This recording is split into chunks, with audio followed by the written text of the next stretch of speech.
Hello, chat. I have a cake pop. Well, you were not supposed to tell anyone. Hello, chat. I have a cake pop. Yep. Wow. just immediately. Yeah. Hey, how's it going? Stream announcements. Live with stream 2 of episode 7 of Umineko 2, which is also When They Cry for Hello. We doing Sekime tomorrow? Mm-hmm. Are we gonna be doing more Sekime, or are we still just gonna keep it on Sundays and see how it goes? What do you think? I don't know. We'd have to do it. We'd have to do it after a stream in the weekday, which might be stressful for you. It might be, yeah. But one more if we're, I don't know. What does Mouse of those streams think of the pacing and everything? Are we keeping on it? 28 there are 28 fan arts. Yep. Mouse of the stream says that our pacing is completely erratic and unpredictable because sometimes we'll read a little bit and just yap the whole time, and then other times we just read like twice as much as he thought we would. And so, no idea about our pacing. Wow. Joe, you stream too much? Do you think so? Do you mean I stream too much like you're worried about me, or you stream too much like you can't keep up with it and you're just like, screw this, I'm gonna go find a streamer that streams less? Yes? Okay. Can we play Papa's Pizzeria? Pizza Tower? People are always asking this. What is that a real game, or is it just like a joke about It Mario? is a real game. Oh, is it really? No, it's a real game. Yeah. Papa's Pizzeria. It's a browser game? It's on Crazy Games? My kids have probably played this game. We should play Date Everything. I did that last night. I played Date Everything last night. Mm-hmm. It was good. And you found the laundry hamper. I did find the laundry hamper. Yep. Because someone in all caps typed at me in chat, you need to find the laundry hamper. Yep, it was in August. Yeah. I've been watching too many VODs and I'm curious, Mouse, how do you enjoy the power you've got over Joe? I don't think I have any power over Joe. I don't think anybody has any damn power over him. He does what he wants. It's so true. It's so true. It's so true. I almost believed it when you said it. It's so true. So true. Mm-hmm. You're living the dream. Go back seat to the front seat. Damn. Yeah, I really don't properly appreciate it. Oh man, that was scathing. All right, let's do the dulls. Let's get dulls done. All right. This is very familiar. Is it? It's from Double Fine. This is Double Fine coded. Is it Monkey Island updated? Could be. What's the most recent one? Return? It is Return to Monkey Island. Yeah. Okay. Yeah. Okay. All right. Artwork? Oh, it's Cuphead. It's Cuphead. There you go. We did it. All right, Bandle. 1990. I was 5. 84 million views. Hard Part 4. Interesting. All right, chat, can you hear it? Minimizing chat. Oh. Man, that sounded like a Destiny's Child song at the beginning, didn't it? It did, yeah. Yeah. Can you handle this? I don't think you can handle this. Yeah, that's what I was thinking. That's what it sounded like, yeah. Okay, chat's gone. This sounds familiar. I'm not placing it. It does sound familiar, but it might have just been sampled later. Is the only thing. That's definitely been sampled by Destiny's Child, right? It's exactly the same. Yes, it has to have been. Yeah. I mean, it's the MIDI, though. I would have to hear the actual song.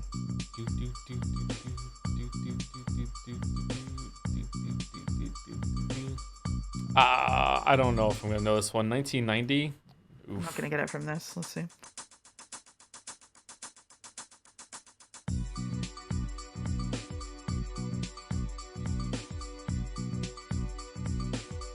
What is this one note bullshit?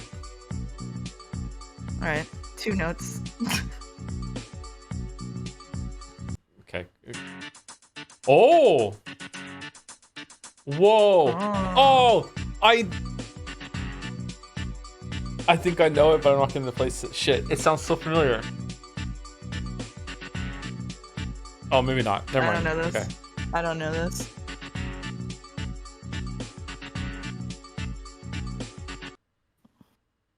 It's not like jump around or something, is it? And you just I don't can't know, place you it might with the guess it. glorp? Let's just jump You could around. guess it. Is it jump around? Is it House of Pain? No, it's not. Okay, not even No, close. okay. All right, glorp me. All right. Yeah.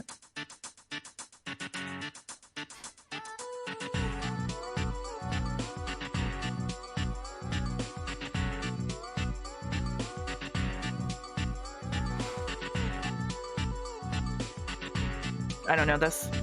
I don't think I know it either. Vaguely, maybe on the radio one time. I don't know. All right, the strength. I don't know this. Oh, the I don't know power. this. You got the power, dude. I do Oh, know it. Fuck. I do know it too. I just didn't get it from this part of the song. Is it Snap? I have no idea. Probably It has was to that, be. yeah. Yeah. There You you go. got the power. Okay, fucking hell. Wow. Okay. That is the song I was thinking of when I heard the guitar, and I couldn't place it. Fucking hell. Fucking hell. Oh, Easy, shit. easy to say in hindsight. Easy to say. Yeah. Very Right. easy to say in hindsight. Absolutely embarrassing. What do you mean? What do you mean? Someone in the chat the other week didn't know Welcome to the Jungle. Don't fucking tell me fucking I'm embarrassing, okay? This is the game that never ends. Yes, it goes on and on, my friends. Okay, this is definitely a stream. I've seen this one, but I don't know where it is. Hello, neighbor. It sounds like something when I got. No, it's not. Later. Ace Attorney is a good guess, Cheddar. Ace Attorney. It's not because it's Ace Attorney 3. And it was Ace Attorney 1 that went on forever. It's before that. Persona 4 was after 2020, wasn't it? Yeah. 100 Line Defense Academy. Is it there? Yeah, you would be saying that. Death Stranding? It's not Death Stranding, is it? It was Death Stranding. Really? Whoa. Good one. How are they gonna have a baby though? 2 weeks earlier. Grand finale. Wow. I was mad. Wow. It was only 6 streams to Death Stranding 1? That never ends. Oh my god. Yes, it goes on. You had so much fun. You loved Death Stranding. Loved Death Stranding. Loved Death Stranding. All right. Speaking of Stranding, you know what? Can you do it today? Can I? Oh, yeah, sure. All right, chat. Can we do it? No. You did it wrong. I did it wrong? Okay, you do it then. I don't know how you do it. Can we choose it? Can we choose it? Look, they said it anyway. Yes, we scran. Okay, there you go. What do you want me to do? It's a joke, like you choose the food. Like, can we choose? Okay, all right, my bad. All right. Okay, it's got to be the God. What do we think? Anyone scrant? Hasn't the one on the left been on before and been like really low? Yeah. I feel like the one on the left is really low. We've seen it before. The one on the right, I actually straight up wouldn't need it, whereas I would try the one on the left. I also don't like that there's been it has a bite taken out of it debuff. Stop this metagaming. It is the game. What do you mean? Am I supposed to just fucking like total recall myself after every scrandle? So it's like blind scrandle every single time? What the fuck are you talking about? Donner is good. What do you mean? This one doesn't look that great to me. I think you should go right because left is like absurdly low. Left is like 20% or something. Okay. Oh, you were right. 30, 32. Yeah. Wow. Yeah. Good job. Yep. Good job. I remember that. Okay. Sticky Korean chicken. That looks pretty good. Versus chicken nachos. Those look fucking sad as hell. Yeah, they do. I would go left here. Yeah. They're expensive too. Yeah. Yeah, fuck that. No. Pitmaster box. Pork, sausage, turkey, and sides for $15.50. I love just a box full of just scattered meat. Just dropped in with little sides and tub. Like, what is this presentation? It's awful, isn't it? Versus the It's so bad. The Metroid Prime hot dog. I think hot dog, right? Oh my god. It's cheaper I don't too. know. I'm just laughing at the box of meat. No respect for the World's worst barbecue. charcuterie. I feel like you're not getting much for your $15.50. I feel like this is like they're scamming you on the sides a little bit. The stream mouse learns about barbecue. No, I don't want to hear that fucking shit from you, chat, because I lived in Texas and I stood out in line for fucking Franklin's barbecue and it was still a truck by a fucking side of a highway. I don't want to get the shit from you. I know what good barbecue looks like. That is ass. I'm gonna not go left just because out of principle, because I have had real fucking barbecue. So get fucked. Actually, this stream is just gonna be so good today. This is the two of us got some sleep. The two of us got some sleep. Why would you live in Texas for grad school? That's why. It was right. Thank you. It was right. Thank you. Yeah. Thank you. Okay. Chicken kebab meat in a roll versus a bavette steak with potatoes and garlic. Oh my god. Oh man. 86 pounds. 86 pounds, but it was included with the ticket. So it's free. With the ticket. So it's free. Yeah, so it's free food. Free, but yeah. I don't know. I gotta say, even though I like a medium rare on a steak. Like I like my steak like barely seared sometimes if I'm gonna eat it. That's kind of raw. You don't know what you just activated chat with their agent code word. There are people in chat that are gonna legitimately tell you that this isn't rare at all. There will be people. I agree with you, by the way. This is too much. Like, yeah, I need this to be a little bit further. But there's gonna be people in chat, yeah. Especially, I've eaten beef tartare. Like, it's not like I won't eat raw beef, but like when I'm listen, if I'm going to like a sports event and I don't trust them to give me I don't trust it either. Meat that looks like that, I gotta say. This is raw. What do you mean it's raw? It's cooked. What do you mean? It's not raw. It's cooked. It's not raw. It's not looking good. I'm going left. On chicken sashimi. Oh my god. I think people are going to be confused about the price in the bottom. I'm going left. Yeah, I think that too. Yeah. Okay. Yeah. All right. Yeah, absolutely. It's going well. It's going well. Okay. I want to say easy right. Burgers have usually a big buff. This sausage looks crusty. I think right. Oh, yeah. You get all three for $9.50. Oh, okay. It's feeding 3 people in the picture. Is this a buff? I don't know. These all look. These these all together, they don't look great. The German trio. This is German Harry Potter right here. Yeah. Okay. What are we doing? I think burger. I think burger. I think burger. I think we agree on burger. I think burger. Yeah. All right. Oof. Oh, the 4%. Come on. All right. Oh. All right. It's all right. That's all right. All right. With rice, kimchi, and triple whiskey highball. What? What is this? With a lemon? A whiskey highball? Yeah, what is that? It's a cocktail. Yeah? That looks good, actually. Would I like that? Is it sweet? It is sort of sweet, but it mostly tastes like whiskey. I don't think you would get along with it. Oh, okay. All right. Butter chicken chips. All right. I'm all about the butter chicken recently. I just got some today, actually. Butter chicken. I don't know. I feel like this is anyone's grand. What do you think? I think I would go right just because it's cheap and comes with a drink. A triple whiskey highball, normally you would be paying like probably £14 for. Would you on really? Its own. Oh, okay. Yeah. All right. Yeah. Oh, that was close. That is 0.6. Yeah. Gotta be left. Wait, hold on. Is this one of those things where you're actually just buying the beer 50. and they have to give you some food with it? Yeah, I don't know. Right, it's so cheap, but the food looks awful. Like, Left, my God, look at left that looks stuff. good. Right is inhumane, yeah. Pulled pork chipper. Left does look good. Crinkle cut chips with pulled pork, pico de gallo, guac, and sour cream. I'm going left. Yeah. Yeah, they're judging the pie. Right choice. Correct choice, yeah. Okay. Yeah, that pizza looked nasty. Oh my right. God, just Easy go right. right. Please go right. Easy right. Oh my God. The unmelted cheese just fucking kills me every time. Minced beef and alu dosa versus Garo's platter box. Okay, I think right because this looks good up here, but like the tortilla is fucking broken, man. What's going on around here? That's not a tortilla. That's not a tortilla. It's a tortilla to me. It's not a tortilla. Okay. Okay. You can go right. You can go right. What's the point of it then? What's the point of it? What's it there? The point of it is that you use it to mop up the liquid part, like the sauce.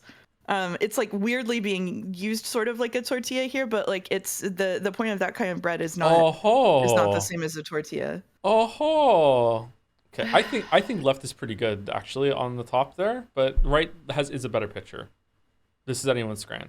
It's gonna be close together. Yep, pretty close. Yeah. Pretty close. Yeah. Yeah. Okay, last one. Can we get a 9 out of 10? We absolutely can. This is a gimme. Yep. Oh my Yep. god! Look at that thing. Oh, what is that? What is that bacon? That's like the Okay. fucking.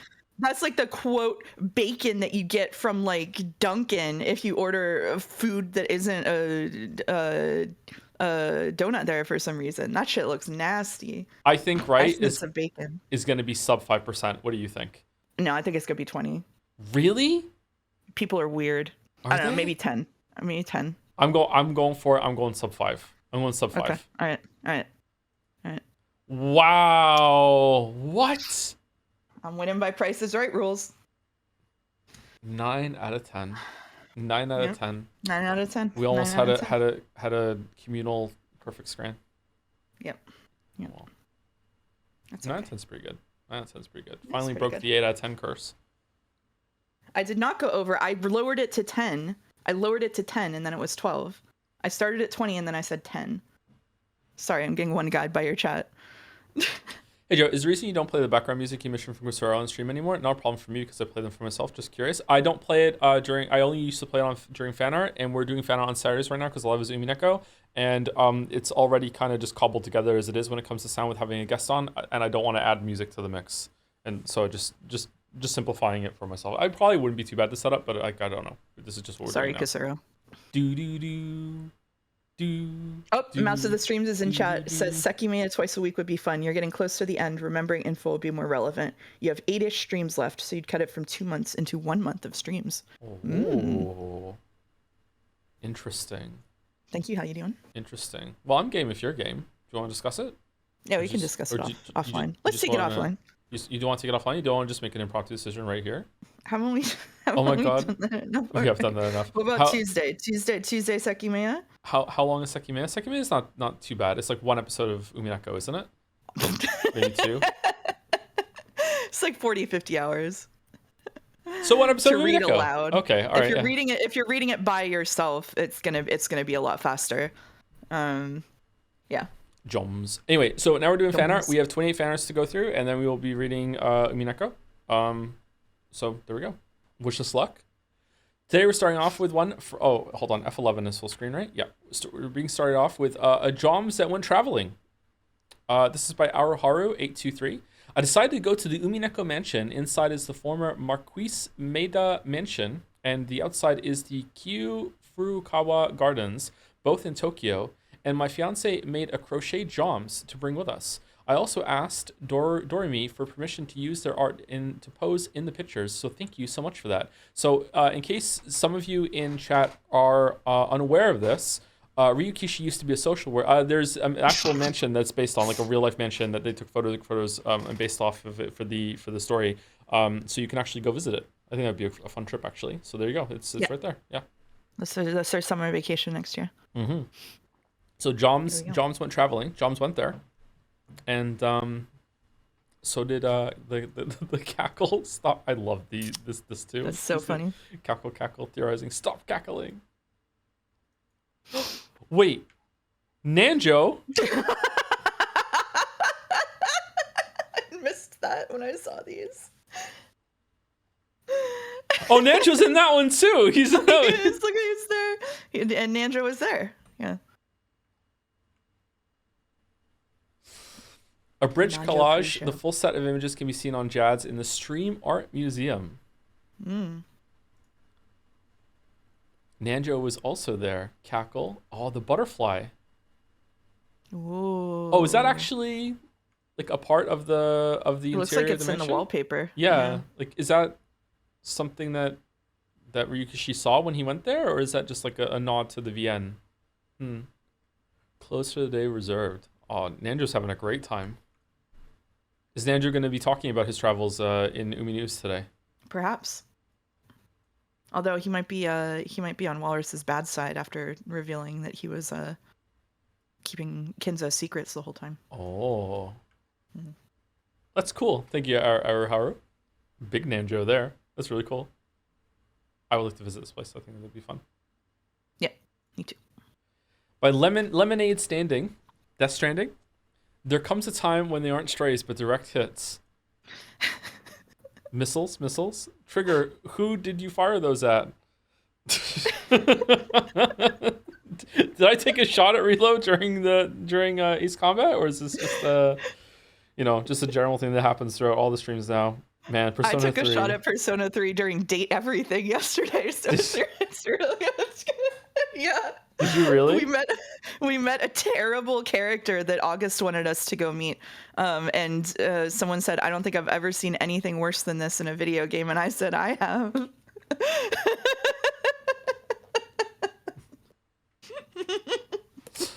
Oh, it's not as bad as Metaphor, though, right? It's okay. Metaphor's better. Oh no! Metaphor fixes everything. Yeah. Is Metaphor better than Persona 4? I don't remember Persona 4 at all, so I don't know. Oh. I don't think so. I don't think Metaphor is better than much. Yes, it is. Is Metaphor better than Persona 5? I think it's mostly a reskin of Persona 5. Oh, shit. So it is better than Persona 4 then. Okay. Yeah. I'm farming ire in the chat. I'm farming hatred. How about this, Weebs? How about this? If you took all of the good parts from Metaphor, all of the good parts of Persona 5, all of the good parts of Persona 4, all the good parts of Persona 3, added them all together as a collective bundle of good, you would still be able to count them on one hand. Is Expedition 33 better or worse than that? Better. Oh, you would have a 30-minute game. Oh, you and Dalmac. Wow. Thank you, Lemonade Standing. Thank you. They're saying better. Coast? They're saying better. Basically, this exists because every time Shadowheart would say Flagra while casting Guiding Bolt during the Baldur's Gate 3 playthrough, who's Shadowheart? I would somehow mishear it as Last of Us? What? What do you mean? How are you getting Last of Us from Flagra? I'd hoped to complete this while it was still relevant, but Next one is Liza P DLC, I think, with a slight spook. Guiding Bolt, The Last of Us. I need to listen to this to hear what you're hearing with The Last of Us. Withers, big natural. Throwing the last one. Critical hit. What do you mean? She never landed a Guiding Bolt in her life. What do you mean? Critical hit from Guiding Bolt from Shadowheart. Cool art, not gonna lie. It's really cool. What is this on her chest? Like a space portal? That's cool. Too big of a target to miss. Oh, okay. All right. What are those? Thank you, Ghost. So next one is maybe a slight spook, but also Liza P DLC spoilers. I think I know what it's going to be if it's a slight spook. It's probably going to be the last boss of the DLC, is my guess. So like a visual spoiler. Whoa, okay, yeah. Holy shit, thank you, the other elephant. Yeah, it was. You really morbed the Lingard. Oh, when chat was Lingarding, Dr. Lingard. Okay, yeah. Are you all Lingarding? Yeah. Wait, did Mouse not like E33? I did like E33. It's the game of the year. What do you? Where did we come from Not with enough. this question? You didn't Sorry like it to enough. interrupt, but where does this come from? Read it in his voice. Mouse is too loud. Oh. Can I do an Archulino? You really morb the Lingarding. Is that close enough? It's like evil Nikito, isn't it? I think so. You relied too much on the power of hope, Hajime. Thought it said Liver King? Liver King? Oh, man. It sounds like you broke into Elon Musk's bathroom cabinet. What?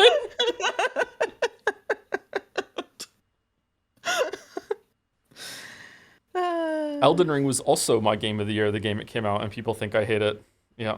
I hope I like Expedition 33. I hope I like it. I'm not expecting it to be my game of the year, but I hope I like it. I hope I like it. Thank you, the Elephant, for commemorating Liza P with some DLC with some fan art. I had a really great time with the DLC. Holy shit. Exceeded my expectations. Schrodinger.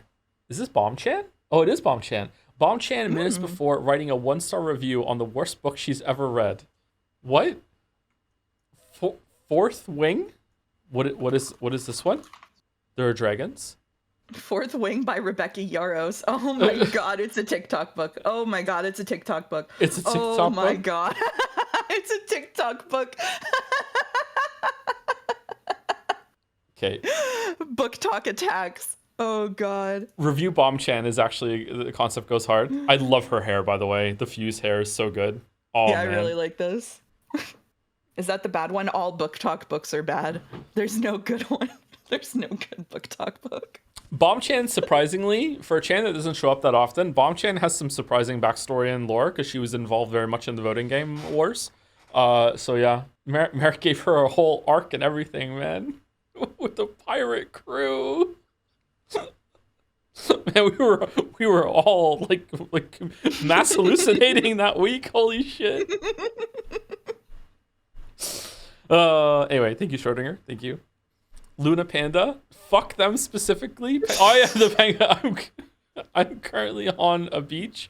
Imagine Dragons TM. What? Take me to the beach. So, oh no, was that part of the Death Stranding promo? I hope to God no. So you only get paper sketches for now. Fuck them specifically. Yeah, penguins. Penguins are. What's your take on penguins, Mouse?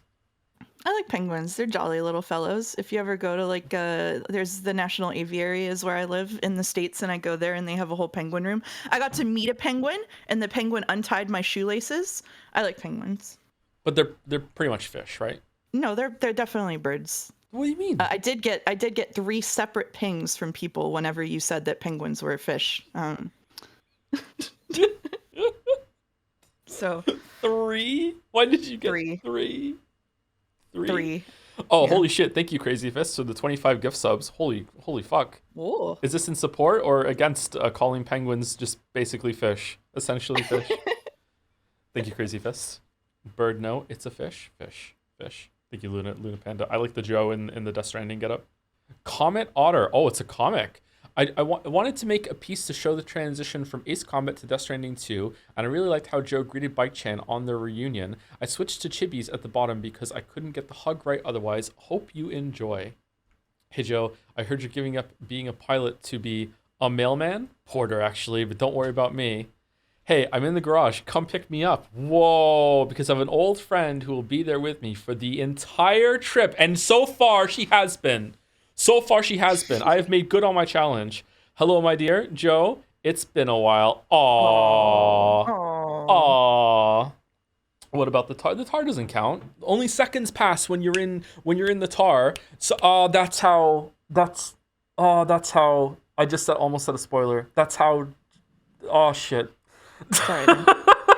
I just figured something out via Bike Chan. Do you want to mute and tell me again like we did with Sekimea? It'll be funny.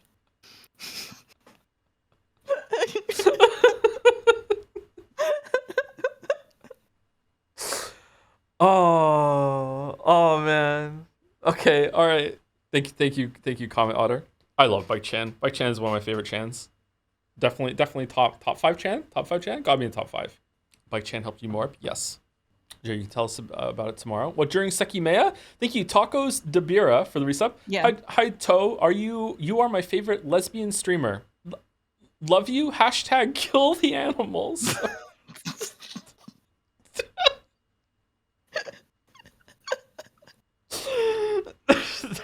Thank you, Tacos. Thank you, Elsa Hart, for the resub as well. And thank you, Dawn to the Dawns, for the 500 bits just to say glorp. Oh, Umineko Undercourt has produced the unthinkable. What, a good Saku opinion? Glorp. Oh, okay. Saku, also that, yeah. Yeah. Maybe I should stop drinking the coffee. Saku Glorp? I want to see it. Saku Glorp? Okay, I'll Saku put it in Glorp. mod chat. Hold on. One second. There it is. Hold there on. it is. Let me drop the window for a second. We'll put it in Dragon's Den too. There you go. Oh, that's terrible. I hate it. Oh wow. Yeah. Yeah. Yeah. Can I drag There it you go. on? Can I just drag it straight onto the can I view image? Can you? Can you? Open link. No, I can't. I can't do it. Hmm. Anyway, someone's gonna have to add it to their spread of emotes so we can see it. If you want to see Saku Glorp, join the Discord. Get involved with the community. There's a Discord? Oh, golly gee, can I join it? Or is there a password or something? Nope, it's open to everyone. Jazz is a place for everybody in the community to come have long, extended arguments about nothing at all that drag way too long and create enemies of people who used to be friends. Oh, wow, I already have a Discord installed, so I just need to hit the join button. I could be there right now. Thanks. Wait, thank you, Commodore. Darafra. Whoa, it's the alternate color Bike Chan. Joe, I'm so happy to see you again. A quick drawing I make showing Bike Chan's new look based on Merrick's design. Ooh. It's so cute. So cute. It's very cute. Very cute. Oh my god, don't. Meep.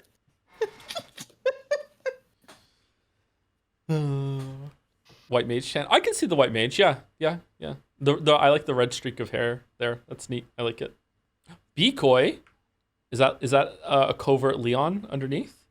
Oh, I think so. I didn't ask Merrick's opinion actually, because Merrick is helped bring Bike Chan to life. Are we okay with the color choice, Merrick, or should we switch it back again later on or something?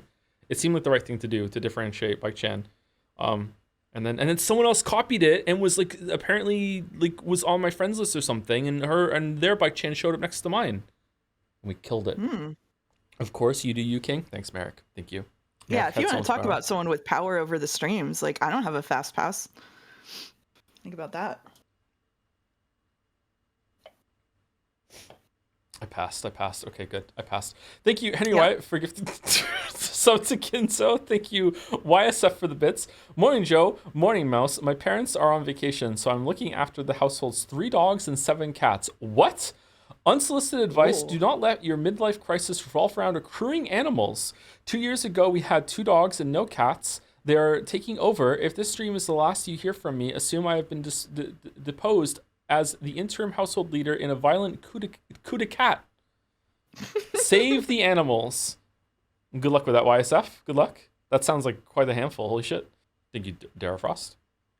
You frosted Bike Chan, too. By High Law. Death Stranding.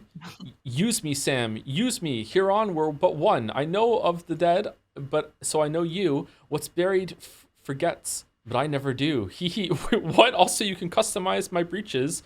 Go ahead. Not like you have a choice, bud. Burp. Fuck it. I'm ready. Now let go. Bye, Sam. What the fuck? Oh, old decrepit Joe is back. No. Bye, Sam. Wish me luck, lovely and trustworthy crew. He's loving it. I really am. Decrepit Joe is so funny. It's worse every time. Why me? Why me? Decrepit Joe. Did I really finish Death Stranding 1 in 6 streams? Are you crazy? How much longer is Death Stranding 2? Mm-hmm. I fucking love Red Hologram talking bass herring. Oh yeah, that is Big Mouth Billy Bass, isn't it? Yep. Here's a little song I wrote. The missing hand, too. Lots of details here. They were long streams. Oh, were they? I feel like we stream longer now, around 6 hours. I just streamed. 8-hour streams? Wow. Even then, I should be coming up to the end already. I'm looking them up. Thank you, Paramount Nata, for the bits. Hi, Hor. I'm just passing by to tell you should stream The Forgotten City. It's short and it'd be a great stream. Have fun finding all the Uminekos or whatever. I haven't played the game. You're in luck. The Forgotten City has already been locked in a deal with QuoteChan to stop doing the quotes on the subreddit. So that's it, along with the Golden Idol. We will be doing that sometime soon. I don't know when, but it'll be before the end of the year, I think. We'll probably do them back to back. Or I don't know if it's okay to do them back to back. Maybe they're dense games, not sure. There's no reason not to do them back to back, I think. I've played both those games. How is Saku Glorp on Twitch? Rodney put it on his own channel, I think.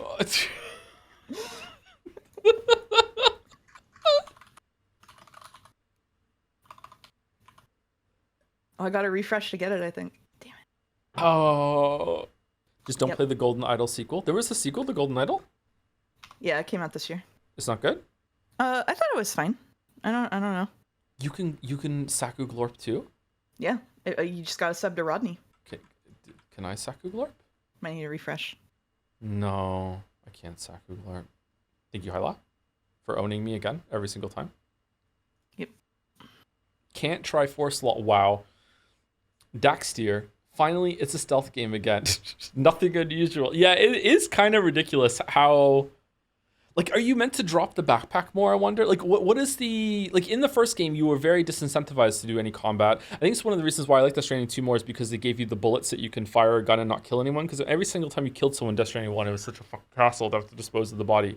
Yeah. I wonder if you're meant to drop the backpack more. Finally, it's a stealth game again. Sex warning for the next one. Excuse me?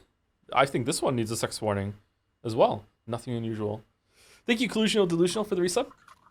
Hey, Joe, thanks for all the amazing streams lately. It's been a really good time. Oh, you don't think I'm streaming too much? I'm sorry to say this will be my last sub for some time while I try and save money for my uni tuition and accommodation. Oh, good luck with that. Good luck with that. Very noble endeavor. I wish you all the best with your tuition and getting your post-secondary education. Do they still call it post-secondary education? Is that a boomer take now? Is that something they only say in Canada? I'm not sure. Why did you say uni like umi? I don't know. Sorry. Just there. Uni. Rent-free. Streamer brain rot. Sorry. Good luck with that, Delusional. Wish you all the best. Thank you to Kriegers as well for the resub. And Joe's double...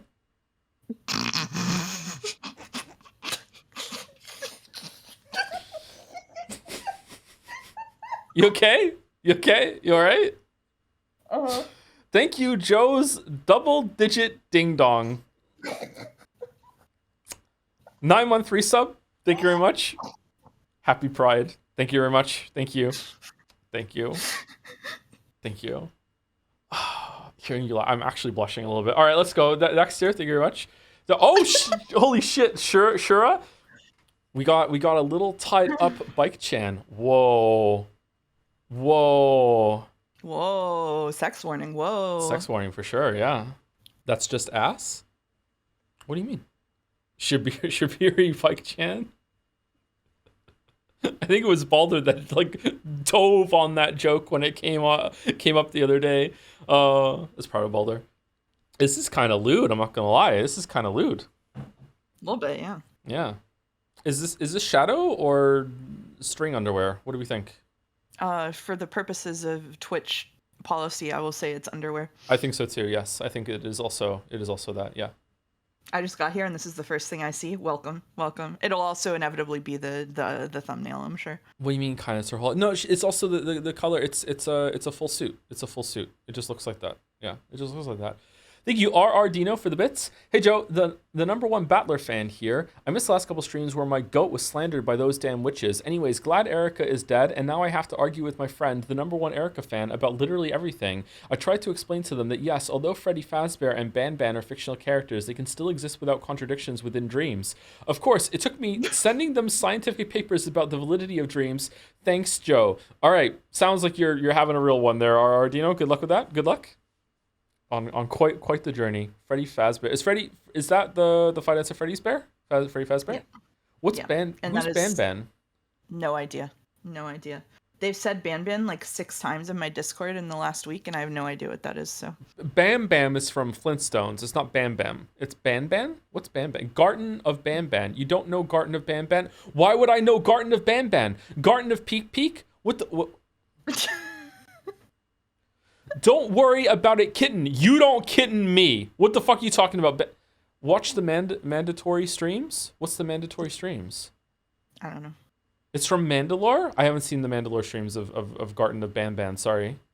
Mary Ban Ban. Okay, all right. We're already doing Yeekmas. There was a post on the subreddit about how the update to Yeek is actually, the game is not that bad anymore, and now I'm worried. I'm so terrified I'm actually gonna like Yeek. I'm so terrified that I'm actually gonna like it, and people aren't gonna understand that it's been updated, and they're gonna expect it like a horrible time, and it's gonna be like inverse Silent Hill 2. Like I'm so fucking like scared. I'm so worried. I'm gonna have to pretend to hate it, just for the rep. I've never had to do that before. Should I do it? You're a really bad liar. I think you should just roll with it. I don't. No one's fallen for it. I am a pretty bad liar, fuck. Anyway, thank you, Shura. Ash? Jet engine? Wings helicopter, this one? Paddles? Wow. Spring to jump?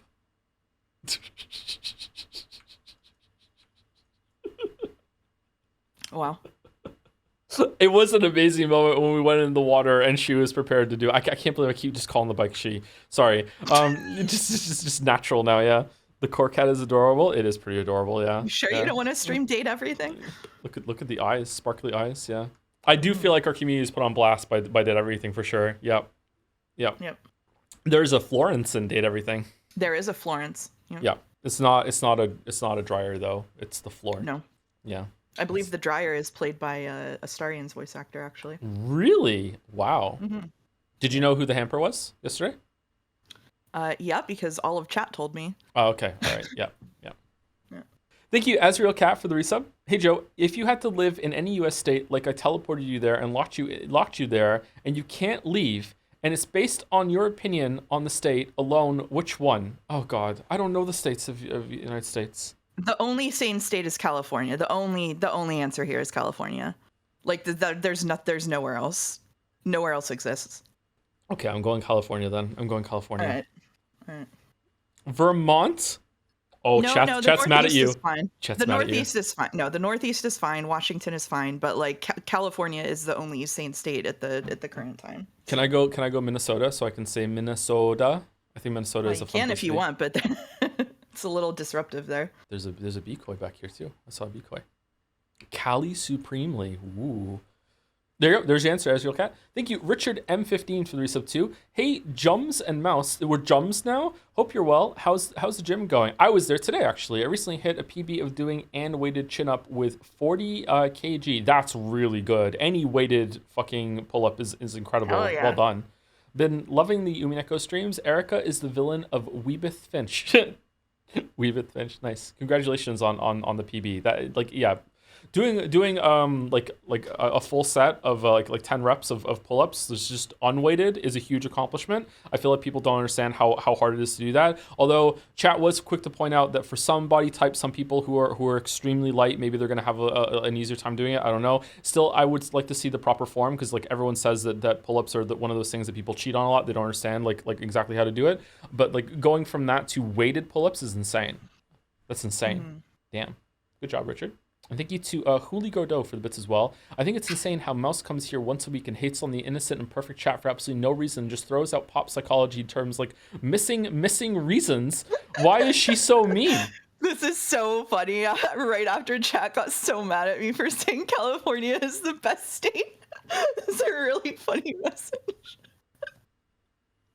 Do you know what missing reasons are? I don't know what that is. No, what is that? So missing reasons is was developed to talk about estranged parents. Basically, if you have like abusive parents and then you put up boundaries and stop talking to them because they were abusive to you, and a lot of like estranged parents forums, they'll be like, my child just stopped talking to me and I don't know why. I was the best mom that I knew how to be. And the missing reason is that you know why you stopped talking to them. They know damn well why you stopped talking to them. But when they talk about it, they say they don't know what the reason is because it makes them the villain and they don't want to admit it. Okay, I do know that phenomenon. I just didn't know what it was called. Okay, yeah, for sure. Yep. Fun. Yep. And then they send their flying monkeys out to you to try and reestablish contact. Yeah. Yep. Yeah, exactly. Thank you, Ash. That got a little heavy there. Gets mad at me. Thanks. Yeah. Bye, Maddie. I know Joe's a heartless monster, especially when he didn't respond to my DM after my long pleading. I didn't. Yeah, I'm sorry, Maddie. But this has gone too far. Roadkill on stream? I didn't mean to, especially on an endangered I don't know how to say this word. Marsupial. Marsupial. Not on my watch. Cancel Joe. Oh, no, mate. Oh, no. Technically, Bike-chan was the one that killed the kangaroo, not me. This is my missing reason. Technically... I love that you're doing exactly what Art Joe is doing in the image, just looking away and pretending you have nothing to do with it. I genuinely didn't think that it would kill the kangaroo, by the way. I thought it would just... I didn't think there was death in the game in the sequel. I didn't know you could do that. I thought it was just going to be, like, knock the kangaroo out. Yeah. Is that volition on the BB thing? Volition? I think it just looks a little bit like a volition. Death literally is in the title. They have a point. They have a good point. Yeah, as the phenomenon, you can't kill. I haven't killed a single person yet. I've killed a kangaroo. I killed a kangaroo. I built some roads. The thumbnail for this stream really is the butt. Is it really? Yeah, Is it really? You sat on that screen for too long. Oh no. Rodney just pinged me with it. What do you mean you didn't think death was in this? I didn't think you could kill bandits because it hasn't given me the ability to kill bandits this whole entire time. But now it has, because we got a sword, so now we can kill them, so I guess you can. But I killed the kangaroo before we got the sword. I thought they just removed that whole entire system. Wait, I don't have an incinerator yet for the body, so what's going to happen? I can go kill... Maybe they're going to give it to me before I leave the place. The bike is always being a sword. Did you really say kangaroos don't have a soul? I didn't say that. The game did. The The game says kangaroos don't have souls. Yeah. All right. I think kangaroos have souls. Kangaroos scare me a little bit, but they're cute.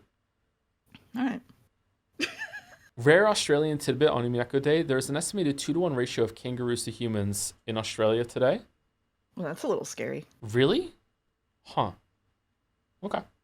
Magenta Horizon on sale on Steam. Oh, is it really? Magenta Horizon, the game made by Madison Bake, is on sale right now if you want to go check it out. Is there a demo, Maddie? There is a... I think I played the demo. Isn't there a demo? Actually, the game said, Sammy, you killed a marsupial. Amazing. Mission complete. That's true. It did. It did. Thank you, Maddie. There is a demo. Oh, god damn it. It's back. What the fuck? Oh. Part 2.22. You cannot cringe or get secondhand embarrassment. Kojima Productions. There. I fucking said it. Happy now? I can't begin to tell you how much I don't care about anything anymore. Please make it stop. And so the flaming gala took my fucking VB hand. You can't imagine the phantom pain I nurse every day. By the by, I'm a red herring. Get it? He's loving it even more somehow. Yeah. Oh. Metal Gear Solid 2 spoilers-ish for the next one. Oh, for the next one. It's not my intent to spam the same format, but each day blesses us with a new Hideo moment. Yeah. Were you watching the stream when Hideo Kojima compared himself and his productions and his game to Moby Dick? Yeah, that was when I went into stream chat and said, y'all, I don't know if this game is improving my preconceived notions of Kojima.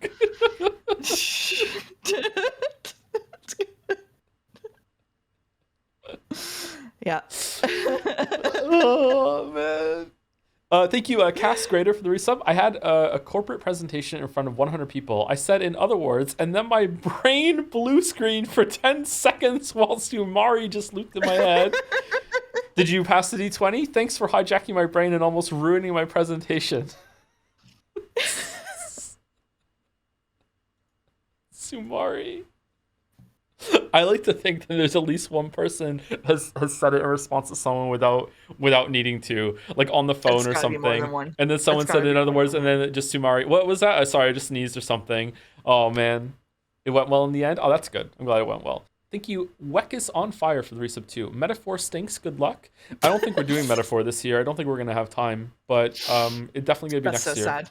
Yeah, I really want you to stream Metaphor. I want you to stream it so bad. It's so sad. I wonder when the Persona 4 remake is going to come out, because we could do a reverse order. We started with 5, we went down to 4, then down to 3, and then we go back up to 4 remake, and then we go to 5 remake. That sounds good to me. We can do that. Oh. My friend was showing photos from a recent trip, and they went to a really good looking food photo, and I audibly went scran. Oh my god. Persona 4 remake probably isn't close at all. That's good, because the Persona 5 Royal playthrough isn't really that close either, I don't think. So we have time. Thank you, Vix Burley Heart, for the resub 2. Greetings, Tomsef. I am the chatter at whom you promised a marble if episode 7 ended up as your favorite. The clock is ticking. I don't think that's gonna happen, Chief. Sorry, I don't think it's gonna happen. I don't think any of the episodes are gonna be any the question ones for me, but we'll see. We'll see how it goes. I'm curious where it's going. I'm enjoying it so far, but it has been slightly long-winded for the information it's given. I'm not sure. What's your current favorite? Honestly, probably the first one, which surprises me because it starts off so badly. But I just really like the mood and the vibes of the first one. It's also the one that has the least amount of anime stuff in it. But yeah, I just really like it has so many good moments, the first episode. Thank you, Hyla. By Merrick. Merrick non-fast pass. Not really Joe Fanart, but chat's slop binge gave me an idea regarding an upcoming game.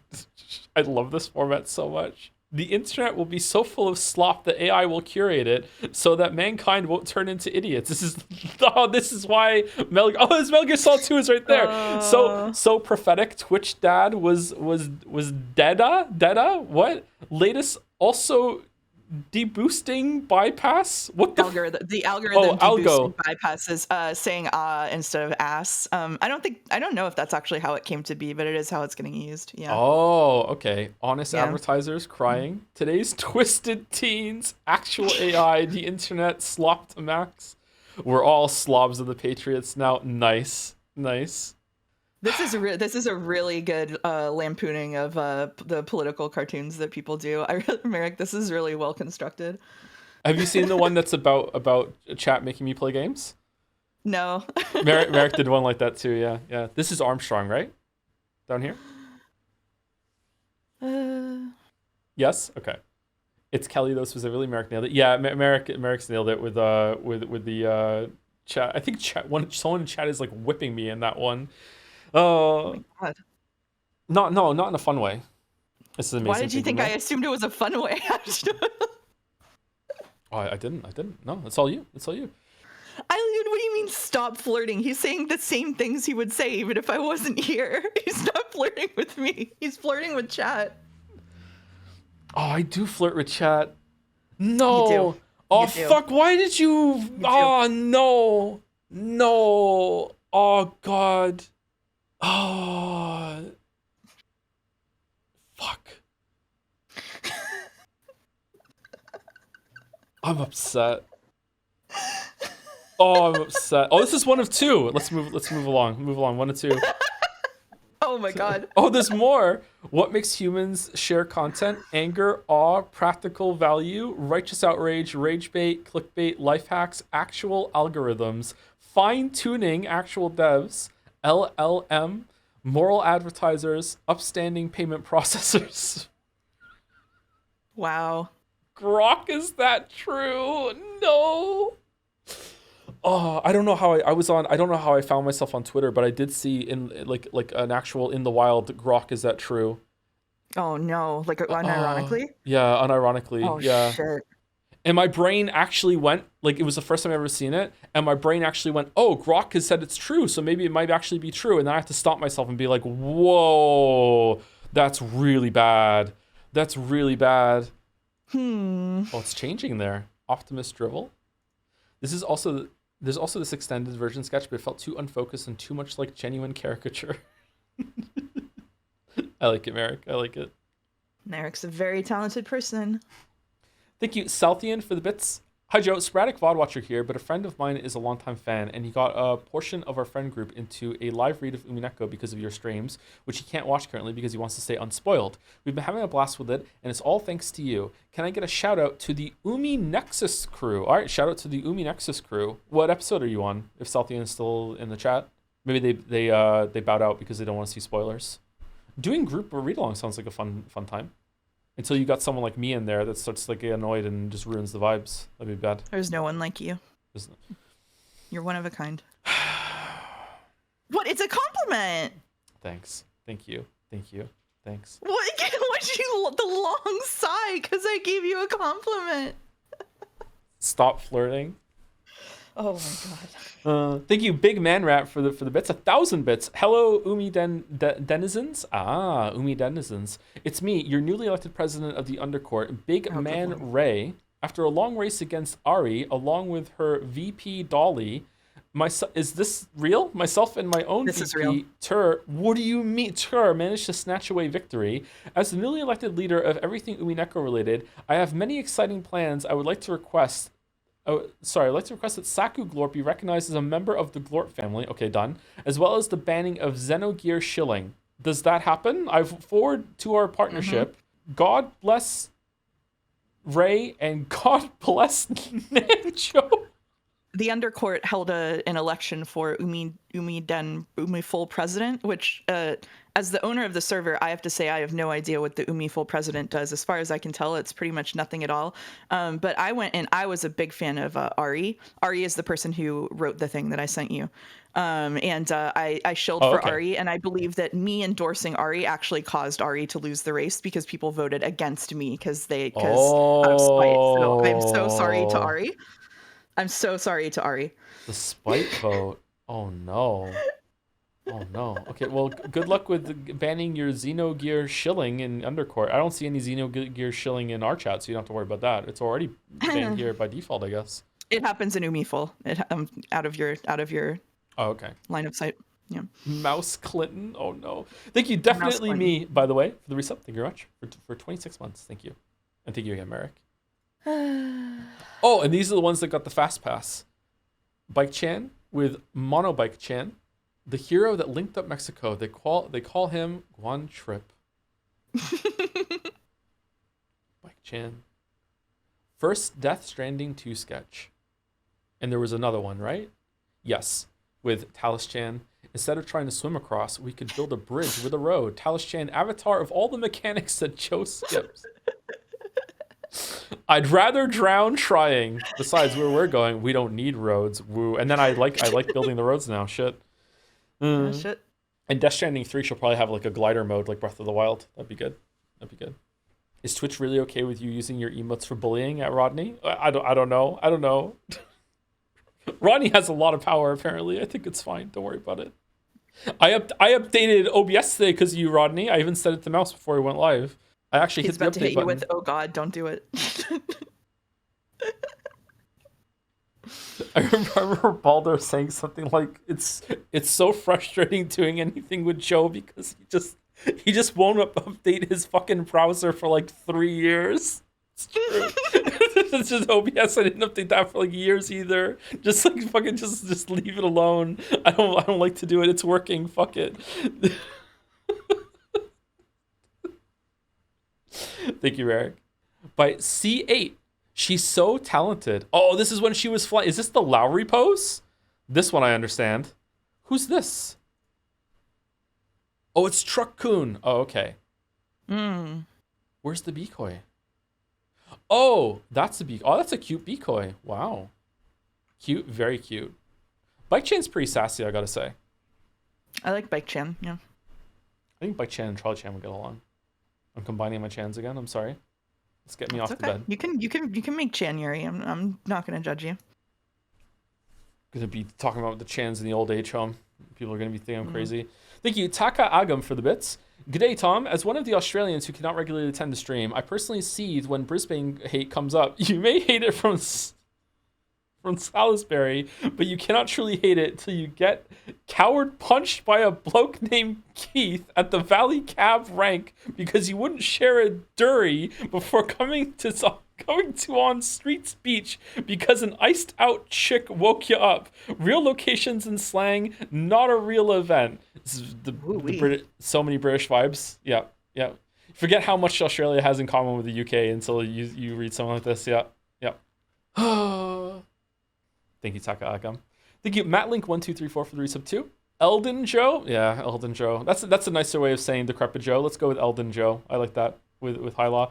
Thank you, YSF, for some more bits. Cats update. So I just got back from a walk, and my Maine Coon is apparently tall enough now to reach the dispenser button on his hind paws, and now there's ice all over the floor. Smiley face.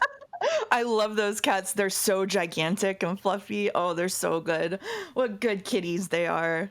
Oh, it's so good for pouring ice all over the floor. Oh. Encouraging. Oh, no. Thank you, Dalmec, for the bits as well. How are you today, Mouse et al? Loving the fan art. Bike Chan is so cute. I want to take her home with me. I can't figure out a Nipa joke, so whatever. There you go. That was for you, Mouse. Thank you, Dominic. Thank you, Dalmec. Thank you. So cute. Thank you, C8. I like the smile from Bike Chan. So many good emotes that we could do from the fan art. Oh, what's this guy's name again? Will. Crystal. Umi7, 2 new characters and a new witch, the emo witch. The one with the magic to turn your beloved characters emo. None were left alive as a sacrifice to her. What? Like did you emo a witch, or is it an original witch character? Will's kind of pulling this off, I'm not gonna lie. Will is pulling this off, yeah. Yeah. This actually might be a better look than his actual look in the game. Huh. Yep. Who's the other ones? Oh. This kind of hair looks incredibly difficult to maintain. It is, yeah. I had two-toned hair most of last year, and it's a pain in the ass. What did they like do like a really severe part and kind of like tape one side down or whatever, and then just dye one like that? Yeah, I mean they just tie one side off and then bleach and dye the other half. Yeah. Okay. It's very very difficult. Yeah. Which colors? I had my natural hair color and then pink, and then I dyed blue over it after a bit. Leon. Okay. Not a bad look, but I think Will is pulling it off more. Maybe too severe. I'm not sure. And last, whoa, keep it emo. Oh, Roses Lavender. Sorry, I keep forgetting. Original Witch, emo witch. Who's this? I don't know. Got an Ohago hair going on, so a pro tag of something. Sorry, I'm getting hair questions. Over natural or over pink? The pink faded out, and instead of redying it pink, I did a blue over it. It didn't turn purple, it was just blue. The emo witch. What? Why am I being Jode? Cool outfit. A lot of belts. That's how you know it's weeb. There's a lot of belts. Thank you, Weezer, for the resub. Not sure if I'm saying that right. Hey Toe, I've been vaguely aware of you as a creator for a couple of years now and started watching your streams because of Umineko, and I've been enjoying these streams and watching highlights of some older ones. I've been having a blast doing that. Also, the name's pronounced like Kaiser with a... Wait, what? With a... Oh, the B turned into a sunglasses emote. So it's Bizer. It's Bizer. Okay, all right. Sorry, that confused me with the shades there. Okay, Bizer. I'll try and remember. Kaiser, Bizer. Shades. Smiley face shades. Yeah, there's a lot of content you can catch up on if you want to get into the stream highlights and stuff. Yeah, we've done a lot of playthroughs. Damn. Thank you, Highthorn2 for the resub. Hey Joe, hope you have fun reading Umineko today. I hope I have fun too. Yeah, I think I'm gonna have a good time. Yeah, I'm enjoying it so far. I'm curious where it goes. So and if you don't enjoy it, I'm here to loudly argue with you about why it's good actually. In front of everyone. Yeah. So loudly. Yeah. It's okay. Mm-hmm. It'll never be awkward. Yeah. It's okay. Don't worry about it. It's okay. No. Yeah. Thank you, Henry Wyatt, for the bits as well. Speaking of Persona, what about the just released Persona 5 Phantom X real title? I think it's on Steam. Yeah, it's gotcha bullshit though. I don't want to play gotcha slop. I don't know. I don't think that's for me. If enough people say it's actually worth doing it and you don't have to spend any money, then maybe we'll look at it, but I don't know. Immediately in chat, Not Sonita says, don't, it's not worth it. As you're saying it. Thank you, Crystal. Razzle Basil 13. This is based off a Ratatouille meme cackle. Is it? She left a note. I'm gonna read that to y'all real quick. This is what she wrote. What the fuck is this? Holy shit! Dear all Ushiromias. I'm coming back for that gold. If I ain't get that gold last year, then this year it's getting doled. I ain't pulling up in no witch costume. That shit's hard to run in. I'm pulling up in a Siifuku, and then we're gonna get this fun in. Beatrice the Golden Witch. What the fuck? What that mean? Okay, I don't know this meme, but this is very funny. What the fuck? Actually, pretty accurate facial expressions to the one in anime. I heard the anime is bad. What about the manga? Last picture, Maria Lameo. She's very happy. Maria pretty sus. The manga is gorgeous. Is it really well done? There's a lot of it that's really, really nice looking, yeah. It has some really good panels. Manga has an extra story bit. Ooh. Yeah, they've been gunning for you to read the extra story bit for a while now. I said let's see whether Joe wants more Umineko by the time he's done with Umineko before we start pushing extra on him. Only thing about the manga is that the artists change in between each volume, so you might not totally drive with it. Oh, did they really? That sounds like a fun idea. Huh. Is it somewhat cohesive though, or is it really different between episodes? I guess we'll find out. I can't believe I just heard a Big Dick Randy joke on a Joseph Anderson stream. Oh, I didn't. What's that? Or is this the Big Dick Randy joke? This is it. Yeah. Oh, okay. Thank you, Walsrig, for the resub. Hey, So, any plans on playing The Root Trees Are Dead? Oh wow, did you pay this, Cheddar? No, this chatter probably just saw people talking about it in Jads, just like me. Oh, okay. It's a really good Obra Dinn like. I wish you the best of luck with the rest of Umineko. Higurashi is better. We might do the Retreats Are Dead after Golden Idol and Pentiment and what's the other one? The Lost City? Forgotten City, that's it. I keep thinking of The Lost City instead. Yeah. Yeah, might be fun. That would be a fun series of games, but you wouldn't want to play puzzle games for a while after that, I think. No chat game. No chat. No chat. Yeah. Thank you, Razzle Basil, or some say Basil. By Tep, Jan artists in the future, let's agree to just give anime mouse like an industrial and an industrial and some an industrial hoops piercing and maybe a cuff as a treat. Wow, what a cool earring, anime mouse. I wish I had ears. If I did, I would get so many one-winged eagle earrings. They're just so cool. Yeah, thanks, guys. Best boy reaction. Oh, that's a cool shirt. That's great, Tep. Thank you.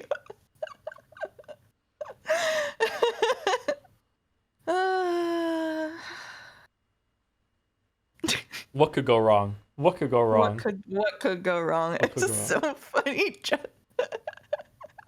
Jelly has been on the defensive about his decisions. Wow, Joe looks old here. Elden Joe. Thank you, Sound Rain, for the bits. As far as I can tell, Umidem President mostly just gets a unique color to the Discord name and clout. That's the point. I was also running because I wanted that, but I dropped out of the race because my demands were met. They just gave me the unique name color, and everyone already loves me, so I don't need the clout. Oh, already winning. All the clout without the responsibility of being president. Good job, Sound Rain. Thank you, FM Bearden, for the resub as well. 35 months to Grish, FM Bearden. And last but not least, I caught up before Fanart was over. Bizer with the bits. A real character in Persona 5X is a gym bro named Anderson. Really? And is that his whole personality? Like Akihiko? Was Akihiko? Is that his name? I can't remember his name. Yep. Yeah, that sounds about right. That's Persona writing. So it's a Persona game, even though it's gotcha. That's good. Thank you, Tab. Yaki Baki, a very Joseph Anderson Umineko episode 5. Umineko episode 5 spoilers. Okay, let me refresh. Oh, you can still see it, can't you? Ooh. Okay. I can still see it. All right, let's hope this works. How is the sound?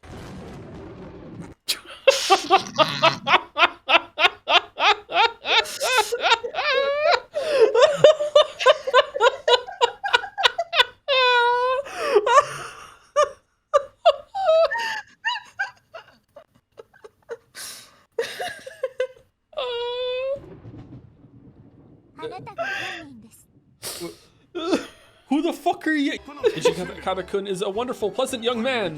One could learn a lot from the way he lives. I can respect him despite his youth. I won't have you insulting him. That's what you said about the whole moon tours. What do you mean by that? Father is already, in reality, right there. And then Nanjo pulled him aside and was like, I was a little hasty with my examination. He's fine. Don't worry about it. It's okay. Kraus, off to bed. The grown-ups are talking. Let's get your pacifier with a yen sign on the end to get you tucked in. All right, there you go. All right, do you want a bedtime story? Do you want me to read you the stock market? Is it up or down today? Here we go. Let's look at our finances. All right, are you asleep? Okay, this is a good boy. All right, Natsui, what the fuck are we doing? I wish I had a camera on right now so you could see how fucking annoyed I am, but I am still grooving. I was grooving. Yeah. Holy fuck. He jumped through the window, didn't even open it, and then Genji in his night heard it, got up out of his bed, and came and just fixed the window on the ladder in a way that it was installed locked. And then after that, he just climbed downstairs, swept up the glass, and went back to bed. And really tired and exhausted from fixing a window in the middle of the night, like fucking just like was susceptible to being killed. Nanjo went into the mansion, placed the letter on the floor, then jumped through the window, got out his collection of tennis balls, and threw the tennis balls at the door to simulate the knock. Then the tennis balls bounced down the hallway out of sight. Then he closed the window and went back. Yes, of course. Erica will explain that perfectly. Holy shit.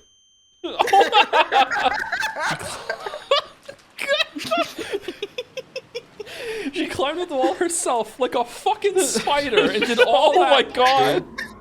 Who?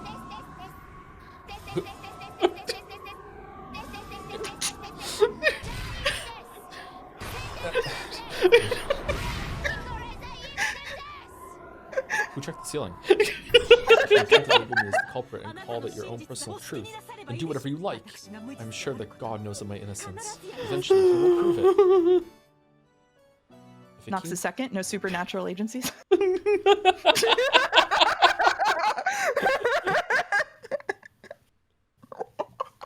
I love the genre of fan art video, which is just me fucking dying laughing in the background while you say the weirdest shit. Wait, she has a Battler body pillow? She does. Oh, holy fuck. Wow. Wow. Man, I love the moments where I'm literally Battler. Oh, yep. Man, my face hurts from laughing. Yep. Holy shit. Holy shit. That says again. Will you play it again? Do you guys want to see it again? Really? Okay, we can play it again, sure. Who made this? Yaki Baki, the same person who's made a bunch of really amazing Umi vids. Mr. Poopy Butthole. Ooh-wee. Who the fuck are you? Ichikata-kun is a wonderful, pleasant young man. One could learn a lot from the way he lives. I can respect him despite his youth. I won't have you insulting him. That's what you said about the whole moon tours. What do you mean by that? Father is already, in reality, right there. And then Nanjo pulled him aside and was like, I was a little hasty with my examination. He's fine. Don't worry about it. It's okay. Kraus, off to bed. The grown-ups are talking. Let's get your pacifier with a yen sign on the end to get you tucked in. All right, there you go. All right, do you want a bedtime story? Do you want me to read you the stock market? Is it up or down today? Here we go. Let's look at our finances. All right, are you asleep? Okay, this is a good boy. All right, Natsui, what the fuck are we doing? I wish I had a camera on right now so you could see how fucking annoyed I am, but I am still grooving and bouncing in my seat back and forth because it's a bop. Holy fuck. He jumped through the window, didn't even open it, and then Genji in his night heard it, got up out of his bed, and came and just fixed the window on the ladder in a way that it was installed locked. And then after that, he just climbed downstairs, swept up the glass, and went back to bed. And really tired and exhausted from fixing a window in the middle of the night, like fucking just like was susceptible to being killed. Nanjo went into the mansion, placed the letter on the floor, then jumped through the window, got out his collection of tennis balls, and threw the tennis balls at the door to simulate the knock. Then the tennis balls bounced down the hallway out of sight. Then he closed the window and went back. Yes, of course. Erica will explain that perfectly.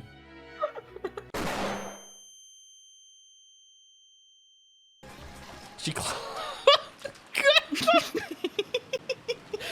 climbed up the wall herself like a fucking spider and did all that.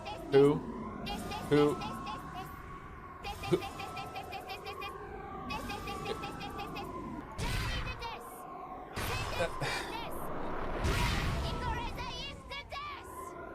Who checked the ceiling? If you intend to label me as the culprit and call it your own personal truth, then do whatever you like. I'm sure that God knows of my innocence. Eventually, he will prove it. Knox the second, no supernatural agencies. Okay, we're back now. Hello, chat. Sorry. Someone in chat said to mute it because we were laughing over it too much last time, so there you go. Thank you very much, Yaki Becky. That was really good. My bits are funnier with visuals. Videos are so funny. Oh my god. Oh man. Oh, it's another video. Merrick Bentuzi. How long has it been? Is Bike Chan? Okay, will it play? Will it work? Maybe. Very cute. Very cute. What is this emblem?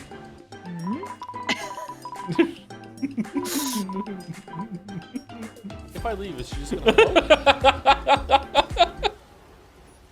Yay! What? Fucking Shimano. Very cute. Very cute. What is this emblem?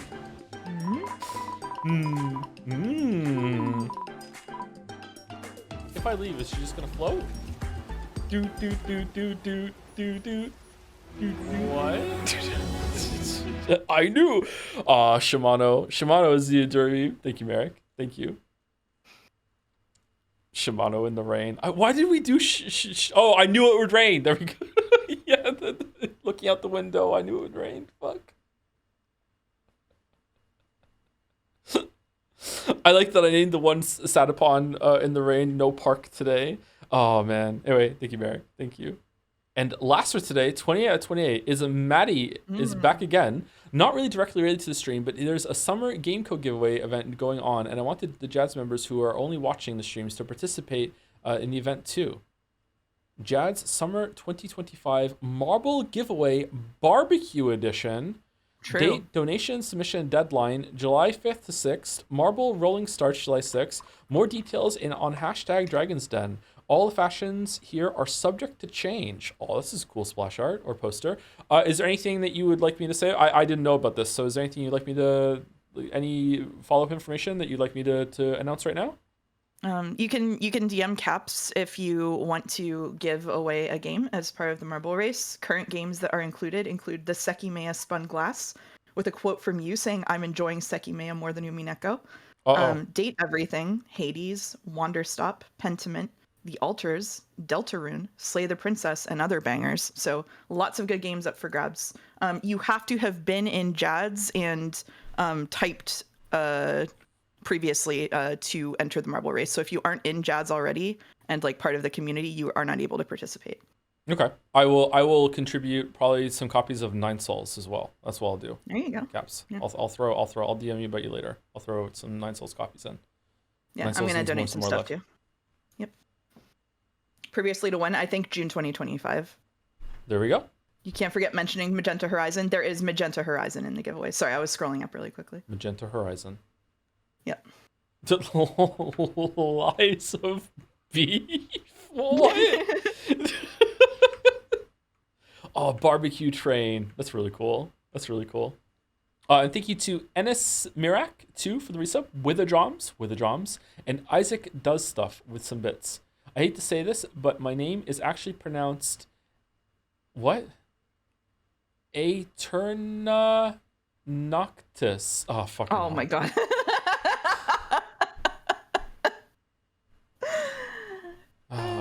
It's always funny to see the new gaming conglomerates form, huh? It is, yeah. Yeah. I just checked. You have to have a Jazz account in good standing that joined before 28 days ago. So, if you have an account in good standing that joined before 28 days ago, you're clear, or you should be, for the marbles. Huli also points out that there is a Jads game jam coming up in about 2 weeks. I think it's starting on the 10th or the 11th, depending on your time zone. And we will be having a game jam. So you can go into a thread in the Coding Coalition channel if you want to look for a group. And there's more info in the announcements. Or I'm sorry, not the announcements. There's more info in the events on the server. It's listed in the events on Jads.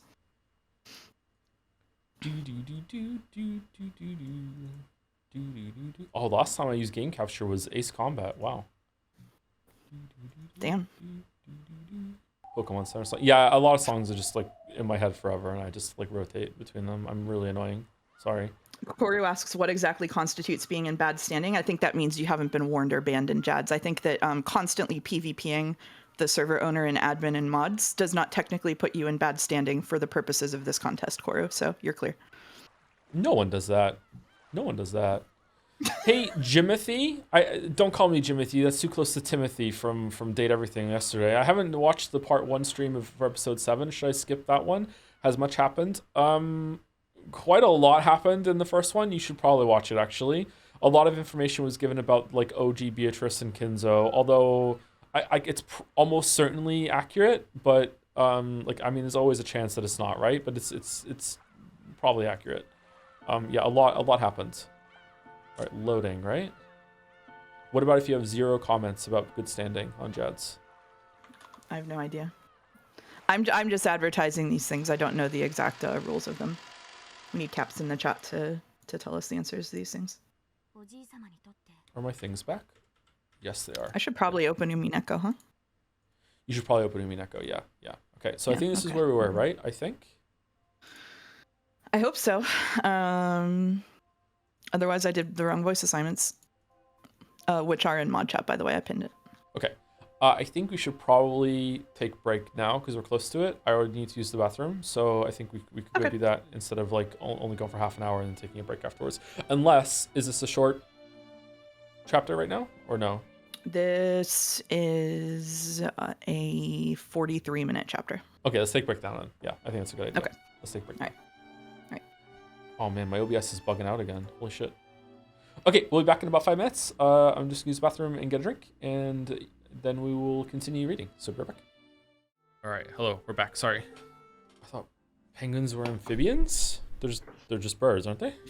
They are just birds, yeah. By the way, can I do the official redeem we talked about over Discord? I don't know how we're going to do the points, but sure, go for it. I don't remember when this happened, but apparently Mayo was given a quarter of a marble, and now Mayo has 750,000 monocoins. So in the power of like yes and sure whatever, like there's now something that's being redeemed. I don't know how this counts for taking points off of the goal though. I don't know. I mean, I guess you still just subtract, put it in the spreadsheet that the wiki editors are maintaining, and then subtract it with all the other ones, right? I'm gonna have to like set up a goal that's worth 750,000 monocoins just for Mayo to hit the button on, and hope no one else does it. All right, what is just refund it if they do. What is the marble? While I pull up the voice assignments. Oh shit, I did say that. Sorry, I saw a mod chat message. You did say that, yeah. Wow, look at all the people doing the marble redeem because they forgot. Does the marble race happen at the end of the year? Yes. Which means that we will likely be watching an anime together on Twitch with the black screen, unless it's something that's allowed to be rebroadcast in January of 2026. Hey, you said every mod gets a marble, right? You said that, yeah, every mod is going to get a marble when the race happens. You know, they can throw a marble in, yeah.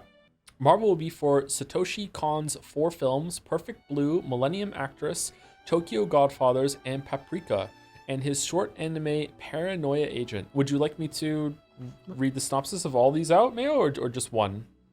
Based? Wow, okay. Chat loves it. Chat loves it? Okay. You're going to wonder what the fresh hell is going on in Paprika if this wins, that's for sure. Oh, have you seen that one? Yes. Another anime you've seen. Add it to the list. Mm-hmm. Okay, Perfect Blue. 8.55. J-pop idol group Cham has spent the last 2 years entertaining its fans. Sadly, all good things must come to an end, and Cham must see one of its members, Mima Kirijo, leave the group to pursue her acting career. While Mima's choice is met with a mixed response, she hopes her fans will continue to support her. However, Mima's life begins to change drastically after her departure from the group. Wanting to shed her pop idol image, she takes on a role in a crime drama series, and her career as an actress gradually becomes more demanding and taxing for both Mima and her manager, Rumi Hidaka. To add to Mima's growing unease, an obsessed fan who is incapable of accepting that Mima has quit being an innocent idol begins stalking her. A new anonymous website begins to impersonate her life with intricate detail. Wait, what? That came out of nowhere. And Cham also appears to be doing better without her. One by one, each disturbing development drives Mima to become increasingly unhinged and able to distinguish reality from fantasy. Okay, that actually sounds kind of interesting. Yeah, I think you'll like Satoshi Kon more than most other stuff that's been suggested. Millennium Actress. At the turn of the millennium, Genie Studios' dilapidated buildings are set to be demolished. Ex-employee and filmmaker Genya Tachibana decides to honor this occasion with a commemorative documentary about the company's star actress, Chiyoko Fujiwara, the reclusive sweetheart of the Showa-era cinema. Having finally obtained permission to interview the retired starlet, an enamored Genya drags along cynical cameraman Kyoji Ida to meet her, ready to put his lifelong idol back in the spotlight once more. Hidden in this secluded mountain retreat is 1,000 years of history condensed into one lifetime, waiting to be narrated. What? Chiyoko's recollections take them on an illusionary journey through Japanese cinematic history that transcends the boundaries of reality. The saga of her acting career intertwines with her filmography, and the actors in her life blend seamlessly with the characters on screen, and the present melds with the past. Though the actress may have retired at the height of her career 30 years ago, the curtain on her life stage has yet to fall. Also, there's a talking dog. Okay. That also sounds kind of interesting. Okay. Tokyo Godfathers. Oh, that's a cool poster. One Christmas Eve, Hannah, Jin, and Miyuki are rummaging for presents through heaps of garbage when they chance upon an abandoned baby in the cold winter night. Appalled at the pitiful sight, Hannah's maternal instincts kick in, and she insists on finding the baby's biological mother to demand an explanation. Naming the baby Kyoko, meaning pure child, they begin their search using the possible clues left alongside her, a mysterious key and a single note. However, their plans are soon thrown into disarray as they get caught up in a series of unprecedented events. Tokyo Godfathers follows the journey of the trio as they stick together through thick and thin, hoping to deliver Kyoko to her true home and find their very own Christmas miracle. Okay. So I'm learning that anime movies are better than anime shows? More condensed? Or are we just getting good recommendations? No, I think a lot of the time that's probably true. Yeah. Okay, last one is Paprika. The world of dreams can be an incredible window into the psyche, showing one's deepest desires, aspirations, and repressed memories. One hopeful lab tech has been developing the DC Mini, a device with the power to delve into the dreams of others. Hypnospace? Atsuko Chiba and Kosaku Tokita have been tirelessly working to develop this technology with the hopes of using it to deeply explore patients' minds and help cure them of their psychological disorders. However, having access to the deepest corners of a person's mind comes with a tremendous responsibility. In the wrong hands, the DC Mini could be used as a form of psychological terrorism and cause mental breakdowns in the minds of targets. When this technology is stolen and people around them start acting strangely, Atsuko and Kosaku know they have a serious problem on their hands. Enlisting the help of Officer Konokawa, who has been receiving this experimental therapy, they search both the real and dream worlds for their mental terrorist. Ooh. Somnium? Kind of like a Somnium? Alright, that's interesting. Paranoia Agent was the fifth thing on the list. You want to check that out too? Okay. The infamous shonen bat is terrorizing the residents of Musashino City, flying around on his rollerblades and beating people down with a golden baseball bat. The assailant seems impossible to catch, much less understand. His first victim, the well-known yet timid character designer Tsukiko Sagi, is suspected of orchestrating the attacks. Believed only by her anthropomorphic pink stuffed animal, Maromi, Tsukiko is just one of the shonen bat's many victims. As shonen bat continues his relentless assault on the town, detectives Kichi Ikari and oh my god, it's so hard to pronounce these names, I'm sorry. Mitsuhiro Maniwa begin to investigate the identity of the attacker. However, more and more people fall to the notorious golden bat, and news of the assailant begins circulating around the town. Paranoia starts to set in as chilling rumors spread amongst adults and children alike. Will the two detectives be able to unravel the truth behind shonen bat, or will the paranoia get to them first? There is no bat. Well, I'm cheering for this one to win. Interesting. Okay. Yep.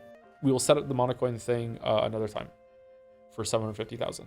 Retinas is desperately crying out in chat to know when the quarter marble thing happened. So if Mario the Mayo, if you're able to tell Retinas when that happened, that would be nice for the wiki. It was 2 years ago.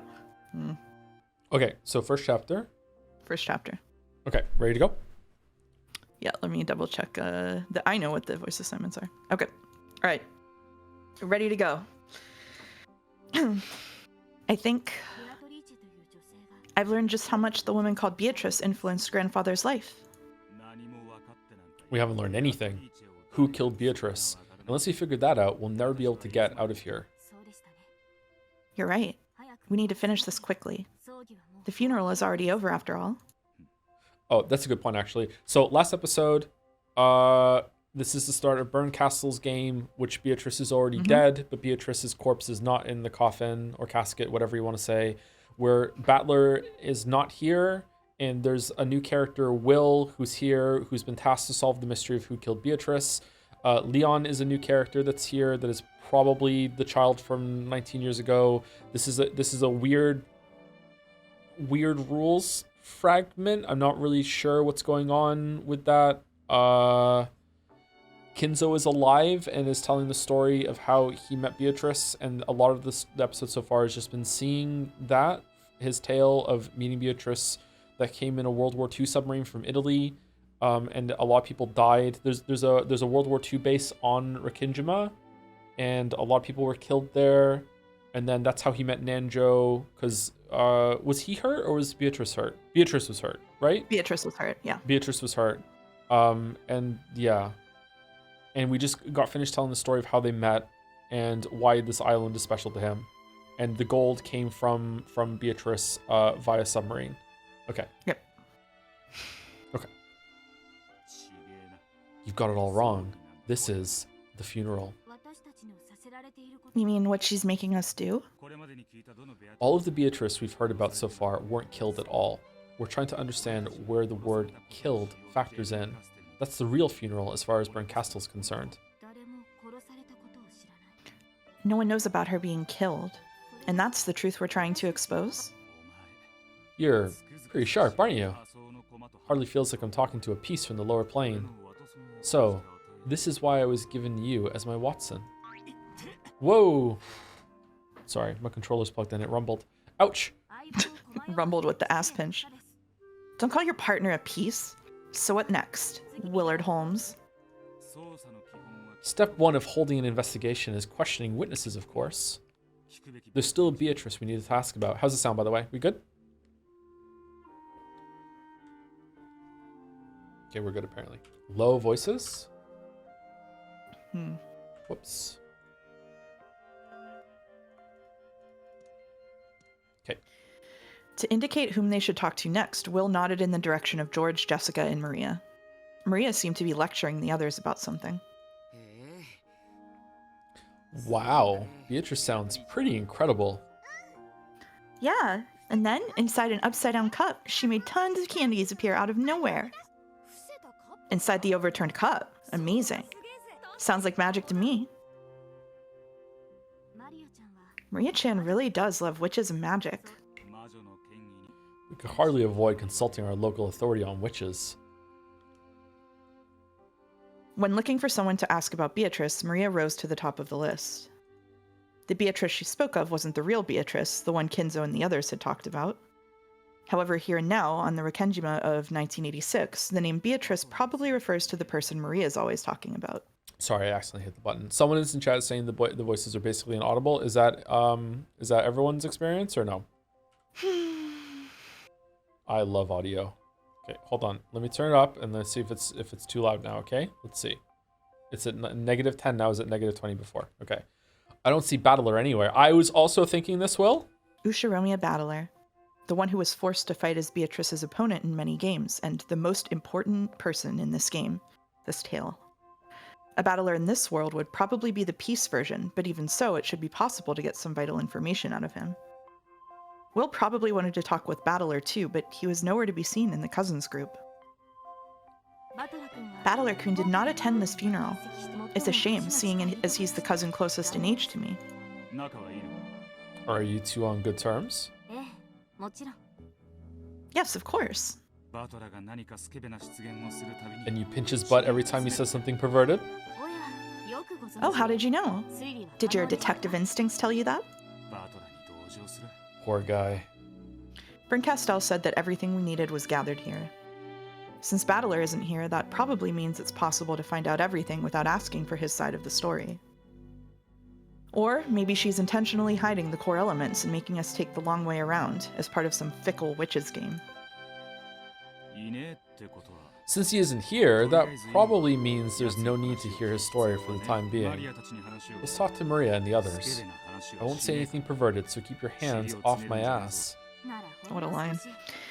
Then why not try choosing your words a bit more carefully? With a roguish smile, Leon pinched the air, Leon pinched the air, index finger against middle. Ah, it's our successor, Sama. Are you done babysitting the old geezer? Ah! At least Leon was impartial. No mercy, even for Jessica. Will felt a bit gratified. I see. Since you're the successor in Krause's trial, then Jessica is your little sister. He was so used to Jessica being an only child that though the scuffle between the two looked perfectly natural, something didn't feel quite right about it. Jessica, can't you talk a bit more like a little sister's supposed to? And while we're at it, why not try talking more like a girl your age? How many times do I have to tell you to stop calling me Successor Sama? Shut up. I'll live the way I want to. I'd suffocate if I had to act all refined like you, Successor Sama. Ah! Ow! Ow, ow, ow, ow, ow, ow, ow. Stop it, don't pinch me.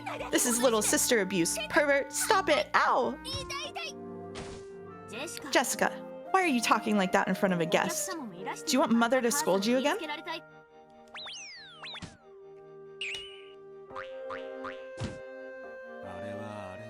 Looks like these two are close, in their own special way. Well, Leon is an excellent person to be the successor without any faults. I guess I understand how Jessica-chan feels. Leon might be a bit too perfect sometimes. She gets compared to Leon no matter what she does. And that made her rebel? If Jessica-chan had been born an only child, I'm sure she would have become a composed, quiet young lady. That's an interesting thought. Don't worry, that wouldn't be enough to change her personality. Giorgio Nichan, who is this person?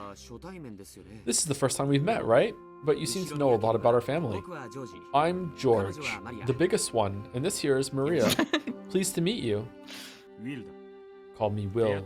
I'm investigating beatrice. Please tell me what you know.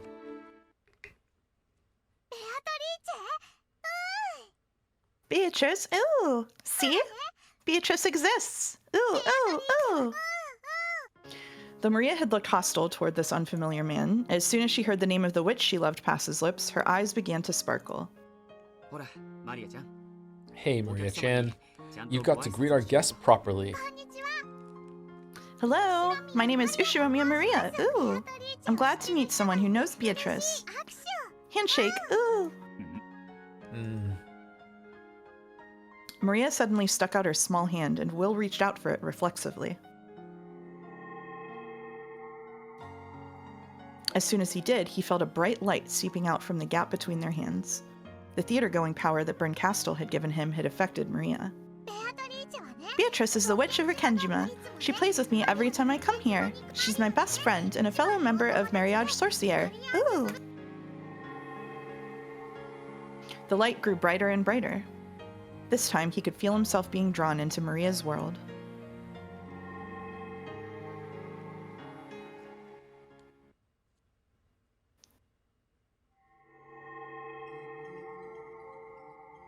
I'm Ushiromiya Maria. My mama is Rosa. My papa, I don't have a papa. I think I remember Mama showing me a picture long ago and saying, "This is your papa." It was a picture of a man with a dark suntan on a beach wearing a swimsuit. Later on, when I learned what papa meant, I asked Mama to show me that picture again, but she said it didn't exist.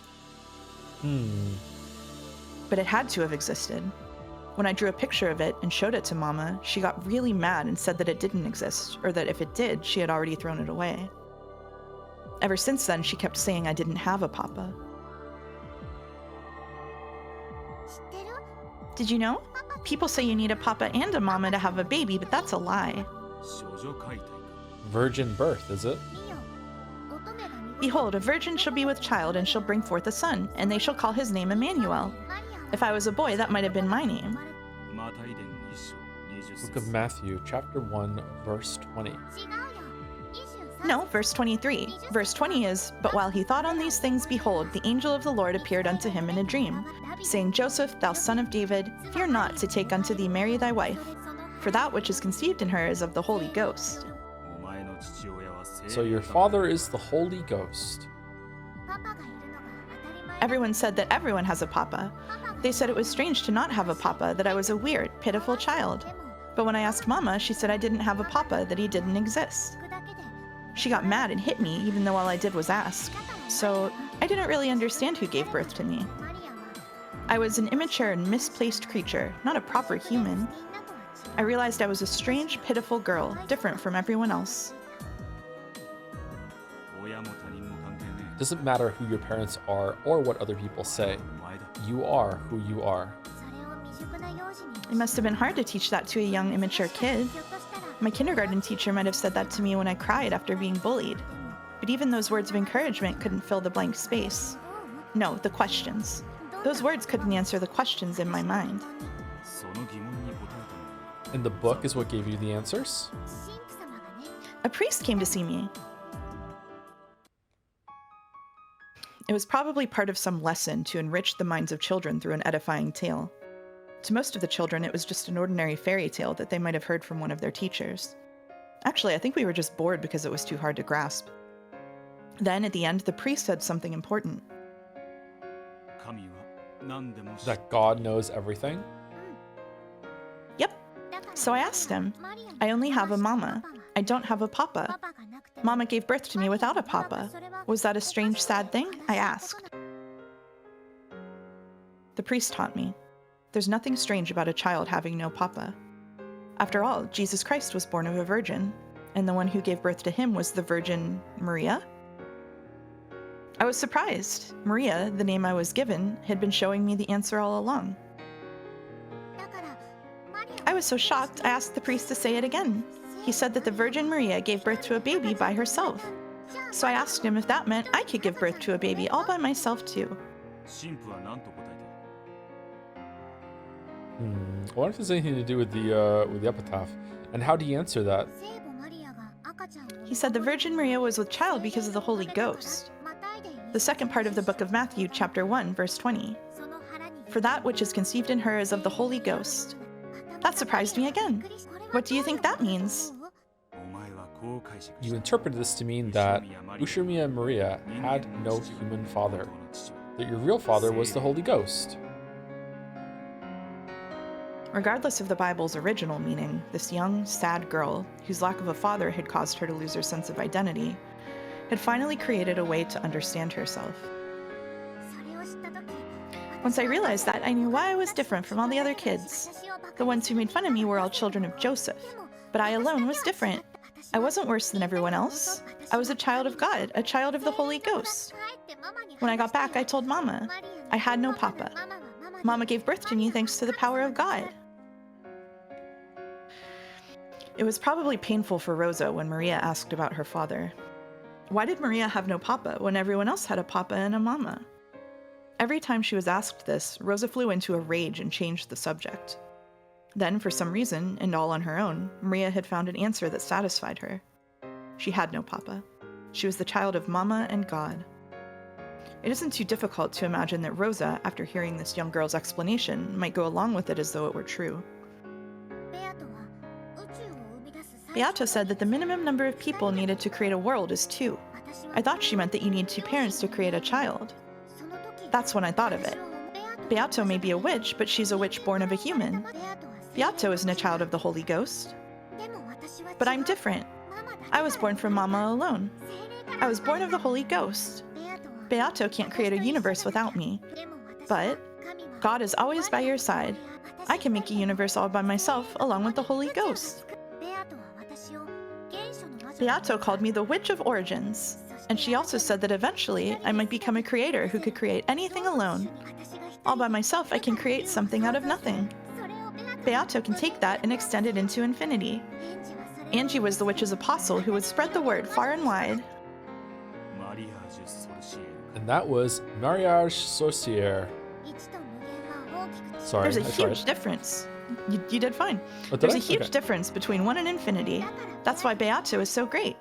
However, compared to the difference between existence and non-existence, 1 and infinity are nearly the same thing. I am the child destined to become the best witch. No. The greatest creator in the world. Mariage Sorcière was the nest to prepare me for that. I am Ushiromia Maria. Maria who stands by God's side.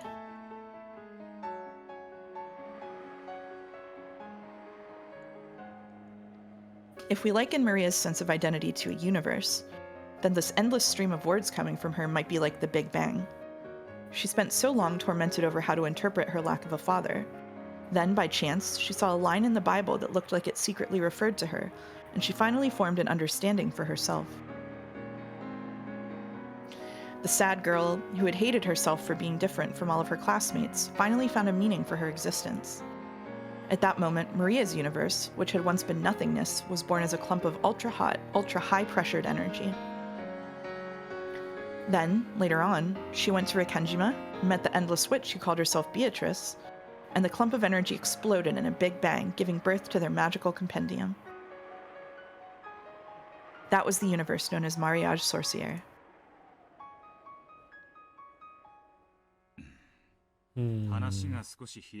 We're jumping about a bit too fast. Let's take things one at a time. Sure. Where do you want to start? After you decided that you were the child of the Holy Ghost, it's easy to imagine that you gradually became more and more interested in the occult. And then what? Once you reached that state, where did you meet Beatrice, and how did the two of you interact? It really did happen all of a sudden one day. I wanted to meet the witch called Beatrice who lived on Rikenjima. I wanted to meet her as a fellow witch. At that time, you already knew you were a witch? I did. Even then, when it came to the Bible and the occult, I already knew as much as an adult. So, even though I couldn't use magic, I believed that I was a witch. It's a bit funny, isn't it? That's why I was only a witch apprentice. When did you meet Beatrice? I don't really remember when, but I do remember what it was like. It was really, really sudden.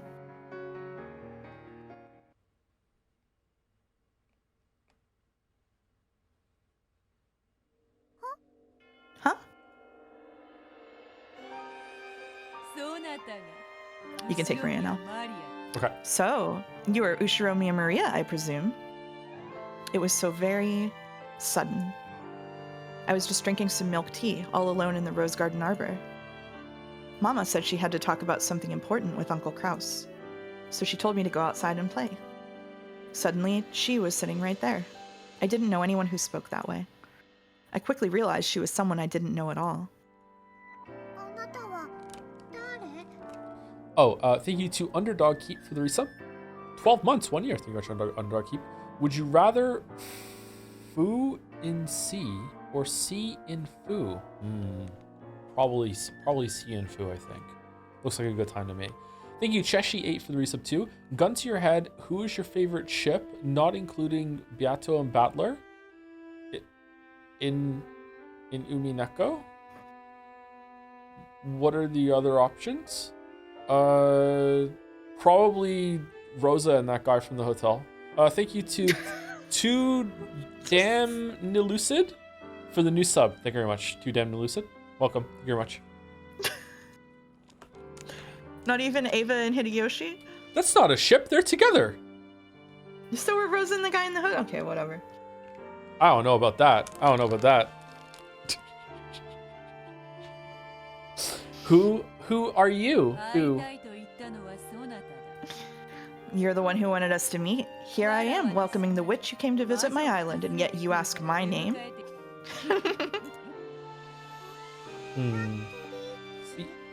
Beatrice? Precisely. I am Beatrice. Yeah, that is pretty sudden. Yeah, really, really sudden. There are witches and spirits right next to us all the time. They just choose not to show themselves until you are really spooked by a horror movie. And when they do show themselves, it's always sudden, as though they've been there the whole time. That's what I learned that day, Saku gasped. And then, you and Beatrice became friends? Yeah, she stayed and chatted with me the whole time until Mama was done with her work. We talked about magic and witches, and about how I was a child of the Holy Ghost. And what was your impression of Beatrice then? I don't like saying it, but my knowledge at least was better than hers back then. At first I thought she wasn't a very good witch. Well, that was just my conceit. There are so many different kinds of magical compendiums. Plus, mine was based on self-study. I probably only viewed Beato that way because her magical compendium was different from mine. It wasn't long before I came to regret that and apologized. So Beatrice learned from you a bit? Apologized? Did Beatrice do something to win your respect? I see. So she showed you magic.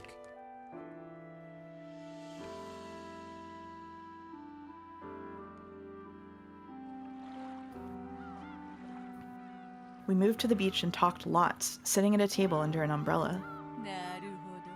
Very interesting. Maria, I see you've been quite diligent in your studies. At your age, to be capable of teaching a 1,000-year-old witch such as myself is truly an accomplishment worthy of admiration. So, what sort of magic can you use? Magic? If you call yourself a witch, you must be able to show me some sort of magic, correct? I was stunned for a second. Of course, it should have been obvious. I was a child of the Holy Ghost, and since I'd studied so much of the occult, I was also a witch, not a human. Until that day, I'd been so sure of both of those things. So when I was asked what sort of magic I could use, it left me in a daze. When one knows of magic and can speak of it, they finally reach the rank of apprentice. One is only a witch if they can put such knowledge into practice and use magic, correct? So, I'm not a witch yet? You've studied well, and I can sense a very rare talent within you. One day you may become a witch so great that even I could not compare. Or perhaps even a creator, as you have told me. However, you're still young and immature. You are, yes, you are an apprentice. A witch apprentice, you might call it. So does that mean you can use magic, Beato?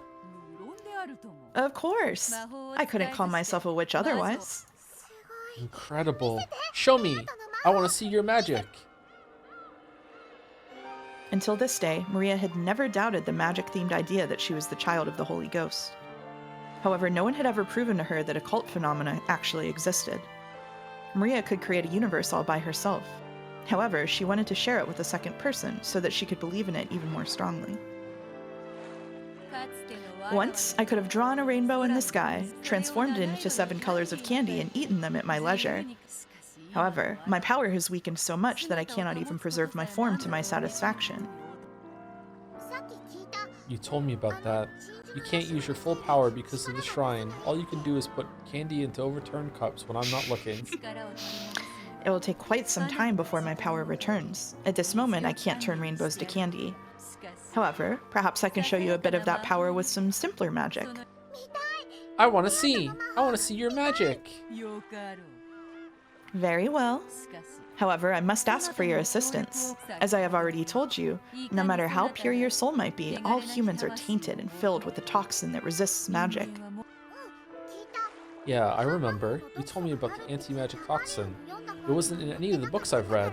You must really be incredible to know so much.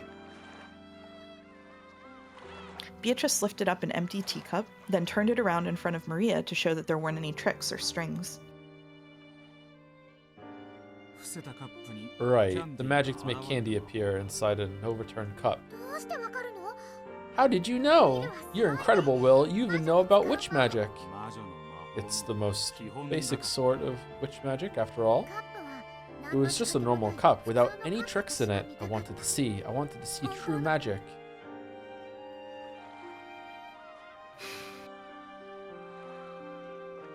There was a thing Maria desired. To strengthen her belief that there was an occult side to her, she wanted to see the occult outside herself as well. That's why she agreed to help Beatrice with her magic. She didn't want her own toxin to ruin her chance of learning the miracles of magic. Good. Then try looking inside that cup. Ah, there's candy. And an egg. There's candy. As a gift to mark my meeting with a new witch, and as a sign of our friendship, I offer this to you. This was a true miracle of magic. For the first time, I felt shame and embarrassment at my conceit. I could feel that sense of omnipotence disappear, the idea that I was the child of the Holy Ghost and the most important and special person in the world.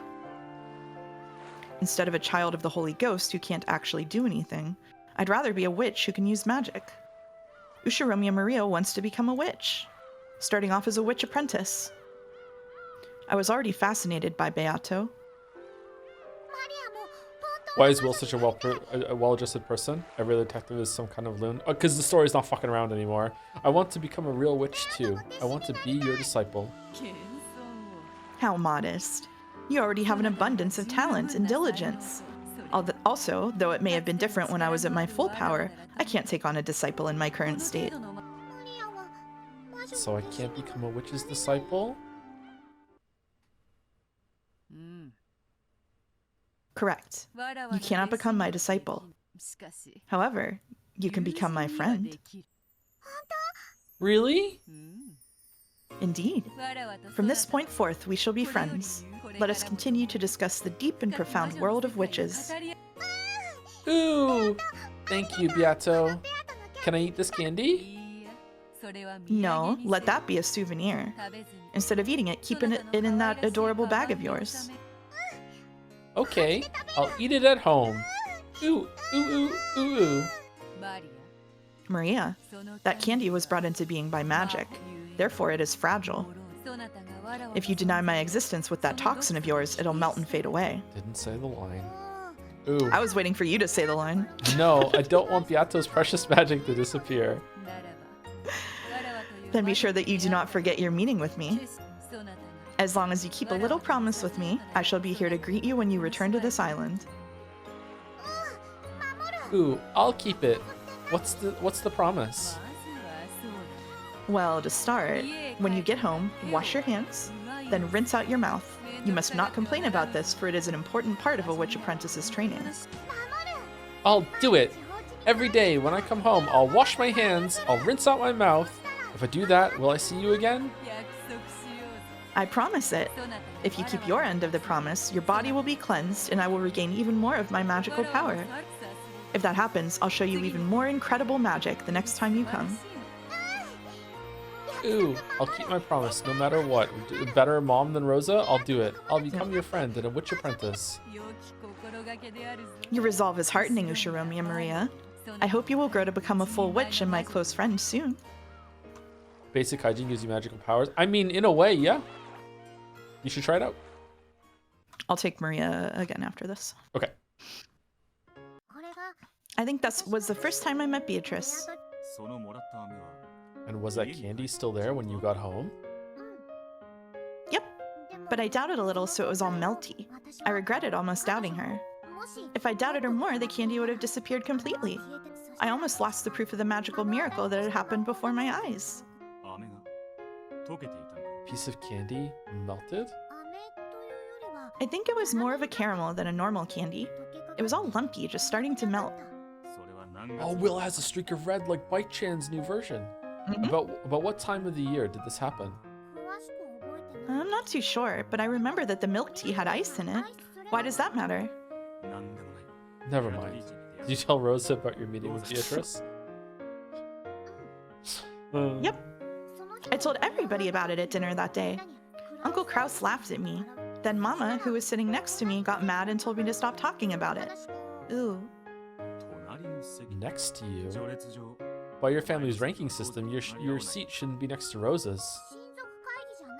It wasn't a family conference. It was when just Mama and I came to visit. So there was only Uncle Kraus's family, Mama, and me. There were fewer people, so we didn't sit in the same spots as a family conference. Yeah, dumbass. And Rosa was sitting in the seat next to you. Yeah. Why does that matter? It doesn't. Have you ever met with Beatrice outside Rickenjima? No. After all, Beato's body is fragile. But not that fragile. Yeah! So she can't go wherever she wants. I said I wouldn't mind letting her possess me, but she said she couldn't because she couldn't leave the island. And after that, you met her every time you came to Rickenjima? Yeah. We became really good friends. The more I talked to Beato, the more I realized what an amazing witch she was. She showed me wonderful magic every time I saw her. Then she told me about a magical compendium that was different from mine, and we both talked together about the mysteries of magic. I wanted to reach her level as soon as I could. I wanted to become the kind of witch Beato was. Did you ever introduce Beatrice to your mother? Nope. She said Mama's toxin was too strong, so they couldn't meet each other yet. Almost all adults are no good when it comes to the toxin, because they're all tainted. Was anyone other than you able to see Beatrice? They couldn't at first. She said her magical power was weak, so her body would crumble if even a little bit of the toxin reached her. But she gathered magical power bit by bit, and she could eventually appear in front of other people who had small amounts of toxin. And who was that? There weren't many of them. Just a few of the servants. Specifically...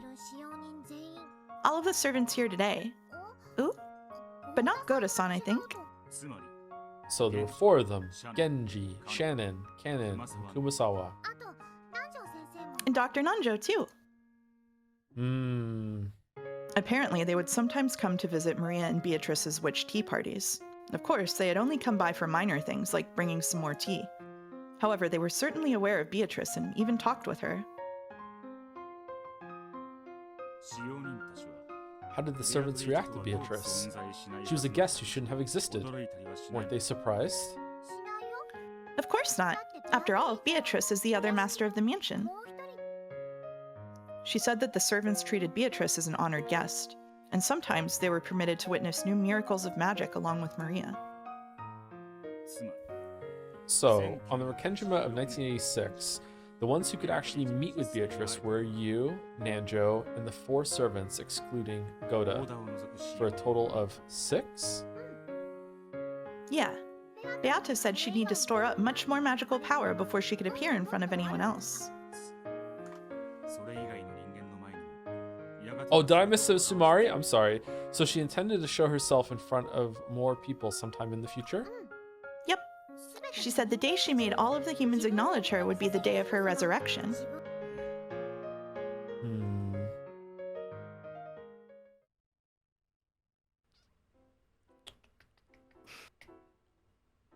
Maria, the servants, and Nanjo had acknowledged her. She had probably appeared before new humans one by one, starting with those whose anti-magic toxin was weakest. Beatrice's game was to increase the number of humans who could recognize her, until she could make everyone on the island acknowledge her. Of that, there can be no doubt. In that case, the last person Beatrice needed to appear in front of would be Battler, the one said to have the strongest anti-magical power. Does this mean Beatrice thought Battler would be the hardest to convince? It seems true that Battler was one of Beatrice's goals. However, if we go with that chessboard thinking Battler loves so much, Beatrice is trying to make people acknowledge her existence. Therefore, you might say she's a character who can't exist unless people acknowledge her. Battler reached this idea himself as soon as the first game. Yes, there's something different about the Beatrice of 1986. She's different from the Italian Beatrice or the Cuadorian Beatrice, both of whom certainly did exist. The Beatrice of 1986, the one we're so familiar with in a mysterious way, yet who has no existence. What does it mean to kill this Beatrice who has no existence? The minimum number of people required to create a universe is 2. However, Maria said that even a single person could give birth to a universe. And yet Maria desired a second person to nurture the world she had given birth to alone. Because if it was born and not nurtured, it would die and disappear? Let's replace the word universe with Beatrice. The minimum number of people required to create Beatrice is 2. However, even a single person could give birth to her. Sorry, hold on. Yet, this is making me think that this fragment is just like Beatrice was killed because this world is a world where she didn't have to exist. But then how did she exist to even have a funeral? Like this, I'm not sure if I understand what's going on in this game. Like it feels like this is entirely like make-believe land. Maybe that's not the right word. I don't know. It's like many of the characters or pieces here have like it's almost like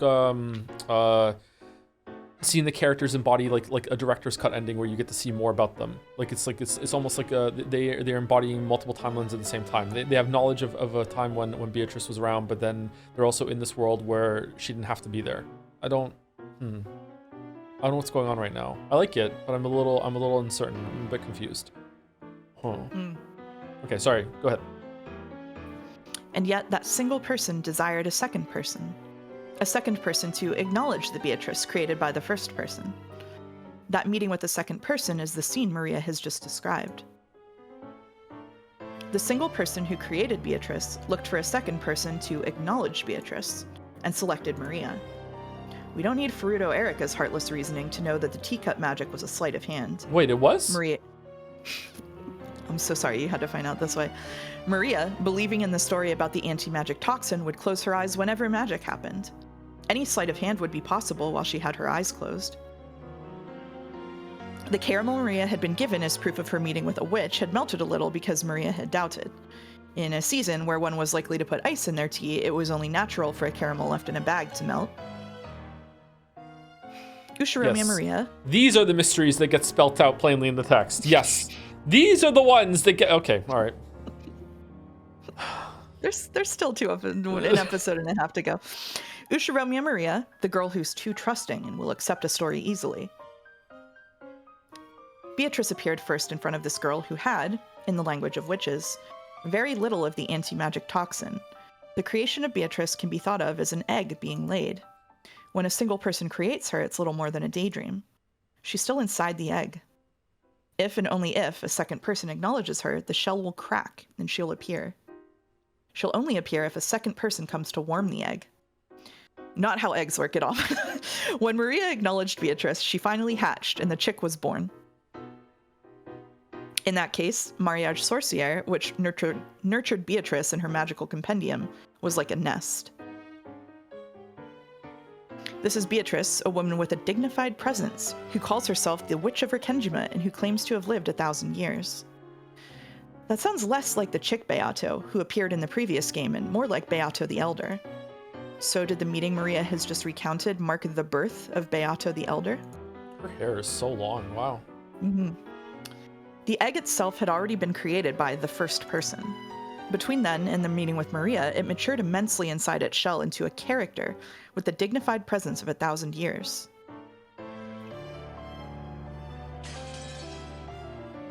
Then, when Maria acknowledged it, it hatched, and the Witch of Rekenjima finally gained a form. Perhaps that moment marks the birth of the Beatrice of 1986. The younger chick Beata was born out of love for Battler. Since that birth hasn't occurred at this point in time, the birth of Beato the Elder and the existence of Beatrice at this moment must have nothing to do with Battler. Are you enjoying this reasoning, Burncastle? If you are, let's at least have some applause from the spectators. Hey, yippee! Great, thanks a bunch. Thanks, chat. Thanks. Clap, clap, clap, clap, clap, clap, clap. I wish for Beato to grant me a lot of things with magic. That's why I'm helping with her resurrection. What is it you wish for? Lots and lots. Hehehe, not telling. So you wanted to protect your mama from the Black Witch. How did you know that? You're incredible. Ugh. And you're already sure that you'll never be able to get that world back without a witch's help? Yep. I love Mama. She's so nice. I want to be with her forever. For all eternity.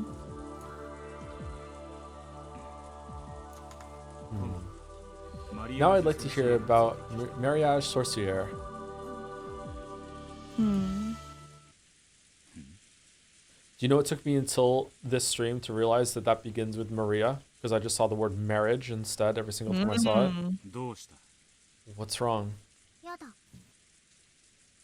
Don't wanna. Huh? I'm thirsty, so I'm gonna go get something to drink. See you later. Maria became suddenly formal, bowed her head, and left without waiting for a reply. It was a very un-Maria-like thing to do.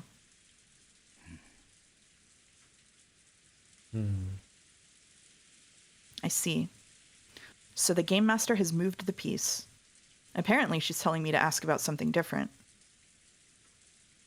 At some point, Leon had started chatting with the other family members.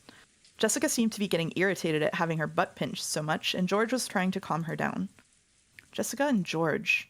Guess I'll hear their stories next. Compared to Maria, the anti-magic toxin is very strong in these two. At least at the beginning of the other games, they didn't acknowledge Beatrice.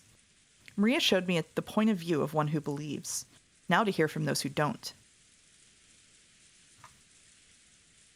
Should talk to Goda instead, in my opinion. Goda. All done? Goda. Yep, next chapter. Chapter 2? Okay. Yep. I am those three. Interesting. Okay. Goda.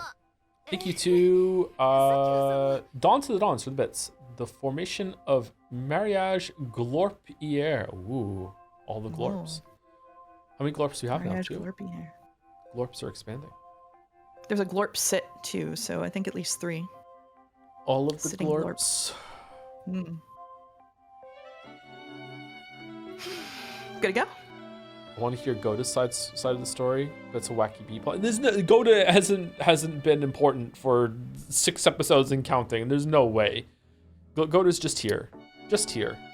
Would you like to know what Goda's role was originally supposed to be when they were first writing this? Is that going to be spoilers? It's not relevant to the central part of the plot. It's just what they were going to do with him. Sure. Natsuhi was going to have an affair with him. That was written out. I could not see Natsui having an affair. Really? That must have been a way different Natsui. Yeah.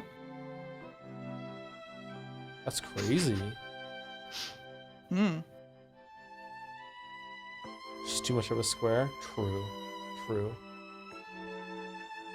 Did he even read up so far? That's true. Natsui did have an affair with Kinzo, so maybe she would. True. That's so true. Wow. Anyway, I'm good to go. Are we ready? Did Mouse just spoil that Natsuhi and Goda aren't having an affair? I'm so sorry, chat. I'm so sorry. I regret my words and deeds more every day. You're so right. I apologize for our successor Sama's lack of courtesy back there. It's not going to leave a mark, is it? Talk about merciless. Did you say something, Jessica? Of course not. I've already learned my lesson, okay? Leon, ooh, this is you actually, sorry, my bad. Leon, who had apparently been chatting with the adult siblings, spun around with a smile and stared at Jessica. Looks like the other older siblings firmly in control around here. Those are some sharp ears. I think I'm finally getting this Leon person. Yeah. Our successor Sama's always been weirdly sharp, and the adults are always gushing about that kid. And I'm always getting compared to that, both at home and at school. Come to think of it, Leon was the student council president during both middle school and high school.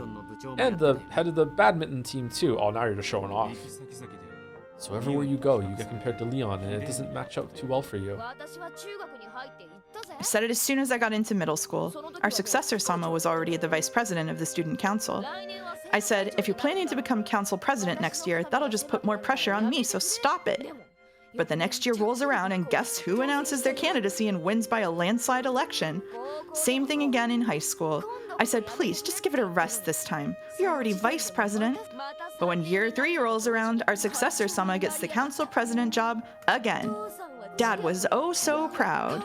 Mom kept saying, now you make sure you do your best as a little sister over and over and over again. Ugh! And then they banned Xenogears talk. But even so, you were still proud to be Leon's little sister, weren't you? It's not like I ever thought of it that way. Yeah, of course not. Why would I? It can be tough to be compared against perfection. But other people are other people, and you are you. There's no point letting it get you down. Live how you want to, with all you've got, and you'll be fine. Of course.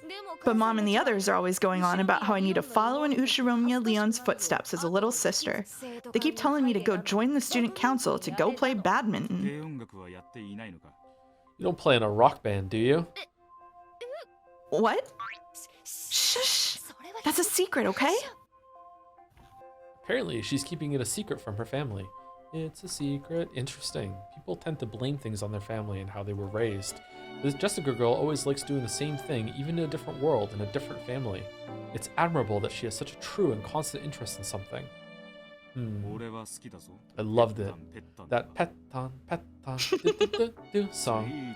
That Dokion song. Wah! Shush! Nothing wrong with the extraordinarily accomplished sort like Leon, but kids who act their age do have their charms. True. That's the best way to go through life. Enjoy your youth to the fullest. Thanks. Apparently, no one had ever told Jessica that they approved of how she lived, and the direct way Will had put it made her turn red and hang her head in embarrassment. I want to ask you two now. The same thing you just asked Maria-chan? Yeah. Please tell me everything you know about Beatrice. Well, you can see how much Maria-chan loves witches and the occult. For her, Beatrice is a symbol to be admired, like an anime heroine. Whenever some trivial thing happens, she believes it's some witch pranking her with magic. You really are an adult. And so is the fact that you've never had to say that to Maria, even if you think it. Of course. Childhood dreams only happen when you're a kid. I think respecting that precious experience is an adult's responsibility. Looks like the two of us will get along well. This is devastating. George's position was that Beatrice was nothing more than a fairy tale. However, that phrase, respecting a child's dreams is the adult thing to do, that might be worthy of further scrutiny. When she got the candy from Beatrice by magic, Maria probably got excited and told George and the others. Then, the adults followed his lead and actively supported that story, as adults should. However, we can conceive of a similar situation coming up besides an adult interacting with a child. For example, what about a subordinate interacting with a superior? If Kinzo, tyrant of the Ushiromiya family, claimed that Beatrice existed and had revived, perhaps the other members of the family would actively support that story, as his subordinates should. Though Beatrice only appeared directly in front of a limited number of people, it's probably safe to say that the concept of her existence penetrated deeply within the Ushiromiya family, even among those who had never seen her. However, no matter how deeply that concept penetrated, she was only viewed as a sort of fairy tale character. It would be necessary to transform the concept of the character from an imaginary fairy tale into reality. So, a person attempting to do this would need to perform acts that no one could explain without magic. These acts were the witch incidents, starting with the window opening pranks played by Beato the Elder, and ending with the closed room murders. That escalated. Beato the Elder talked about this, saying that the anti-magic power filling the mansion would be weakened bit by bit the more she made her existence known. Beatrice, why were you willing to go so far to make everyone besides you accept your existence? Because that fiction will become the truth if everyone acknowledges it? Because at that moment, the being called Beatrice will be acknowledged and will become human? In that case, until Beatrice is acknowledged by all people, she's less than human. She's furniture. Why would furniture want to become human? I seem to remember this being a theme in the previous game. It's because they want to gain a right. Furniture cannot so they try to become human because they want the right to It's extremely simple. After all, it's directly connected to the reason Chick Beato was born in the first place. Sorry.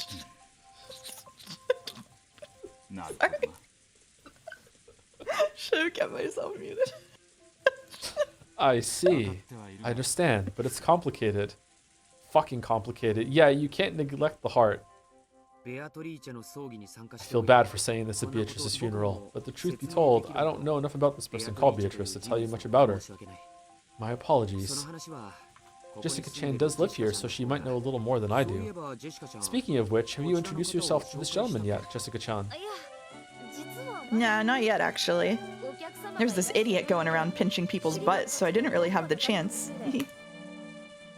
A bit late, Jessica looked embarrassed for acting rudely in front of an unfamiliar guest. She cleared her throat and made a beautiful bow that didn't fit well with her normal attitude. She even lifted the corners of her skirt in a curtsy. Pleased to meet you. My name is Jessica. Allow me to welcome you to the Ushiromiya family on this splendid day. Please enjoy our hospitality and... Willard. Call me Will. Huh? Huh? What? Jessica's greeting had been of the old-fashioned sort, so Will also treated her like an old-fashioned lady, bending down on one knee, taking Jessica's right hand, and kissing it. Whoa! What?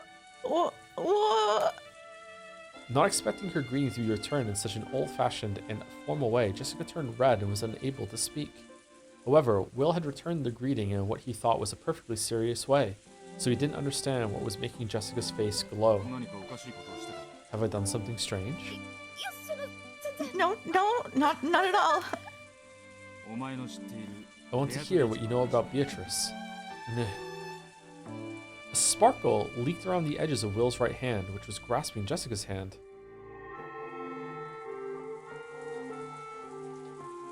Looks like the theater-going power is having its effect on Jessica.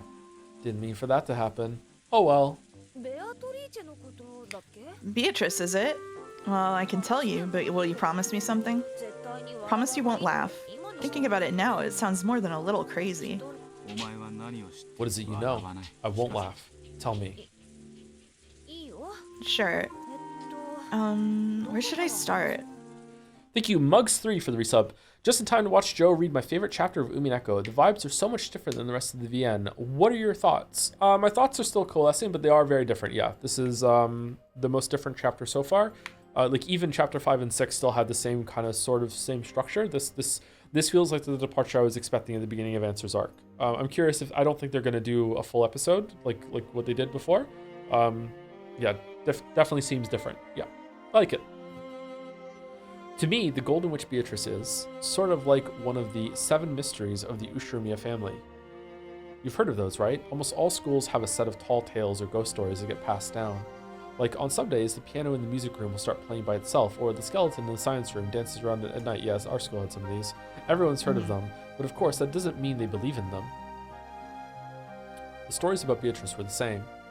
It's just one of those strange tales about our way too big mansion. The servants would sometimes talk about seeing things during their night patrols. Sometimes I felt a bit annoyed about them turning my home into a place for ghost stories, but I didn't pay it any more attention than that. That's how little it mattered to me. So, during my normal everyday life, I would completely forget about the name Beatrice. Of course, when that huge portrait was first hung, it definitely felt creepy. Even I tried not to meet her eyes after dark, so it's no surprise that the servants found it eerie. But that only lasted for a short while. We all walked by the portrait every day. We gradually got used to it and eventually bored of it. I didn't really care anymore about the portrait of the mistress from grandfather's delusions. I get that. I'll bet it was different from the other relatives who only came a few times a year. Exactly. That's why every time the family came for a family conference, they'd always stand in front of that portrait and talk about Beatrice. So I was reminded of it every now and then.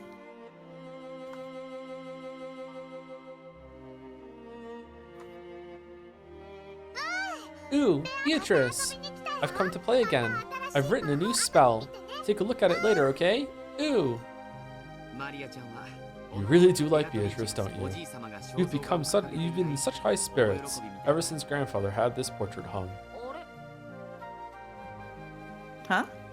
Where's Angie? She went back with Aunt Kyrie to take some medicine. Her body really is frail. Totally the opposite of Battler. She's the sort that gets sick whenever she's stressed. I also used to get sick on big holidays or trips. Maria's really tough by comparison. She's been talking about Beatrice non-stop since we left Nijima. Don't you think she's taking this a bit too far? It's not so bad, right? It's normal for kids to have an active imagination. If a kid told you that she'd... Sorry, my brain was formulating a Shannon burn right now and I passed it. If a kid told you that she'd met Santa Claus, would you tell her she's a liar? Well, of course I wouldn't go that far. Who do you think I am, Fruto Erica? Maria kept talking to the portrait as though it was an old friend. She promised to play with it later as if she was talking to a living human.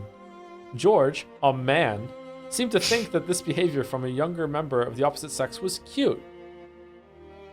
But, to be perfectly frank, it wasn't cute.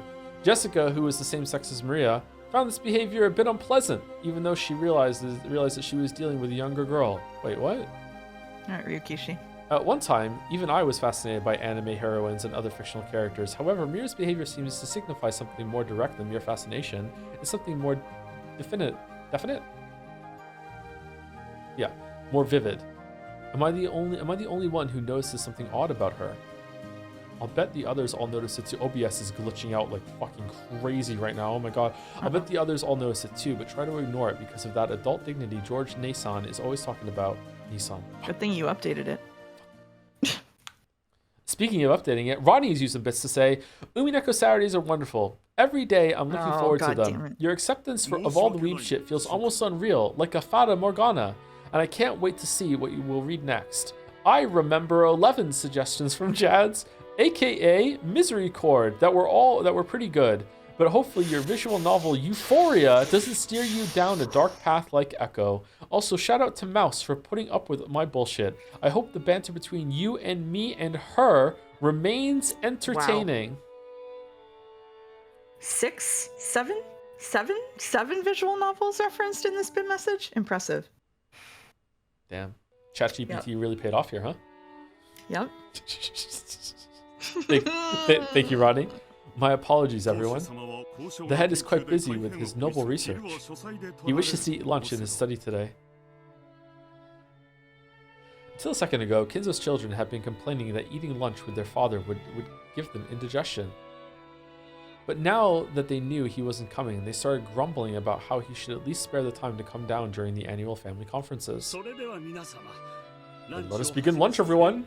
I, Goda, have made use of all my talent and experience to make sure that you guests who have come from so far away will be entirely satisfied with your meal. Wait, hold on. Why isn't he coming down? In this fragment, he's alive. Or is it, again, like there's like two things going on right now? Okay. No one's stomach would fail to rumble after hearing that from the great chef Goda. By the time the splendid dishes were laid out, everyone had stopped talking about Kinzo's absence. It was now Angie's absence that was being discussed. Apparently, her stomachache had gotten so bad that both she and Kyrie couldn't make it to lunch.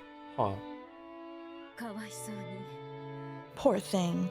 Goda, make sure you talk to Kyrie-san later and have some porridge made. Thanks for the concern. Sorry about all this. It seems she just can't handle much stress. That's how it is with the young'uns. They're cute, at least when they're not regurgitating. George used to do that all the time. He really was frail way back then. Right? Still does with the shit that comes out of his mouth. Let's not talk about the past. It's not exactly a mealtime topic. Ooh, poor Angie. I forgot her name. Sorry. So she won't get to eat this yummy food? Yeah, poor kid. Let's make sure we play with her a lot when she gets better. Ooh, no way. She can't play with me. What are you talking about? Why? Because I'm going to play with Beatrice, of course. So I can't play with Angie. Play with Beatrice? You mean you're gonna go off on your own again to mumble to yourself and read some book? Owned. Jessica slightly regretted that she hadn't been more tactful. However, she couldn't wipe away that uncomfortable feeling she got every time Maria talked about Beatrice. And that feeling slipped out through her words. Ooh, I don't do it on my own. Beato is there too. Maria may be young, but she does know how to read a person's tone. She immediately burst out in anger, drawing the attention of everyone in the room. Normally, Rosa would have stopped her at this point. However, she happened to have gone to the bathroom at that moment and was drunk, so there was no one to calm Maria down. Poor Jessica, you're just a clump of the toxin. With Beato's weak magical power now, she'd burn to a crisp if she ever appeared in front of you. But she will appear before you eventually. Yes, in front of everyone else too. And then the door to the Golden Land will open. But who knows if you'll be invited in. Of course, she will take me there to the Golden Land. But not Jessica. Not Jessica. Not someone who makes fun of Beatrice. Not an unenlightened, stupid, confused, filthy, toxin-stained human.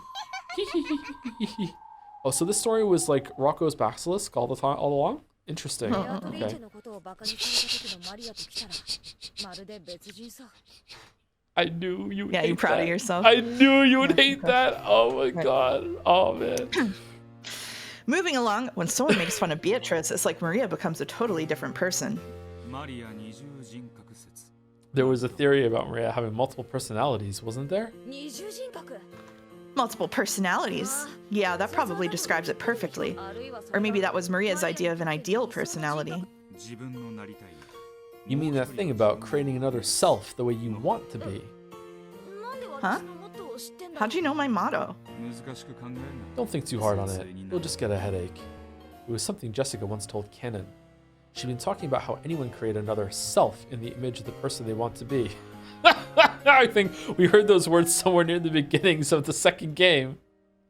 Fuck you. Now that I think about it, some very interesting stuff's been mentioned since very early on. Fuck you! God damn it! What the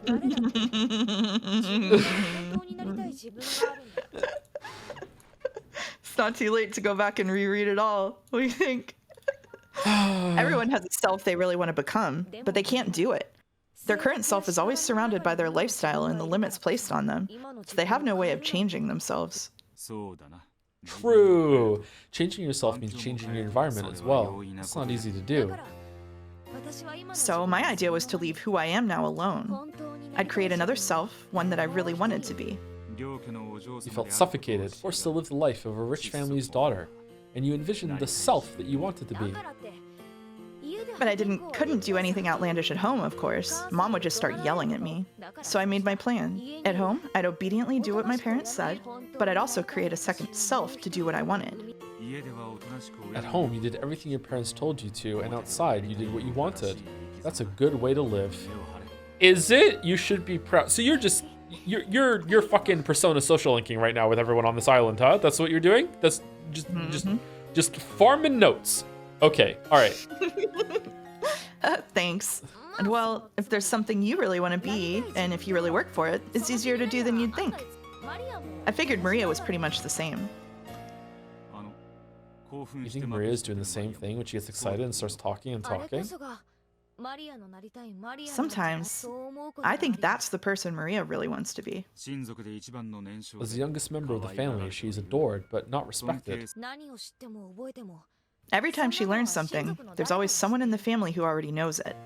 She doesn't get to show off her knowledge about anything. Whenever she does learn something new, we try to smile and praise her, but that might actually have hurt her. Isn't Angie the youngest member? So Maria wanted to become an authority on something. It's something that all young boys and girls think when they want to shake off their childhood. It's not a bad feeling when you learn something new and your parents praise you. But when you realize that your parents already knew that thing, it sometimes feels like they're talking down to you. Like George, when a kid learns that their one-digit times table, their parents will probably praise them. However, inconsiderate parents will sometimes ask mean questions like, then what is 11 times 11? Or what is 16 times 16? Or something similar. Parents like this fucking suck. If that happens, the kid will lose his feeling of accomplishment and will start to feel as though he can never surpass his parents. So, it's easy to guess why Maria got interested in the occult, something no one else knew about, and started learning more and more about it. I think the person Maria wants to be is an authority on the occult who everyone respects. And if she talked about the occult during her everyday life, Rosa would hit her. So, like you, she's been hiding this other self most of the time. That's what I think she's doing at times like this. Maybe I should say that this is her real self slipping through the cracks to cover up her normal self. Actually, I've had some experience with that myself. I've thought at times that it'd be nice to become a frail, secluded lady, so I'd pretend to cough a lot, and it sort of became a bad habit. What the fuck, Jessica? Yep. What the fuck are you talking about? Because everyone would be nice to you if you started having coughing fits? No. Whenever the conversation turned to something I didn't like or something that made me feel uncomfortable, I could do that to change the subject. I see. And that's another self you wanted to become. That one's fun to go back with a reread on, by the way. Like, Chad's saying it. Like, didn't she like collapse at some point because of the asthma? Was it fake? Like, what? Like, is this just retconning the fact that she was only selectively asthmatic? Is that what this point is? Like, what the fuck is this? Okay, all right. Let's just continue. It's fine. Yeah, I'd appreciate it if you didn't tell anyone about that. Then, just what is Maria's other self? An authority on the occult who can out-argue even adults? Or else, does it have to do with her relationship with witches? Either way, denying Beatrice in front of Maria is clearly taboo. This is the opposite. I've told this story on chat at least once before. This is the opposite happened when I was a teenager. There was a whole year that I had a cough that was persistent and wouldn't go away, and my parents thought they called it my sarcastic cough, and they thought I was coughing because I wanted them to quit smoking, and they wouldn't believe me when I said to them, "No, I can't stop coughing. It's a real cough." And it really was a cough. It really didn't go. It really wasn't me faking it. I really had a cough. Fucking. We went on trips and shit, and I would cough in front of other family members, and they would be like, "Is he okay?" And they were like, "Nah, it's just a sarcastic cough because he wants us to quit smoking." And I'd be like, "No, it really is a cough. I can't stop coughing." And then it just got better like a year later. Yeah. That's probably fucked, man. I think I was 14, something like that. I think it was when I was 14 to 15. Yeah. In her search for something more than her everyday life, Maria found it in Beatrice and inside herself. In that case, is going to the Golden Land with Beatrice Maria's wish?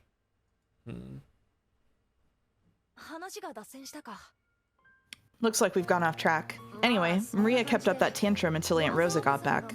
I should have let her be, but I fought back. You said there was no way Beatrice could exist? Something like that.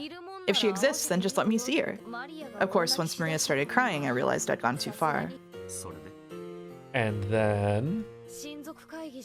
At the end of the family conference, I was the only one still upset. Maria acted as though nothing had happened. Instead, she went off somewhere on her own and came back talking happily about how she'd played with Beatrice again. Everyone, me included, decided not to contradict her. By that time, it was best to just accept it and ignore it.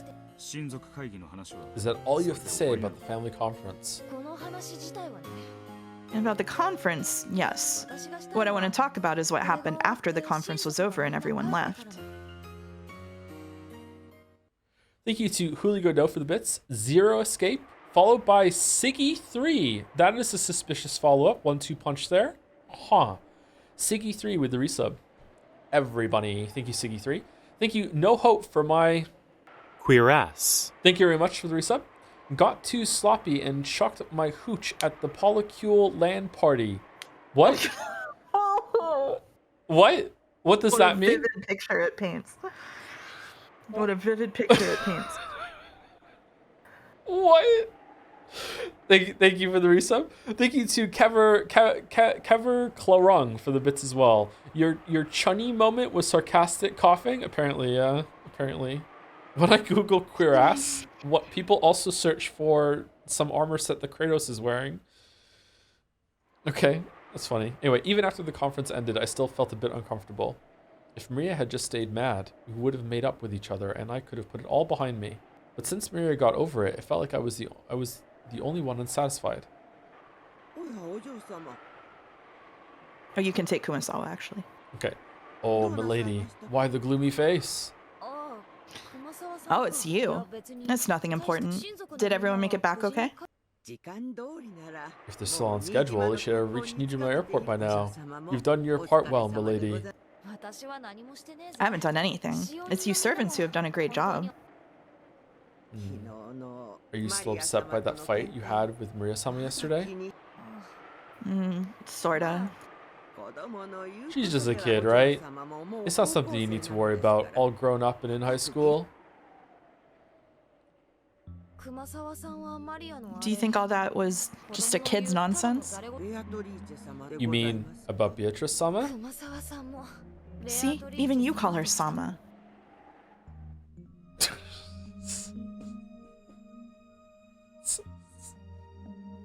Sorry, it's a horrible message I just read. I once went to swimming lessons with a broken arm because mom thought it was just strange that I was being a pussy. I'm sorry, the image of your mom calling you a pussy is so funny, but that's awful. I'm sorry that happened to you. Who the fuck does that to their kid? Rosa mom? Holy fuck. I'm sorry. Holy shit, man. Joe, be nice, you horrible. I am being nice. That's terrible that happens. That's awful. Marble for them? No, that's too far. Beatrice is the name of grandfather's mistress, the person he's still infatuated with. I realized that as a servant, Kurosawa-san can't speak of her indiscreetly. Still, that's now become the name of the fictitious witch who lives in this mansion, and it's almost natural for people to call her Sama. Beatrice is just a ghost story created by the adults to stop us from wandering into the forest. Maria just thought it was interesting one day and decided to act like it was true. Oh, if you say such things, you'll end up regretting it. After all, Beatrice-sama exists. Again, when you say stuff like that, you're just freaking me out.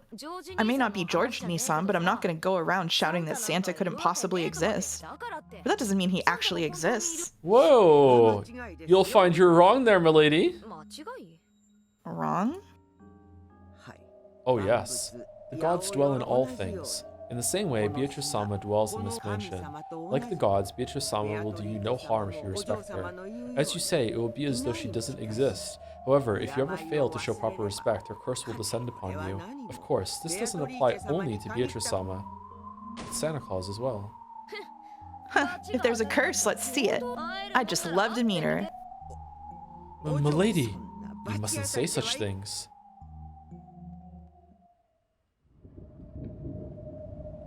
The storm. Ooh. I love rain. Oh, milady. You did a fine job today. Shannon, Goda-san. You guys know about Beatrice, right? Huh? Well, I do know of her, of course. Why do you ask? The two looked at each other. They looked like a pair who had just heard a clueless person suddenly utter a forbidden word. Let's have it straight. Does she exist? That ghost? If it's a question of whether she exists or not, I would have to say that she doesn't. Probably. I'm sure she exists. Why? Have you ever met her? I've never met her directly, but... Where's Leon in all these flashbacks? Is there a dual reality going on here? It seems like there is. What the fuck is going on here? This is weird. Shannon spoke in detail of how she'd sometimes feel a strange presence or see a silhouette while doing the midnight rounds. And each time she started, Jessica would immediately cut her off, saying she must have seen it wrong or been mistaken. You haven't met her either, right, Goda-san? Of course not. However, well, he was being very evasive. Even a man as big as Goda was apparently unable to deny the existence of someone he'd never met. This really didn't sit well with Jessica. She was a resident of this mansion herself. They were acting as though someone else, someone she didn't know, was living here, or she didn't like it. Wait a sec. Tell me that story one more time. Huh? Which do you mean? The story about the VIP room? Goda and Shannon had been recounting several ghost stories about Beatrice. One of those drew a reaction from Jessica, sorry. Yeah, that one. Sounds pretty cool. Goda and Shannon glanced at each other. After all, it hadn't been a cool story to either of them. You mean that you mustn't enter the VIP room at 2 in the morning? Oh, I love stupid bullshit like this. Let's go. The one about how Beatrice-sama returns to the VIP room every morning at 2, so you mustn't go near it? Yeah, that's it. Pretty cool. All the other stories are about people saying they heard or saw something Beatrice-like, but this one isn't. This one says that if you go to the VIP room at 2, you can actually meet Beatrice-sama. Well, I wonder. Did you have the Bloody Mary one when you were a kid? Mm-hmm. Yep, yeah. Bloody Mary. Yep. What was it turn around 3 times in the mirror, Bloody Mary will show up behind you or something like that? You had to say Bloody Mary 3 times to a mirror at night in the dark, and she would show up in the mirror. Ooh. Yeah, we said it twice. They say that servants who speak ill of Beatrice-sama are cursed. Furthermore, the VIP room is Beatrice-sama's room. Even you, milady, should probably reconsider. The VIP room is locked now, right? Where's the key? Was that key in the key box? I think Genji-sama keeps that key by his own chair. The master key can unlock it too, right? Let me borrow yours. But I can't do that. My ladies, there's no need to approach such an ill-omened place without a reason. Hey, don't you go calling my house ill-omened. Anyway, I've made up my mind. If you can't give me your master key, there's still that key for the VIP room, right? Let me borrow it. Milady. To Jessica, the expressions worn by the pair felt more like an ill omen than anything else did. In Jessica's eyes, the ill-omened thing wasn't the witch or the VIP room. It was them, Maria and the others who believed in the witches. In the end, Jessica forced them to agree, and she made them bring her the key to the VIP room.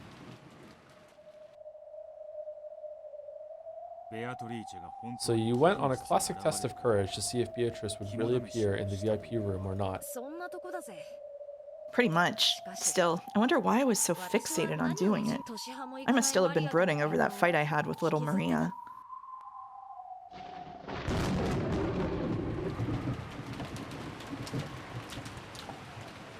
Of course, the weather just had to be terrible on that particular night. To be honest, I slightly regretted sticking my nose into something so pointless, But I'd already said so much, and even borrowed the key from them. I couldn't just go to Shannon the next day, have her ask me how it went, and answer, well, I gave up because it was too scary. That'd just be pathetic. Normally, I go to sleep long before 2 a.m. If Mom found me wandering the corridors at that time of night, she'd definitely yell at me. So I waited in my room, staring at the hands of my clock as it ticked closer to 2. Why would she be out at 2 a.m.? Come back from Goda's room? Outside, the rain was incredible and the wind strong. The swaying, rustling trees were particularly eerie. I complained to Shannon and Goda about making up ghost stories about my house, but I was starting to feel like those ghost stories might not be so impossible after all.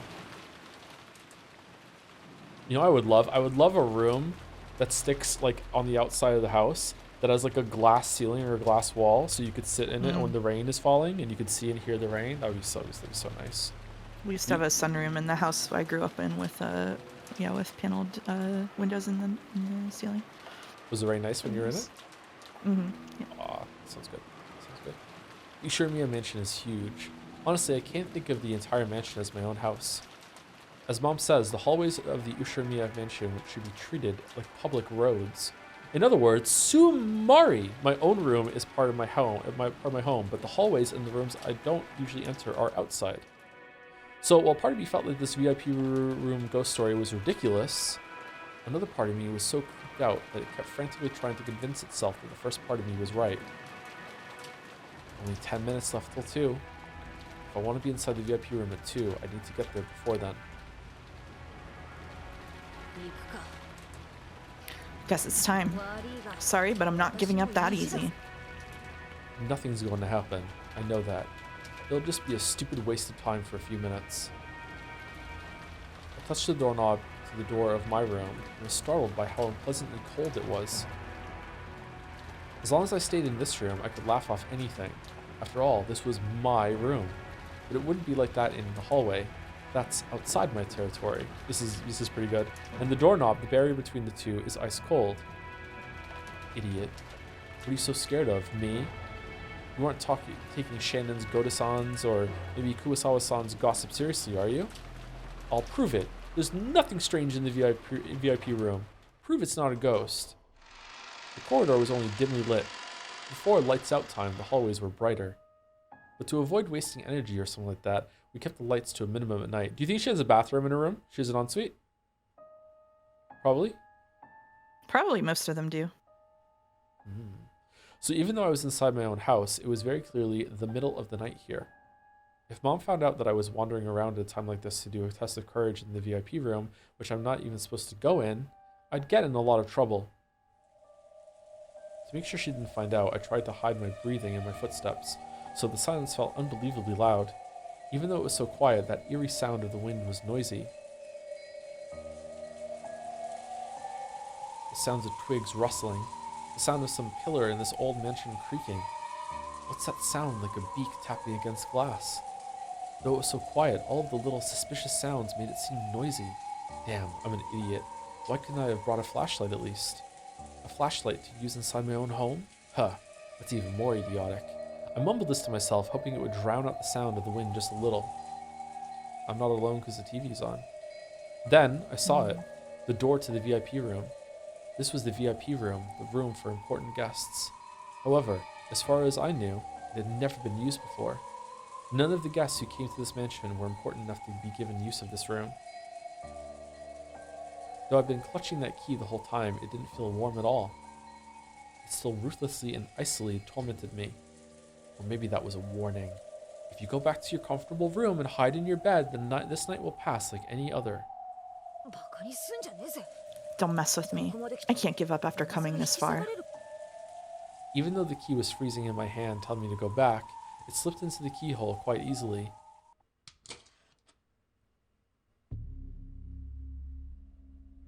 All that's left is to turn the knob, open it, and I'll be inside the VIP room. It's not like I've never been in there before. Long ago, I explored and played hide and seek all the time. In this room that I rarely entered seemed unusual and exciting. However, I got in trouble for going in and was told that this room was important, so one mustn't enter without reason.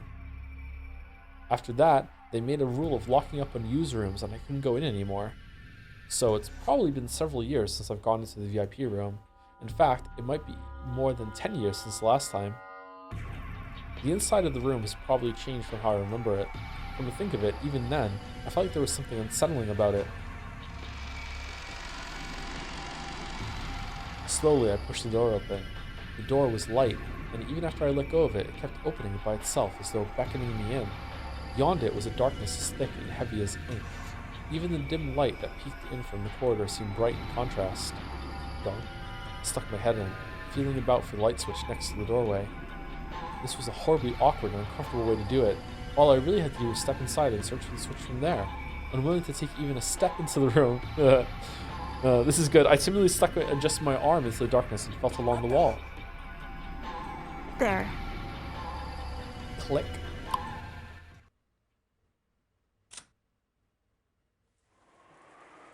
The switch, which was hardly ever used, felt stiff and lifeless. However, once the light turned on, the darkness vanished in an instant. And there, exactly as it had been, as though not a thing had changed in all these years, was the VIP room. The curtain and bed cover might have been slightly different, and maybe the chairs and the like had been changed too. Still, if I had to put it in words, I'd call it the feel. The stiff, lifeless feel of this room hadn't changed. If I hang around here, someone might find me. I'd rather not have Mom find me here. I readied myself, and though I couldn't even bring myself to enter this room when the lights were out, I finally entered.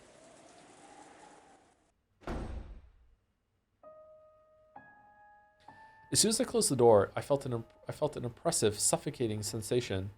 All right, I've shut myself up in the VIP room. Bring it, Beatrice. What time is it now? I looked around the room, but I couldn't see any clock. I'm not in the habit of wearing a watch around the house. Damn. Now I'm not sure what time it is. Still, I know there's only a few minutes left at most. I tried to suppress my desire to use going to get a clock as an excuse to run away from this place. Even so, just standing around like this was boring. When I looked around again, searching for something to sit on, I found something strange. What's this? Whoa! Alright, fuck off! Damn, I wish this was a game so I wouldn't be scared. It had been placed on the side table next to the bed. If this room had been used often, I'd have thought it was just one of the owner's personal belongings. But no one lived in this room. Just a reminder to everyone who's scared in the chat right now that the mind behind this story is releasing the next fucking Silent Hill game in September or whatever, so good luck with that. He's really good at writing horror, yeah. We're going to be streaming that, by the way, I think. But no one lived in this room, so this can't belong to the room's owner. What is this, an offering or something? Creepy. It really did look like an offering. A small French doll was sitting on the side table. You showed me a scene from Higurashi that was actually quite creepy. I remember that. Yeah. The horror in Higurashi is quite effective. I was reading Higurashi the other day, and it pulled a classic like horror maneuver, like a ghost story type maneuver like this that was really simple but so well done that it caused me to not be able to sleep for a while. Really? Which one? Near the end of episode 2. And that's all I want to say. Yep. Wow. Yep. The doll's hair was gold. See, now this is blonde. Beatrice, meh, it was wearing a black dress. Just who managed to find this doll and where? There's no doubt that someone placed the doll here to symbolize Beatrice. Does that mean this doll is supposed to be the owner of this room or something? And looking like an offering to that owner, there sat a small plate with several cookies and wrapped chocolates. It was all set out neatly and there was no dust piled up on the doll. In other words, both the doll and the offering were taken care of on a regular basis by the servants, kept in good condition along with the rest of the room. Taken care of? No, it's more than that. They look like an offering. No, some sort of worship, a prayer saying, "Please don't curse us." So even though the doll was more than eerie enough by itself, viscerally, it was even more unnerving to imagine it being kept safe and worshipped in a place like this. Stupid. Am I supposed to clap my hands together and say, "Please don't curse me"? Jessica forced herself to look away from the bizarre doll. She couldn't bring herself to sit on a bed that wasn't hers. Then again, she didn't really feel like sitting down on a chair either. Shannon's being really quiet behind the curtain right now. She had lost any desire to sit on anything in this room. I wandered about aimlessly, then peeked out the window through the gaps in the curtains to stare at the dark, rainy night. What the hell am I doing? Hanging about in the VIP room this late just because that fight with Maria is still eating at me. This is totally pointless. Beatrice. Just when did that strange witch start living in this mansion?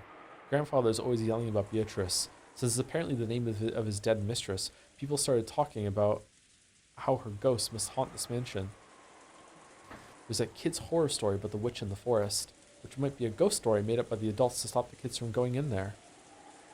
The portrait grandfather had hung in April was really striking, and there was also that weird epitaph. The creepy words on that, which sounded like some sort of ceremony with human sacrifices, made the name of Beatrice seem all the more unnerving. At some point, those stories mixed together, and now people say that the witch Beatrice exists. I don't believe in Beatrice, because I know she's just a fictional person made by the fusion of a few horror stories. The Beatrice who was grandfather's mistress probably did exist, but she wasn't a witch. The story of the Witch of the Forest was made up by the adults to prevent their kids from getting lost in the woods, but that was just a made-up story, not reality. In fact, I've heard that the adults here once scared the kids with stories about wolves living in the forest. Apparently the kids realized that wolves couldn't possibly be there, so it was changed to the witch. When the portrait was hung, that once vague character suddenly had a face, and people acted as though she'd been around since long ago. That's right, it's all a ghost story someone made, a fiction. We made it up. And Maria calls Beatrice her best friend, and servants worship her like a household shrine. I just don't get it, and it creeps me out. Ooh! The sudden ring of the phone made me jump so hard I thought my heart would explode. There was a phone on the bedside table across from the one with the doll, and it was ringing noisily. However, I was only surprised by the first ring. By the time it had rung 3 times, I regained my cool enough to grumble about this being a prank done by someone trying to scare me. Moshi moshi? If I rush to pick it up, I'll probably hear someone laughing at me saying, "Were you scared?" I thought about ignoring it instead, but it kept on ringing incessantly. It was pretty loud. It was a pretty loud sound to have going on and on this late at night. If Mom somehow manages to hear it from her room, I'm screwed. Okay, I've got it. Might as well say you scared me or whatever. I decided to pick up the receiver. I'll just say, "That surprised me, ha, and maybe follow that up with, "Looks like Beatrice didn't show up after all." After all, this is my victory, in a sense. Hello? She did say moshi moshi. Ooh! Hi, Beatrice! Huh? Maria? I don't get it. Did I hear that wrong? Why would Maria be calling here? Hello? Thanks for teaching me that fun song last time. In return, I'm gonna sing you a song, Beatrice. I just learned this one. Ooh. The voice, the intonation, the manner of speech, all of it clearly belonged to Maria, but what's she talking about all by herself? Maria just kept on talking happily as I stood there, stunned and unable to interrupt. Eventually, Maria started singing an old familiar kid's song that even I knew. I don't get it. Maria? Hello? Wait a sec. Stop singing. What's going on? I don't get it. Hello? The voice and the lights, everything disappeared. In the pitch black, I couldn't see anything, couldn't tell what was happening. I don't get it. What's going on?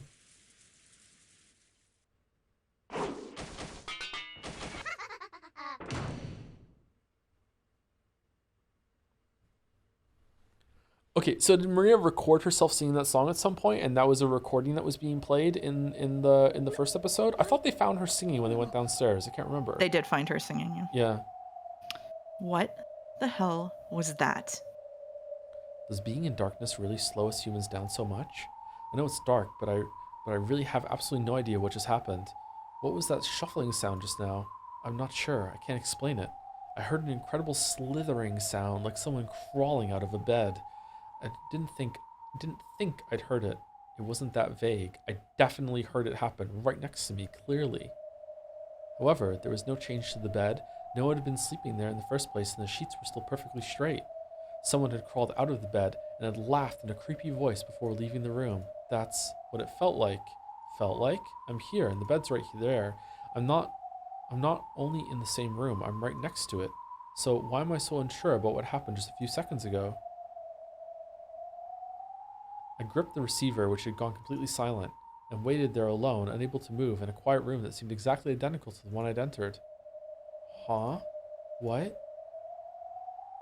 If nothing's changed since the beginning, I can just pretend that the last minute or so didn't happen. And yet, if something has changed, that would prove that something really did happen. The hell? Where'd it go? Did it fall to the floor? No, it's not there. No matter where I look, from whatever angle, it's not there. The offering plate with the cookies and chocolate is still there, but the thing they were being offered to, the doll, is gone. No way. Then, what just happened? Is the Beatrice-sama doll supposed to have cackled out loud and left the room? No, that crawling sound was too loud to have been made by a doll. It was a noisy sort of sound, like a kid playing with a blanket and using it as a cape. Then, what? Is that Beatrice-sama doll supposed to have turned into a human and then run cackling from the room? No way. After that, nothing happened. The doll alone disappeared and nothing else changed. In a VIP room that had remained completely unchanged and was filled only with the sound of the wind and rain, I stood there too shocked to move. And then the doll was on her bed when she went back to her room. Did you ever find that doll? I looked everywhere, even under the bed, but I didn't find it. Just what did you think happened in that room? I don't think it was actually Beatrice-sama's curse. It might have been a prank done by the servants. A prank? Maybe they recorded Maria's voice beforehand. They then called it exactly 2 and pushed the play button. They could have cut the power at the switchboard or something. Then someone who'd been hiding in the VIP room would make a creepy laugh, take the doll, and leave. If that's how it happened, everything fits. Doesn't sound like you're really convinced. No kidding. After all, if that was just a prank to scare me, the scale was way too large. They made Maria sing beforehand and recorded it. Then someone called the VIP room and replayed that recording. Then someone waited until exactly the right time and tripped the breaker for the VIP room. To turn off the power to the VIP room, you'd have to go to the basement. Where Kinzo is, there's a switchboard booth down in the boiler room. There's no phone line down there, so you need a different person to play back Maria's tape. And you need another person to hide in the VIP room and cackle before leaving. And just how long would this last person have to hide in the VIP room beforehand? How long would they have to hide in the pitch black VIP room under the bed, for example? Okay, so it would probably be Goda. No, Goda's not in on it. It would probably be Genji in the boiler room, Shannon with the phone, and Nanjo in the room. Definitely Nanjo in the room. Waiting to scare Jessica, who might or might not even come. There's no way it could be a witch's curse. But still, to me it's even creepier to imagine that many people planning everything down to the slightest detail, and waiting for several hours in the darkness just to scare me. I agree. A curse would be better. Did you ask the servants about that later on? What's the point? They just played dumb, of course. And there had to have been at least 3 of them. On that day, Genji-san, Goda-san, Kumasawa-san, and Shannon stayed the night. So 3 of those 4 helped out with that creepy prank? It doesn't make sense. That's why I couldn't ask about it. True, it had been a strange experience for her, but it wasn't something completely impossible for humans to do. Even so, it really must have been more unnerving to imagine a large number of people planning so carefully just to scare Jessica. It's no surprise that Jessica found this scarier than Beatrice's curse. I wonder if this is trying to make you think about how many people might have been working together in the previous episodes. Do you still believe the servants tricked you?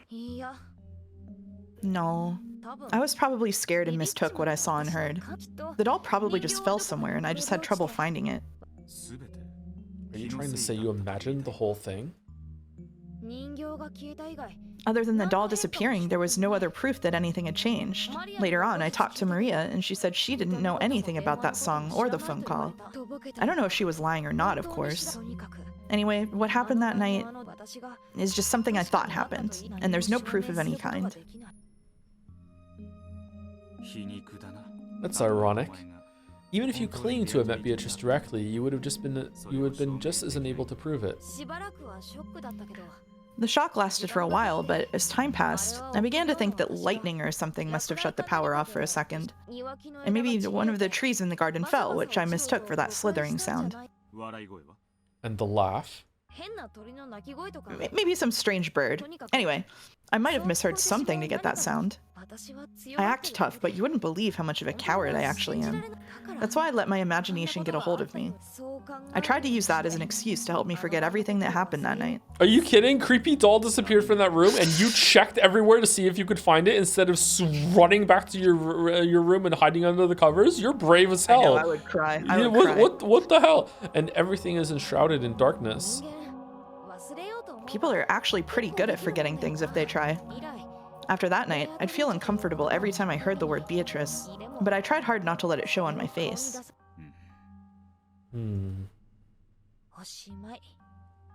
That's all. I can't tell you any more than that. It's kind of embarrassing, so please don't tell anyone. I don't want them knowing I'm a chicken. Sure thing. I have one last question. About the VIP room? No, about the dining hall. The dining hall? On the day of the family conference, just before your ghost story, all of the relatives were gathered in the dining hall, right? Yeah, except Battler, who hadn't come back to the family yet. Everyone else was there. Everyone except grandfather, of course. And Angie wasn't in the room because of her stomach ache. Her seat was next to yours, wasn't it? Yep. You gonna ask about Leon? Was that the seat to your right? Yeah, the seat to my right. Why does it matter? Wait. That's strange. Why to the... That's enough. Try not to think. You'll just get a headache. What's up, Jessica? Why the confused look? Well, right. Left. Huh? Ha, you're so weird. How's it going, Will? Have George, Nissan, and Jessica told you anything useful? Pinchy pinchy. A bit. That ghost story about Beatrice was pretty fun. Ghost story? What kind of story? Joe, can you explain and understand? I don't really understand either. I think he's trying to make the point that Leon wasn't there. I think. Maybe? I don't know. I think that's what it is. That's my read on it, but I'm not sure. The one about Beatrice's ghost appearing in the VIP room at 2 in the morning. It was pretty creepy. I've never heard of that. I don't know who put that out there, but that'd be really rude, making up ghost stories about the woman our head is indebted to. A model answer. Huh? What? Do you know about the epitaph, Leon? Epitaph? What epitaph? Doesn't the family see it in a very particular way? Yeah, I don't remember what that is though. Like they only went through that song and dance once. It was very particular, but I don't remember it. I think it's about Leon. I think it is. That epitaph by Beatrice's portrait. You mean you don't want to go through and chart where everybody would be sitting in their relation to being the head of the Ushiromiya family in the line of succession? In the multiple... No, that's for you to do, Charlie Day style, in the mailroom. Yeah. No, I only do that for Sekimeya. I don't care about Umineko that much. My apologies, but I have no idea what you mean.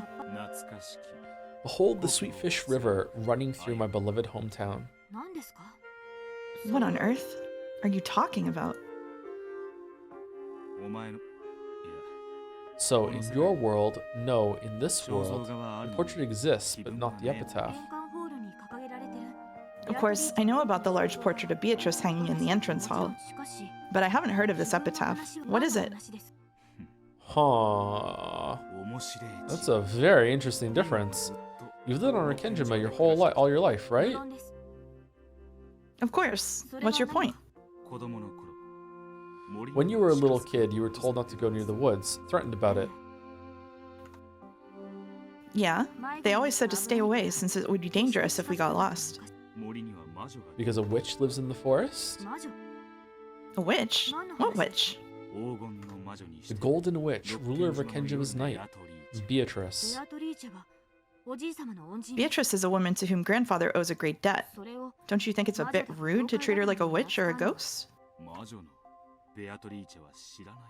Yeah, okay, so we're definitely we're definitely, these characters are from a different history, and they're here right now, and they're kind of like, ironically, it's kind of like she's poopy buttholing them, and they can't remember a time when she wasn't here, but she also actually legitimately wasn't here for the timeline. So they're in a different fragment where, yeah, so it's gotta be, she has to be Beatrice then, I guess that would also explain why she can't see the Shannon Cannon are here too, because this is kind of like a backroom sort of thing, that sort of thing. Sorry, her pronouns are they them. I don't know.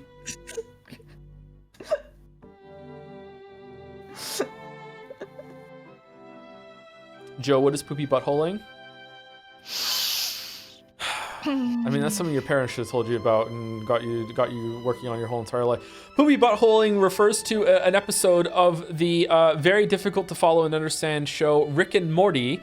Back when Rick and Morty was legitimately, actually, genuinely very, very good. This is an incredible episode of television. It's actually really, really good. It plays with the format of like what's called a flashback episode, which is something Community does really, really well too. If you ever watch like an old sitcom and there's an episode a season where it just showed clips from previous episodes with only a very short amount of new content bridging them because they didn't have time to finish everything,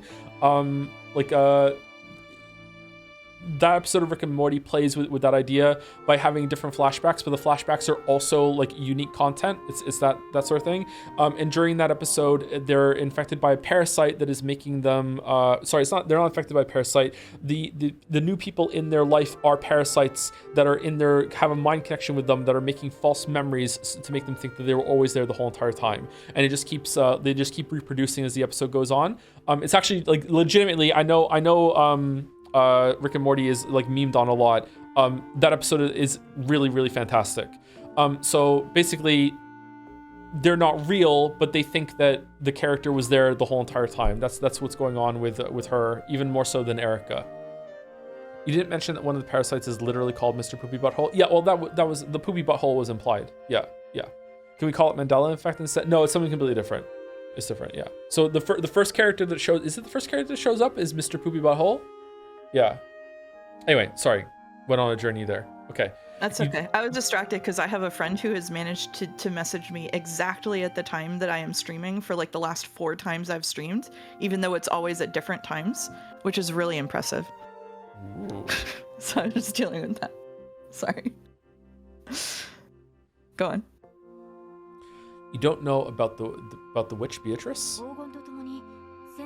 I know about the Beatrice who came here in a submarine along with the gold, and about her daughter who was raised in the hidden mansion. We just learned about those two together a short while ago, right? Where does the witch come in? I see, so that's it. Then how did they scare you to keep you from going into the woods? They said that wolves lived in the forest. Wolves, but not a witch. I see. That's interesting. Why would you not grow? Why? Oh, who's they? Who planted the seed of don't go into the forest? Did they think Kuadorian was abandoned, but it wasn't? Like, did Kinzo think it was abandoned and the servants were like raising a baby there in secret? Why would that be different? Okay. Anyway, sorry, go ahead. Not to me. What are you talking about? What is this witch? I'm just talking to myself. I have one more question. Please, go ahead.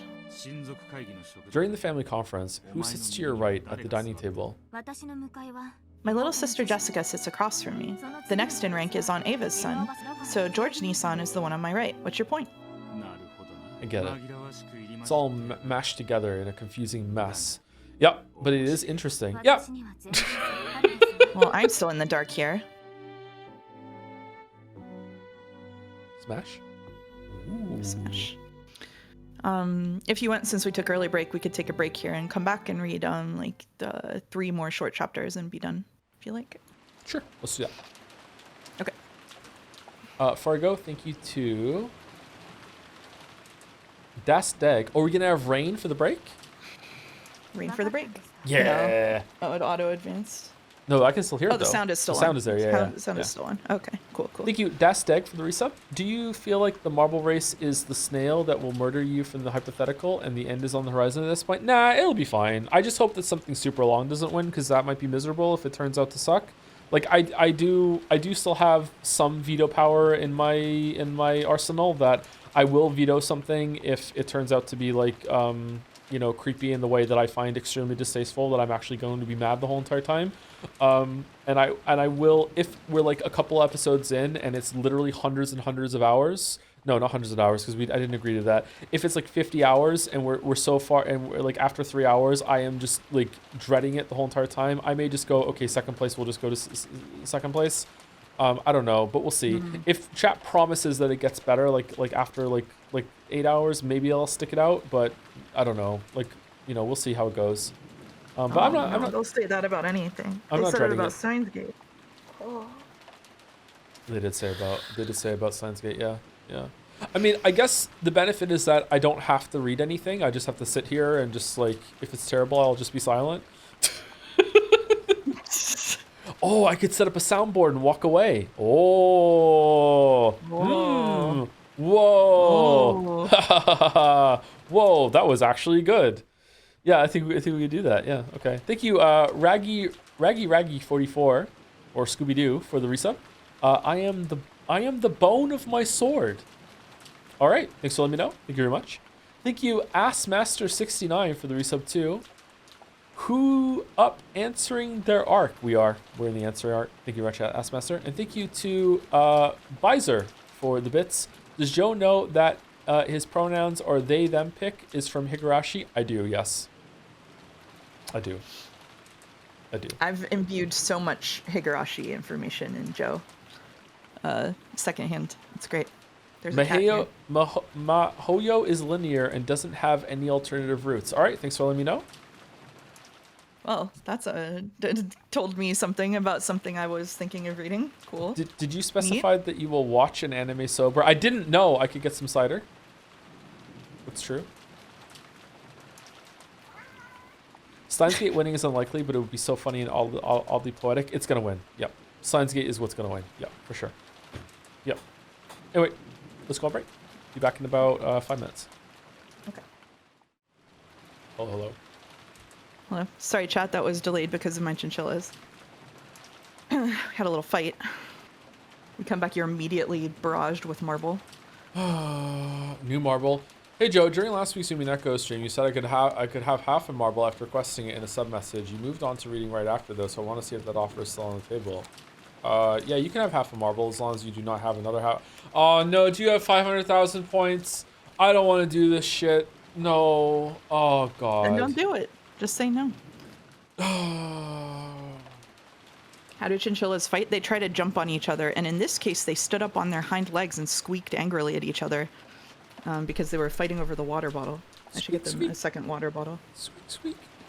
They were mostly fighting among themselves, but then I pulled one of them out of the cage so that the other one could have the water bottle, and then he bit my thumb really hard, so then they were fighting with me too. So it was a whole family situation. Shambi, you can have your half marble on the grounds that you do not currently have more than half a marble worth of monocoins to immediately cash it in. If at some point in the future you will gain enough monocoins to cash it in, all right, that's fine, but not right now. Not right now.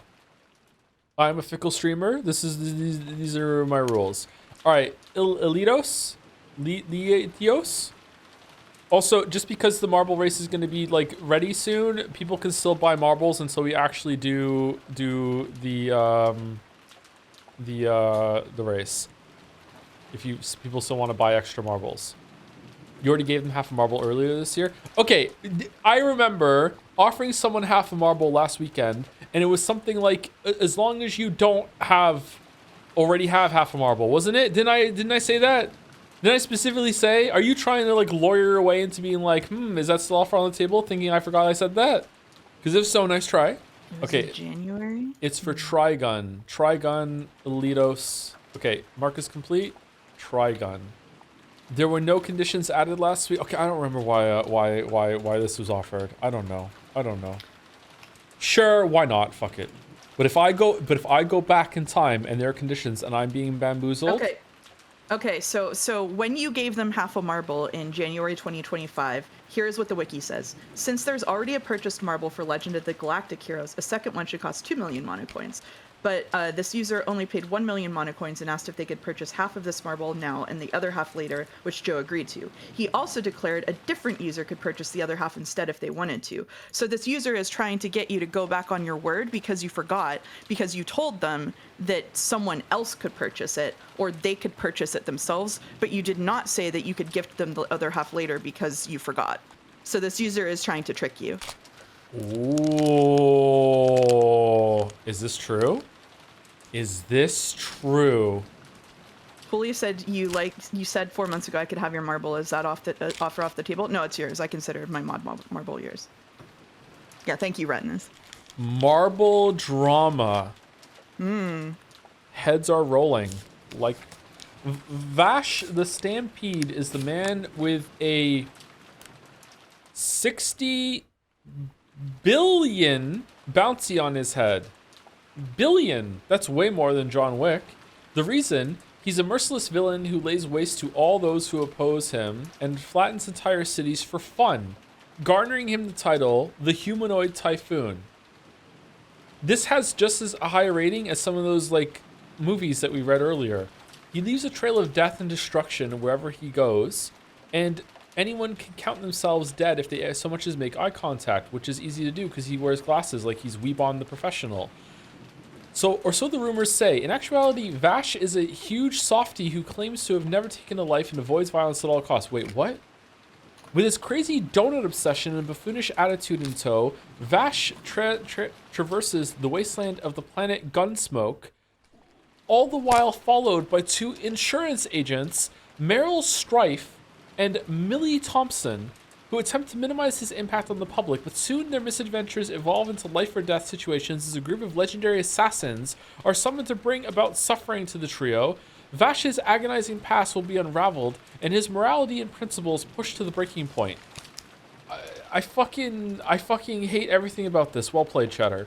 What the fuck? Is it good? It's a fun action show. It's far from the worst. All right. I feel like I don't understand this CMB thing that's going on with the half a marble. Do we need to clear this up? Do we need to have like a court that convenes? Have you gone back and listened to any of the Death Stranding 2 OST tracks yet? Baldur, read the room. Read the room. Kangaroo Court. We killed the kangaroo. Minus 61. The one from the opening is really enthralling me right now. No, I haven't gone back and listened to any of the music. I'm sorry, but was it stated that Leon uses they, them, or is Joe just a weeb who knows Japanese? Leon has not been referred at any point in the story without their name. So it hasn't been she, hasn't been he, hasn't been they. There's been no pronoun whatsoever has been used for Leon, which is so awkward that it is completely intentional for a reason. Impossible to ignore. Oh, I don't know if you missed it, but the Siambe person or whatever said, I'm referring to a different gift. I asked for a half of marble last week during a sub message, and you said yes. My half marble is for Legend of the Galactic marbles, completing the half marble I purchased in January. So yeah, you told them in January that they or somebody else could purchase the second half of a repeat marble, because they wanted to have a marble for something that was already in the list, which means if you buy it, you have to pay 2 million mono coins. So they paid half of it in January, and you said that they could either buy the other half later or someone else could buy the other half later. But now they're asking for half of a marble to try to rules lawyer you into giving it to them without them having to buy the second half. That is what is going on. Yeah. I need to review the tape to see exactly how it happened last week when about half a marble. Okay. Yeah. Technically you already gave it. Yeah, but he also didn't have full context, and it's his stream, so he can go backsies if he wants. Wait, I can go backsies? Yeah, you can go backsies. Who gives a shit? I didn't know I could do that. You're the territory lord, buddy. You can say whatever in the gold truth you want. Oh, I don't have to do the race at all then. Oh, damn. There you go. Oh, yeah, holy easy. shit. Okay. Don't tell him. Wait, no. Wow, I hate mouse now. Join the club. Just deem something non-canon. It's easy. Okay, it's a non-canon marble. What does that mean? Non-canon marble. It doesn't launch at the beginning, maybe? I don't know. What does it mean? It's a non-canon marble. What are we doing? Half Okay. marble proof. Oh, Okay. you've got the clip. They've All right, sent the see, clip. Shambi, DM me the receipts, and I will review. Although at this point, I don't know how this is going to be resolved without being like, okay, fuck it, fine, have your marble. Okay? I don't know what's going on. For no reason at all, can I get a channel price thing made so I can pay my 750 coins paid in? Want to be fair about this? I want to fucking read Umineko. Okay, fine, let's just do it. Fuck it. Oh my god.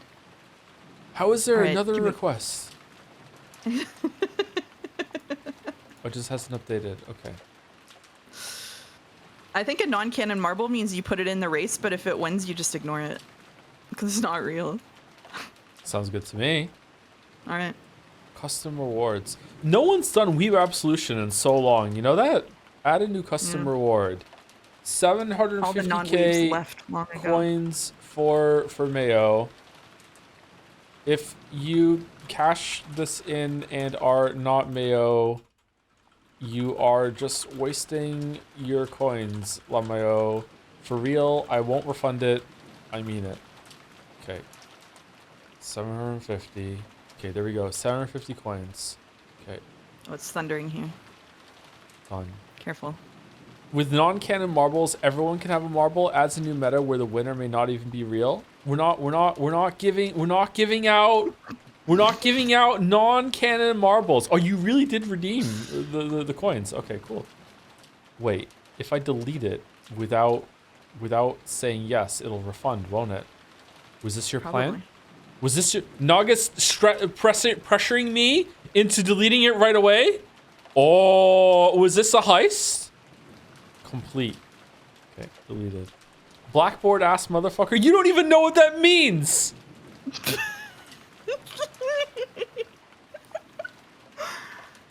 Oh. Yeah, but I solved the riddle because of it. What riddle?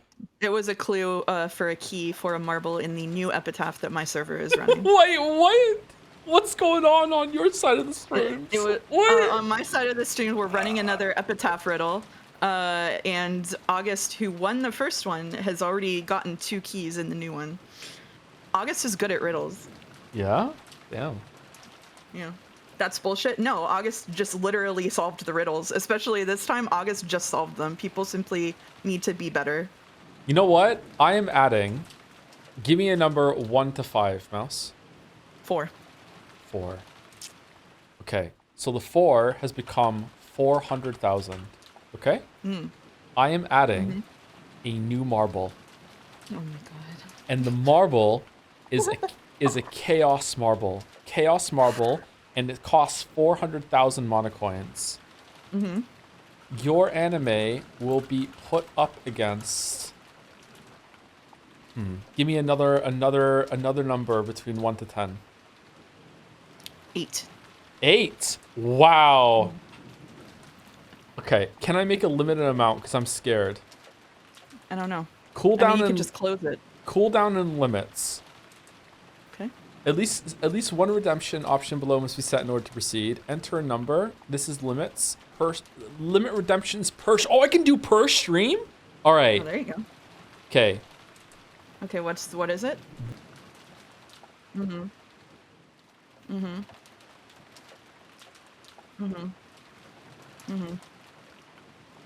Okay. All right. I think 1 and 8 is good. Yeah, we can change it. Okay. All right. Okay. Okay. Oh, damn, they were quicker than me. I was gonna do it. Fuck you, by my statue. I was gonna do it. I have that much. Yeah. Q, refund theirs and let me do it instead. Okay, all right.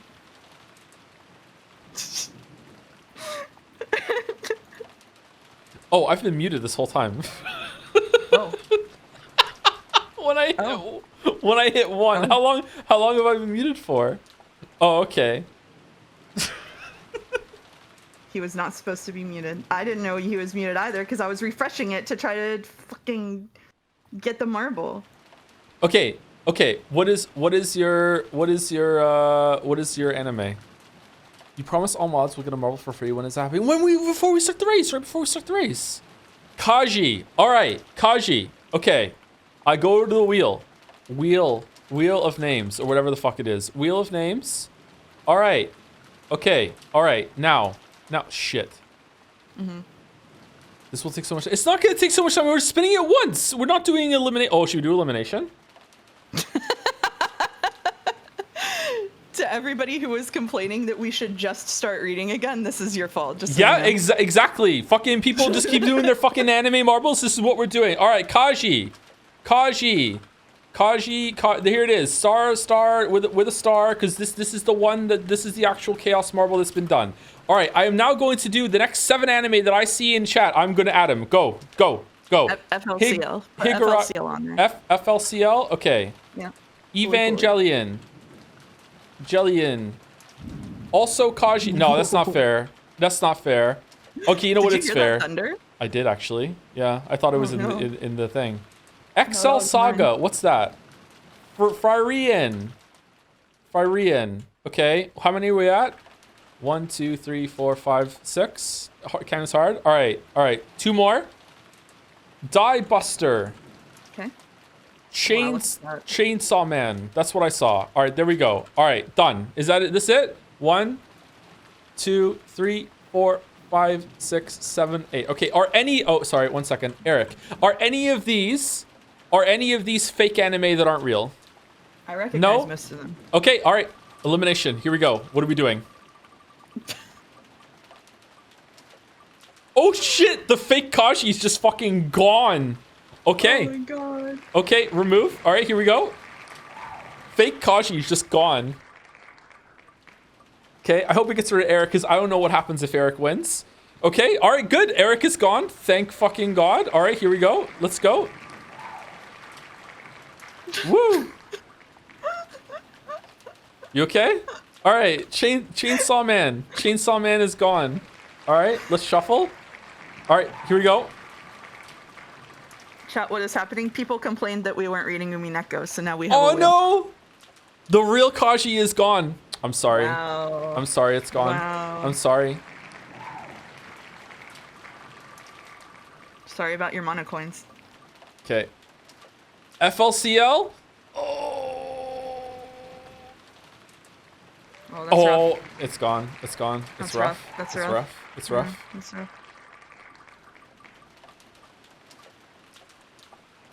Oh, thank God, Evangelion's gone. Oh, thank God. Okay. Okay, is the elf anime gonna win? It might. Die Buster. Okay. Arrested Development. Okay, it's gone. Okay. All right. We are down to the wire. Firian versus XL Saga. Is XL Saga a real thing? Fuck if I know. Fryrian is gone. XL Saga has won. I don't know what the fuck that is. Woo! All right, there we go. First Chaos Marble has been played. We can do one of these a stream. There we go. One of these a stream. Wow. Yep. Mark is complete. One per stream. One per stream. One per stream. Oh my god. Woo!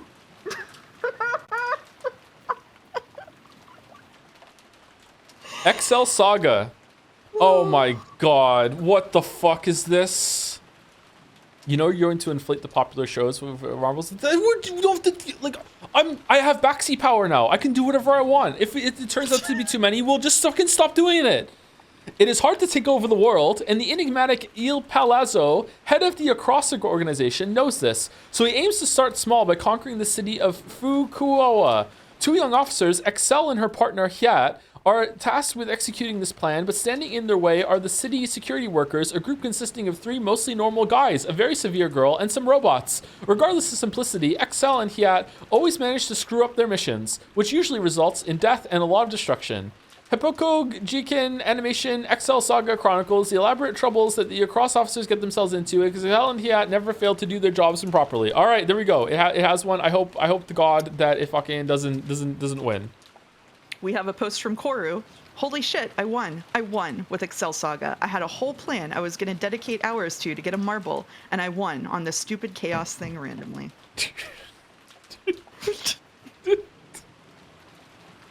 Yep. Yep. All right. Okay. Umineko? Umineko? I mean, if you want. There's Plenty of other things we can do. You just want to just roll wheel? What can we roll the wheel for? So I put Koro as the name? Yeah, Koro is the name, and just do a note that By My Statue is the one that got owned. Yeah. Thank you for being the first one to redeem the Chaos Marble By My Statue. I hope it was worth it. Wheel stream. Okay. Can we put all of the Umineko characters on the wheel and then do an elimination, and then whichever one wins, Hannah makes an edit of Umineko that removes them for the rest of the VN. They just no longer exist. So whatever happens in this story, it's just done. What if Eric wins? Does Eric get added? What if Eric wins? Oh, then we just stop reading it. They all get removed. This is some high stakes. You may have to veto Excel Saga. There's a lolly in it. It's meant to be a parody of lollies, but still a lolly. Uh-oh. Does that mean Fire Iron wins, or is it just a voided marble? Okay, let's actually read it. Here we go. We're good. Locked in. So did you figure out who killed Beatrice? Oh shit, did we do rolls? Sorry, did you read your... I read the rolls, okay. It's fine, yeah. All right, cool. All right. Yeah, more or less. I have also figured it out. You don't mean the head, do you? Bern Castell isn't asking about the two Beatrices involved with Kinzo. She's talking about who killed the Beatrice of 1986. I'm not really sure what you mean by the Beatrice of this year. What's all this about a witch called Beatrice? And then there's what we were just talking about in that epitaph too. Isn't it about time you explained all this to me? All right. No point stringing you along. The music. Let's start from the beginning. Who is this witch, Beatrice? Strictly speaking, it isn't a person. It's the concept known as Beatrice, the Golden Witch. You mean the ghost stories themselves? To be more specific, even the ghost stories are only one of the elements that create the concept. That was ominous. You've lost me. Ghost stories are normally told in the second person or third person. However, someone started telling those in the first person. You mean someone started claiming that they were Beatrice? The legend of Rickenjima's evil spirits and the made-up story for keeping kids out of the forest. These were combined with Kinzo's constant cries of "Beatrice! Beatrice!" and gradually became the legend of the witch. Ushiromiya Maria became entranced by that fictional witch and begged for a chance to meet her, and then someone answered her call. I'm still not following, but I'll just nod and tell you to keep going. What do you mean by answered her call? Because of Ushiromiya Maria's unfortunate childhood history, she became obsessed with the occult. Someone felt sympathy for her, acted the part of Beatrice, and played with her.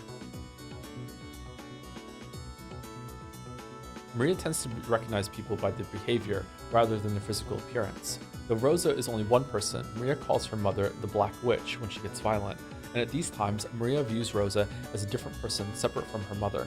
In other words, Sumari, even when a person visually looks the same, she tends to view them as multiple different people depending on their attitude. I really feel like this episode has been pretty good so far about still not, maybe it's going to spell things out more now, but like the stories that we just saw what happened with the characters, like showing how Maria first met Beatrice, but also showing this difference that you can click on of like I'm guessing that what it is that this is showing a future where Natsui accepted the baby and it was all fine, but then this make-believe version is trying to make you think about, well, what that's different than when she didn't. So how did that cause all those differences, and how did that cause Beatrice to appear, like with the story of the woods and everything too? So my guess is that the servants one of the servants found the baby. Wasn't it Natsui said something about like they found the baby and the baby died, or maybe the baby Did the baby die later in I can't remember what was said. I don't know if that's a spoiler to clarify that or not, or maybe I'm just making it up, Mouse. Can you if you can tell me what was said? And it's safe, will you? I don't remember exactly. Okay, that's fair enough then. I think that the servants found the baby and kept it away from Natsui, who tried to kill the baby, or told her a lie that the baby died in hospital or whatever when the baby was taken off the island. Maybe it was taken to Nanjo, and I'm guessing that the servants have been raising the baby. I don't think the baby was taken to the off the island then. I think the servants have been raising the kid, and then the kid. But then why would they let that? Let's call that one Leon as well. Why would they like banish Leon and accepted Leon? Why would they let banished Leon take a job at Rikenjima?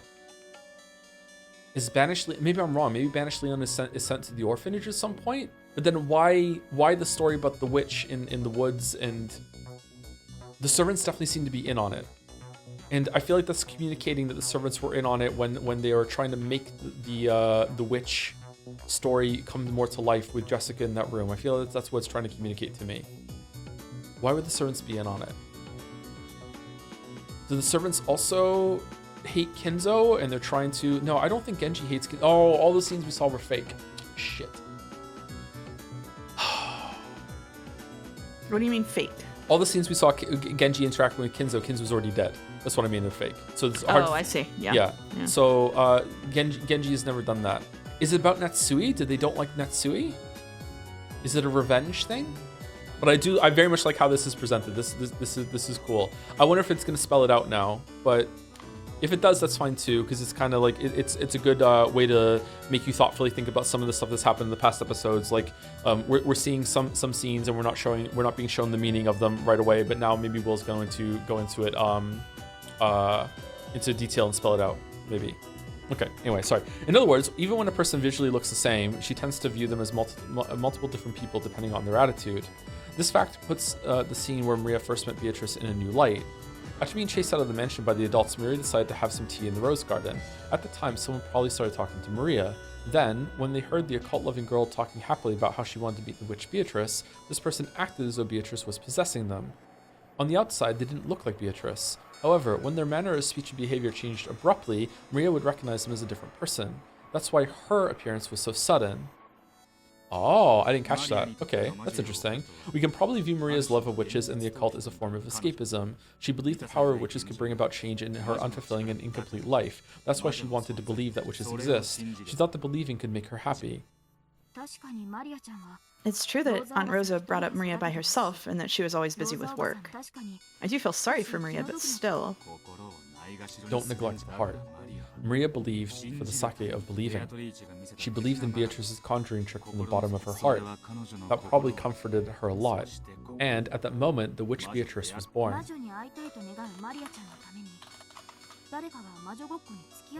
Someone saw that Maria-chan wanted to meet a witch, so they decided to play witches with her? That's right. Sorry, I'm just thinking of the different murders now that happen in the questions arc. Like the thought that came to my head was like, would Kumasawa be so bought in that she would kill herself in the shed, for this cause? And if she did, would she be able to somehow convince Goto to do that? Like, I don't think so. That doesn't make sense. Okay, I don't know why my brain went there to that one of all of them. Mm-hmm. Huh. This marks the birth of Beato the Elder. All of that about living 1,000 years and being bound to Rikenjima. That was mixed into the story of ghosts wandering the mansion at night, which was part of the legend of Rikenjima's evil spirits. As Furuto Erika guessed, the two ghost stories had fused. Someone fused the two stories together and acted the part, so Beatrice held traits from both ghost stories. She was the master of the mansion's night, while also fearing spiderwebs. Wait, why would the epitaph only be in the line where it's Spanish Leon? Wait, whoa, why is that? Is it because Kinzo's happy with having Leon as a successor? I'm sorry, I'm gonna mute myself so Thunder doesn't keep tripping. It got her. Oh no.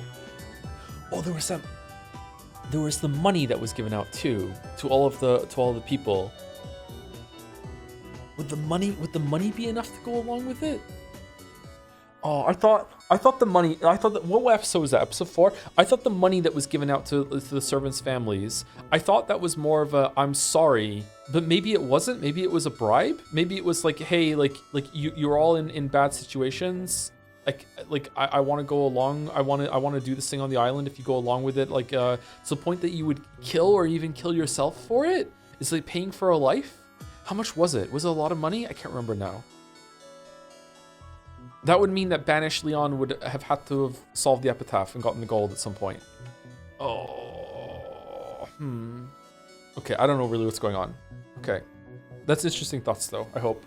Anyway, sorry, Mouse. We can continue. Oh my god, the thunder is so loud. I'm so sorry. It's okay. So when Berncastle asked us who killed, Whoa! That scared the shit out of me. So when Berncastle asks us who killed Beatrice, she means who killed the kind person who acted the part of Beatrice. Sorry, that scared me so bad. Holy shit, that scared me. What the fuck? That's close, but not quite. She doesn't mean someone acting a part. We're talking about two different people. Just like how in Maria's eyes, her mother and the Black Witch are different, separate people. Beatrice and the person who played that part are also different people. It was just like Maria Aj Sorcier. One person who would be the creator, and the other would acknowledge those creations, thereby nurturing the illusion. The Golden Witch Beatrice was also created by one person and then nurtured when Maria acknowledged her. So killing the role that was being acted out wouldn't mean the same thing as killing the kind person who was playing the part? Even if Beatrice's vessel is lost, this isn't the same as Beatrice being killed.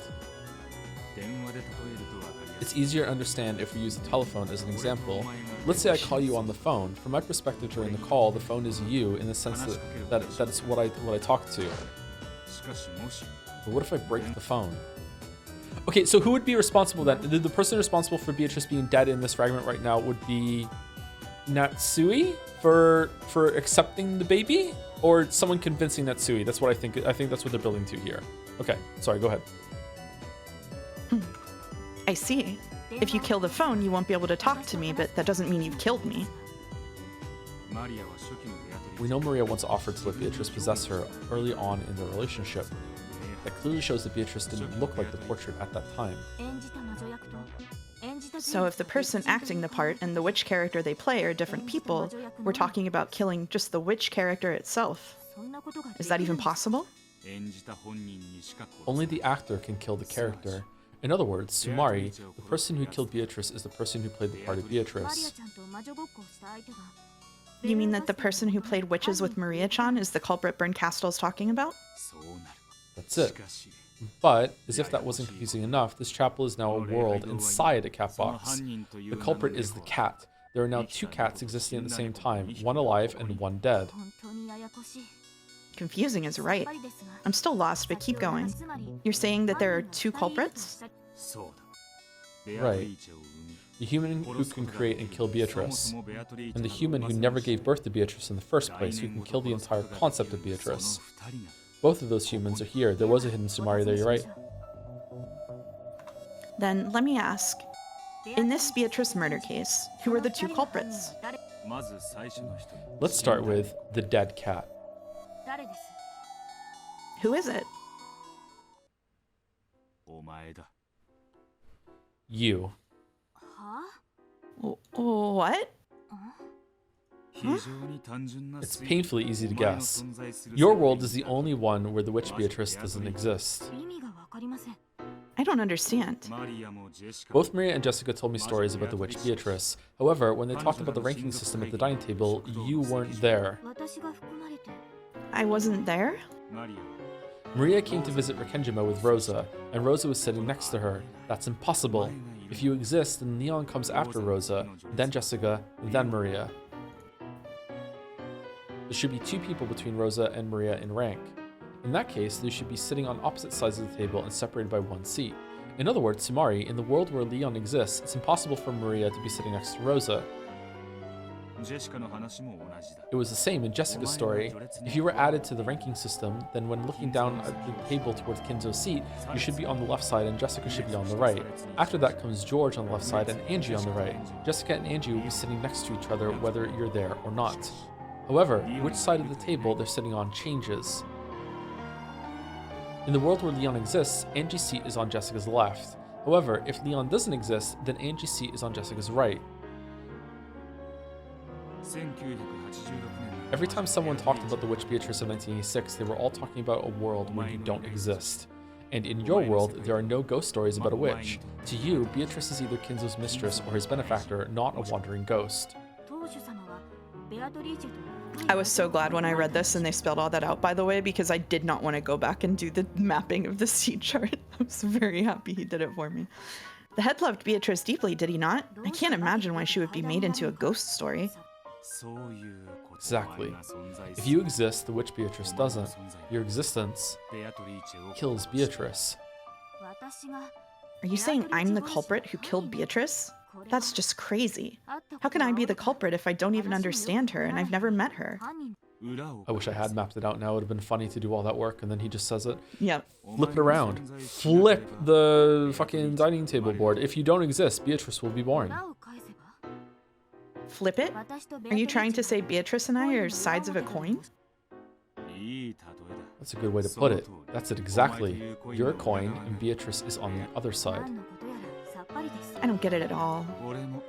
At first, I didn't get your existence either, but I formed a theory about you after hearing all this. The key is that you're 19 years old. I don't remember telling you my age, but you got it right. How? Jessica said you were already the student council vice president when she joined your school, and that you became the president the next year.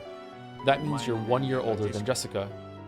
Jessica's 18 years old, so Leon must be 19. I see. And what sort of theory can you make now that you know I'm 19? The theory I can make is that you aren't Ushiromiya Natsui's child. How rude. I don't know what game you're playing, but I won't allow you to insult both me and my mother like that. Why are you the successor instead of Kraus? I will succeed the headship when I come of age. When I have a kid, I'll probably pass the title down to them when they come of age. Then why didn't Kinzo give the headship to Kraus when he came of age? You heard what our head said. He was used by the cunning elders of the Ushiromiya family and suffered much. That's why he decided that only young people should inherit the headship from now. In the world without you in it, there is no silver ring for the successor. That silver ring proves that Kinzo had a strong desire, which he didn't show in any other world, to see that you became the next head. I can't deny that you may have a point there. The head always seemed to adore me particularly, and I was very young when he first promised to make me the head when I came of age. He was very strict when he told me to keep up in my studies in preparation for that day. But I don't think my father was any less talented. Why did grandfather skip over him and make me the successor? I've thought it strange from time to time, but since it's always been that way, I never said so aloud.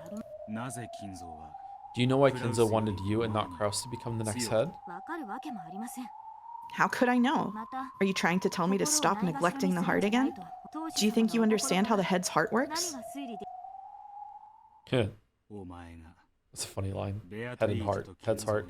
It's because you're the child of Kinzo and Beatrice.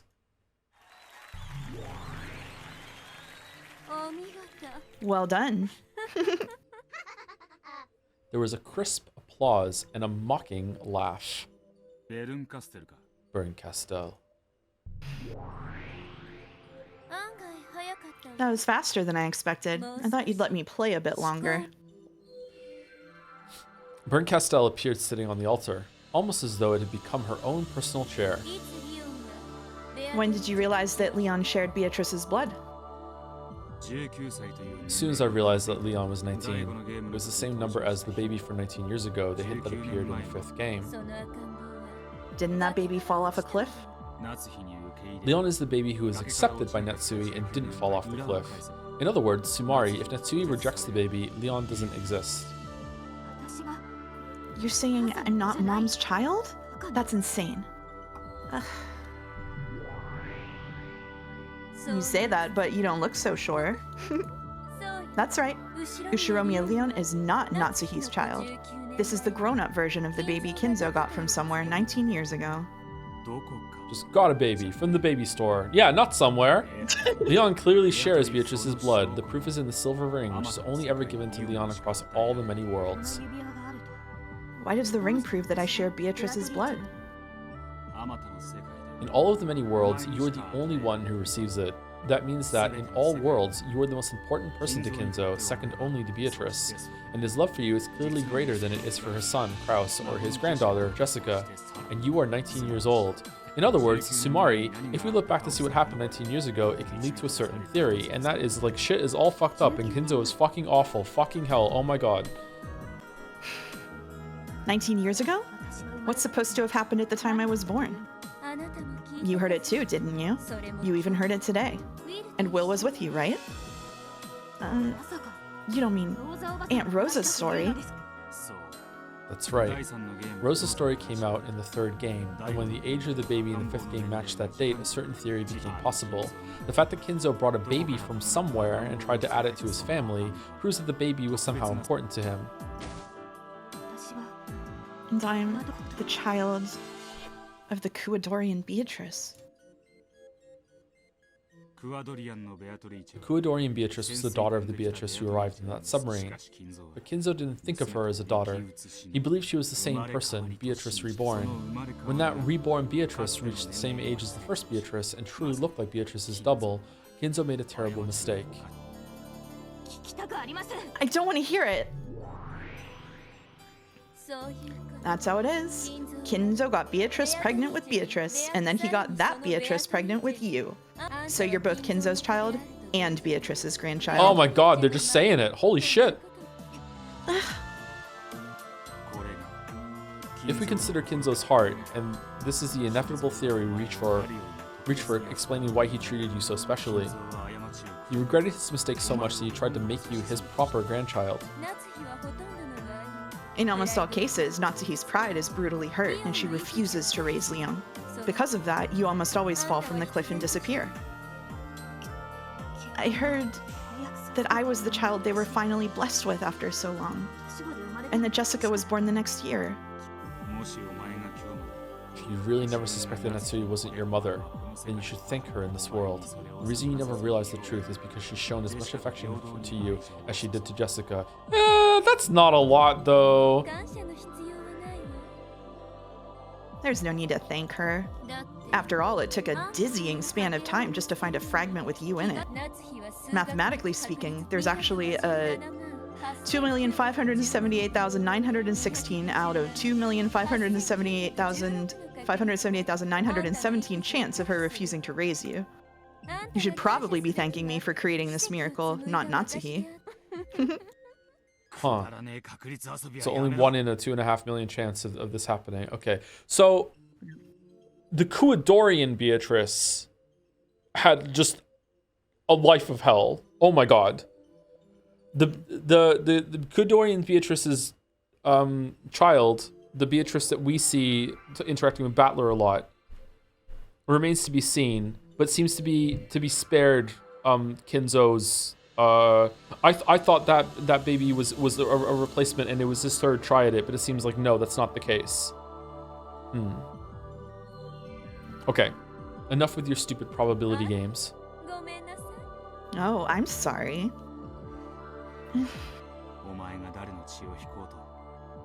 No matter whose blood you bear, that doesn't change the debt you owe to the family that raised you. I realize that. Still, I would like some time to calm down and think things through. That is, if you'll refrain from ignoring my heart. Babies don't have a debt to the family that raised them, boomer. Fuck you. Sure. Leon took a deep breath and looked upwards. Anyone would be shocked to find that their parents weren't who they believed them to be. Still, Leon should be grateful towards the family that raised a child who wanted for nothing.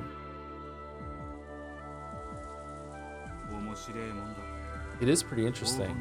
Hard to believe that the Golden Witch Beatrice might have lived such an ordinary life, even at such absurdly low probabilities. Isn't it? I think moments like this are hilarious. Will had said it plainly. Ushumi Leon is how the golden wish Beatrice appears in a different world.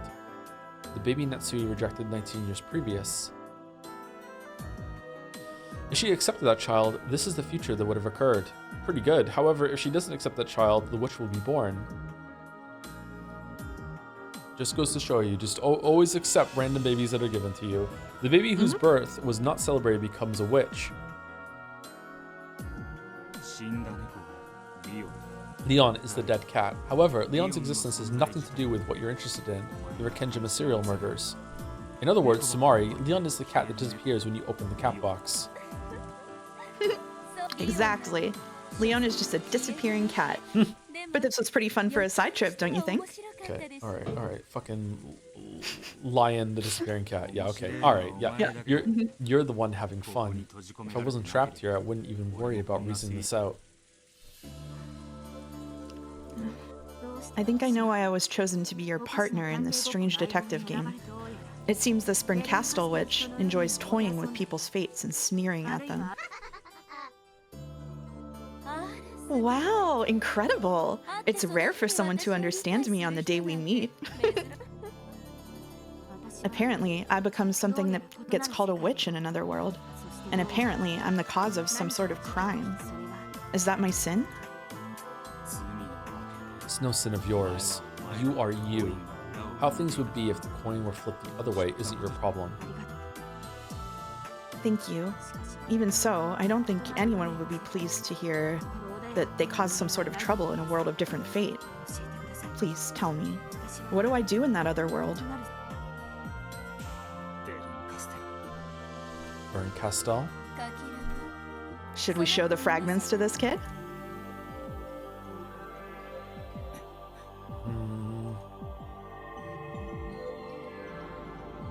Will opened his hand, and something that looked like a pale blue, glowing shard of a crystal appeared there. It was a memory, no, a game record of all the games so far. Touch this. You'll be able to see your fate in other worlds. Your face is telling me that I'd be happier if I didn't touch it. Of course. You've probably guessed, but the story here isn't a happy one. Even so, even if it is another world, it's still about me. You have both the right to know and the right not to know. If you can convince yourself that the one similar to yet different from you is a separate person, then touch it. The one similar to yet different. What? Okay, I think it makes sense. I don't like it though. Okay. Don't you want to know? About the fate you might have reached? I ask this as your partner. Would you show that to me? As your partner, I'd say, look. But as a friend, I'd say, don't. Unfortunately, I'm not your friend. Then, as a partner, I have one last question. What? Are you a boy or a girl? Well, that was abrupt. I could see you as a fairly slender boy, but then again, I could also see you as a no-nonsense sort of girl. Even Burn Castle has been intentionally keeping it a secret. She made Jessica call you our successor Sama all the time instead of Nisan or Nasan. You are quick. People often ask me about my gender, so I always give the same irritated response. Which do I look like to you? In the 5th game, you're supposed to be a boy, but in many other games, you're thought of as a girl. In the 6th game, when Ushimiya Battler was the master, 2 demons of different sexes appeared, but we didn't know which was which. In fact, strictly speaking, it started all the way back in the very first game. Your gender is one of the hidden mysteries that exists outside the games themselves. I'd hate to give you an answer so easily, so I won't. We're partners, right? Does it really matter if I'm not the gender you'd prefer? You're right. If we're working together on this, I don't care what your gender is. Thank you. I've developed a bit of a complex about it, so I'm glad to hear you say that. I'm all for gender equality. If someone's a waste of space, I'll smack them no matter who they are. And of course, I'll pinch rude people no matter which gender they are.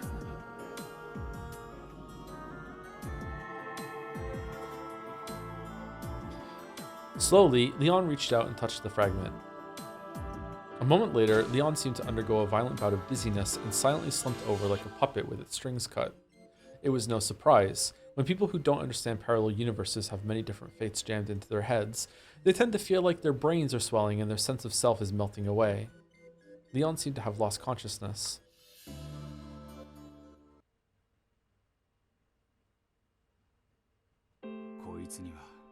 So, Leon had what it took to learn everything. A perfect piece to be your partner, wouldn't you say? I'll continue my reasoning. I've talked about the dead cat. Very true. Next up is the living cat. The only one who can kill the Beatrice of 1986 is the one who created her. There are tons of hints. If you think about it, they've been coming since back when Beatrice was running the games. That's true. In the fourth game between Beatrice and Battler, Beatrice's origin became clear, and at that point I learned who Beatrice was and about that person's heart. What do you mean by heart? The motive. The reason why Beatrice had to commit a game-like crime on October 5th, 1986, putting even her own fate on the line. Impressive. So you figured out the whodunit and the whydunit as early as the fourth game. Then what about the howdunit? Once you know who the culprit is, theorizing about the howdunit isn't impossible. Those link closed rooms in the third game were a pretty nice job, almost made me feel like applauding. Fucking hell. And the who am I from the end of the fourth game? The culprit who can kill everyone at midnight on October 5th, no matter where they are. By that moment, it's possible to form a certain sort of hypothesis. You might call that the other treasure of the Golden Land. Oh? So you say you can reach all of the answers by the fourth game? In other words, Sumari, with just Beatrice's games? It's possible. Is it? After that, Lambda Delta's game and Battler's game were filled with even more hints. As is this game of yours. Well now, why don't you stop stalling for time and just tell me, who is the culprit?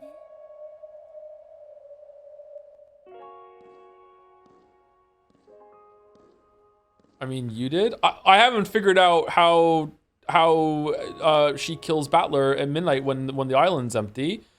Except maybe there's an explosion or something, but that's only because chat led me to reading fucking Erica's thing.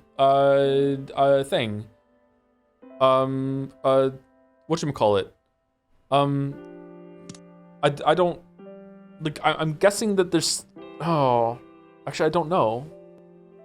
That breaks Nox's whatever for sure.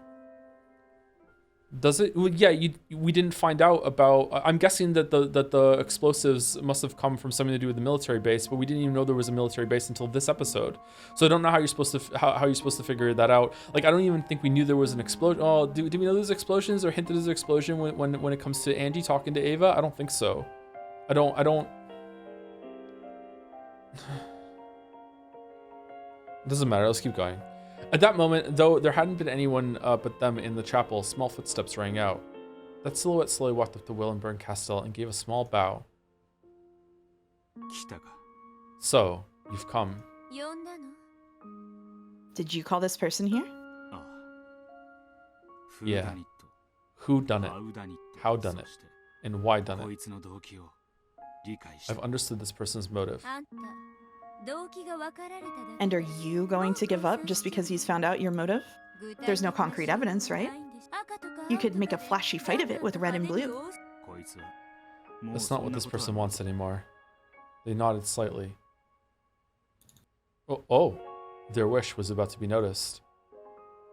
Once that happened, they had no need for trivial excuses or pointless word games. I believe that I understood your motive, your heart. I'm going to describe it now. I called you here to listen and correct me in your own words if I've gotten anything wrong. The two of them nodded to each other once more.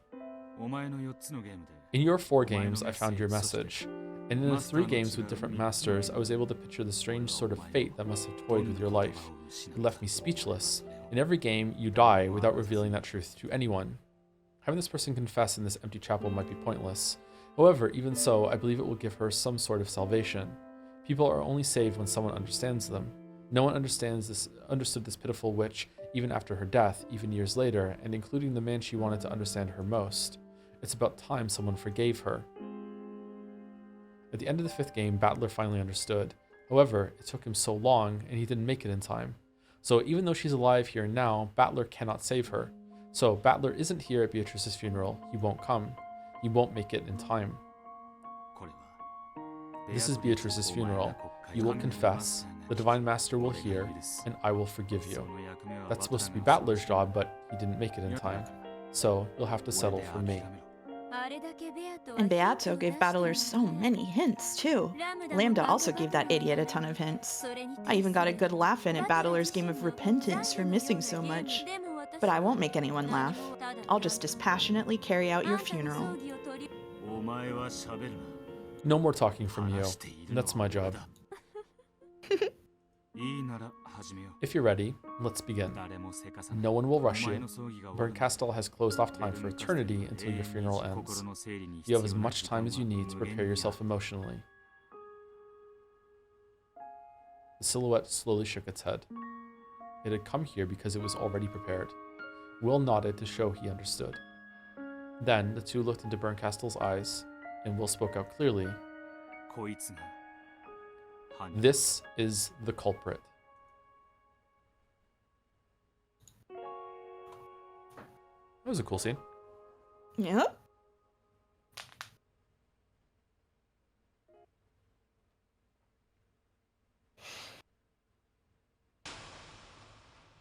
Really? Sorry, Really? I just read the voice assignments. Really? Really. Okay.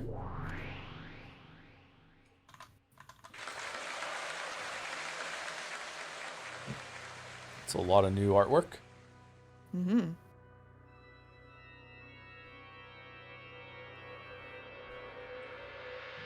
For fuck's sake, stop adding new characters. All right, 1 second. Let me say thank you to some people.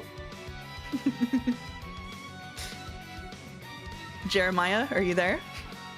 Sit up. Thank you, Henry White, for the bits. I love it when I doze off and then waking up at a fuck off. I don't know when I said that.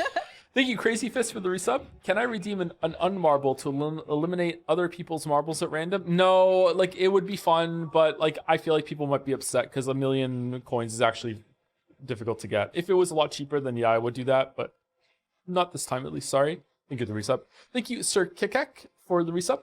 Has Joe finally lost his marbles? Yep, for sure. I might suspend the Chaos Marble until a month before the races, and it'll just be an event leading up to it to add some more marbles to it, maybe. Thank you to Ver for the resub. I really wanted to buy Umineko anime marble at some point because it'd be really funny, and also because I feel like it'd make you read it for real, as it did to me. Well, way back in the day when we first started it, Umineko. I don't know if I'll ever watch the anime. It might be interesting to see how it is so bad. A lot of people hate it, I think. Thank you to Kever Kalung for the bits. Is this Beatrice's roulette? Oh, this is when we were spinning with Eric on it? Yeah. And Dominic for some bits too. Suppose hypothetically I were to offer the marble that I already have redeemed as a free Chaos Marble. What do you think, everyone? Ooh. Oh. Ooh.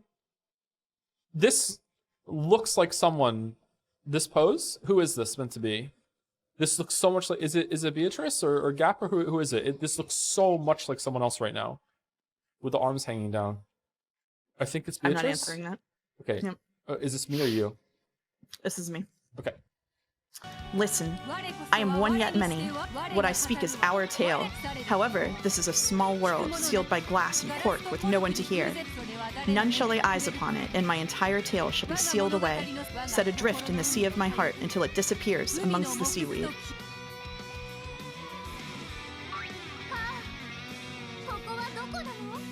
Ah, where is this place? And who am I? Then let me ask, where do you want it to be? Who do you want to be? Any place, as long as it will wrap itself around me gently. Anyone, so long as I am treated kindly. Yes, for us. For us. Where and who we are hardly matter. Correct. For us, it's such a trivial matter, at least until that day comes to pass. Why must we be thrown in the path of a new fate? Fate's pronouncement was sudden and abrupt. That wasn't the fate I'd wished for. But it did make your heart pound. Where will the new fate take me? It doesn't matter where. So long as that place is kind to us. When we were brought to the temporary dwelling where sad, parentless children gather, was that a sign of God's salvation, or a lure into the demon's game where the new fate would torment us? We have no way of knowing. And yet, we want to believe. We want to believe it was God's salvation sent to us, a sign of the good news, the gospel. But why me? I have no religion. Then it wasn't the gospel, but a demon's lure. And yet we cannot go against fate. Oh, I am one, yet many.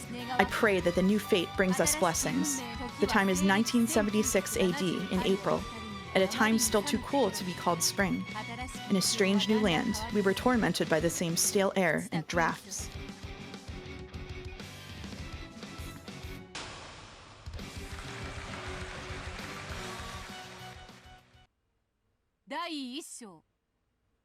Act 1, A New Life. First friend, days enraptured, new days, a new element, days of trial, sprout of love, root of love, rouge of love, okay. Fuck me.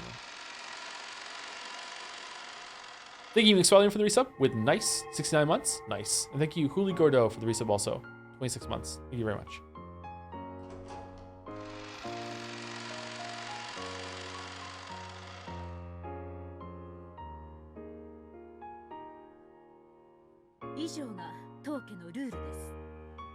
Those are the family rules. They may be strict, but I believe that the discipline you learn in this house will serve you well in the future. Oh, the maids are you, by the way. Yes. Yes, madam. Yes. The servants who would start working this April all called out in unison. I think I'm narration this time. You are. I'm sorry. I just realized that. The rules of the Ushiromiya family are no more or less strict than those of the Fukuen house. However, we get paid a lot of money here. They also give us a lot of help in finding our next job. We work for the Ushiromiya family, store up money, use their influence to get a job at a good company, and start on a new, happy life. That was the dream, and it was a very realistic one, held by all of us at the Fukuen house. However, not everyone can become an Ushiromiya family servant. Only kids with a record of exemplary conduct and good grades are recommended. So all of the kids who want to be sure of leaving the Fukuen house to live a happy life are feverishly devoted to their studies. That's enough for today. Tomorrow you start early. Make sure the lights are all out at the appropriate time. That is all. Yes, madam. Thank you very much. After bowing until Natsuhi was no longer in sight, the new servants all followed the lead of one of the more experienced servants and raised their heads. Oh, fucking hell. Okay, we're done for the day. Starting tomorrow, you'll be following your shift schedule. The madam is very strict about time. If any of you sleep in, it'll be my responsibility. So if you do, I'll kick you awake. Got it? Of course, this experienced servant was one of the older girls from the Fukuen house. She's been here for 2 years, apparently. That's probably why all the other new servants who are older than me seem to know her well. That madam looks so strict. Dang, I'm tired. Giggle, giggle. Sorry, that was you. It's okay. By the way, who exactly is this kid? Why were you chosen to be a servant? The older servant pointed at me and asked for the room at large, a dubious look on her face. It's no surprise, really. Most of us become servants when we graduate middle school or high school, but I'm just starting elementary school. The others will be working as servants every day of the week according to their standard shift schedule. However, on weekdays, I was going to go to the elementary school on Nijima with Milady, only working on weekends and when I had free time. It was an exception among exceptions, something that had never happened before. It was clear at a glance that the others who had obtained their positions after a rigorous selection process didn't like the fact that I was here too. I wonder if this is the servant that's going to go tumbling down the stairs because we trip her up or something. Both Madam and Genji-sama have told me that you are to put your studies first, but you're still getting paid. Doesn't make any sense. If you're going to talk behind someone's back, at least do it behind them. She didn't even try to hide her discontent. Is this kid really that smart? A child prodigy or something? I never heard anything about that. Well, that kind of kid supposedly gets sick easily and is kept isolated most of the time, total outsider to the rest of us, even back at the house. Now that you're here, you're part of the collective responsibility system. If you screw up, it's the same as everyone from the Fukuoka house screwing up. Make sure you don't, okay? Because we don't want to violate the Geneva Convention. Okay, yeah, okay. I nodded weakly. I'd never been threatened by someone this much older than me, and I was very frightened. Don't worry, I'll be there with you. Let's give it our all together, okay? Shannon smiled at me as she spoke.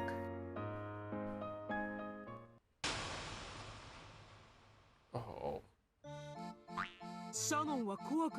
Isn't Shannon scared too? This house looks pretty strict. Nah, there's nothing scary about it. You just thought it was scary, so it got scary. Then if I thought it was fun, would it get fun? Yeah, it would. So here too, let's give it our all with a smile. Shannon was my only friend in the Fukuoka house. She was confident and popular, the complete opposite of me. I was embarrassingly dull-witted, and no one wanted to be my friend. I would never have made it through those days in the Fukuoka house had it not been for her encouragement. So I would probably make it through here too, with her by my side. Well, isn't it about time we got ready for bed? I've got work early tomorrow morning, but you have a different job. That's right. Unlike everyone else, I have to go to school. When I spend the night on Rikenjima, I have to get ready for school and wait for Milady at the dock. Milady looks like an energetic person. I hope you get along well. Do you think I will? I'm so scared of school, so nervous. I had grown used to life in the Fukuoka house, so the more relaxed rules at school made life easy. But until I grew used to it, everything was new, and everything made me nervous.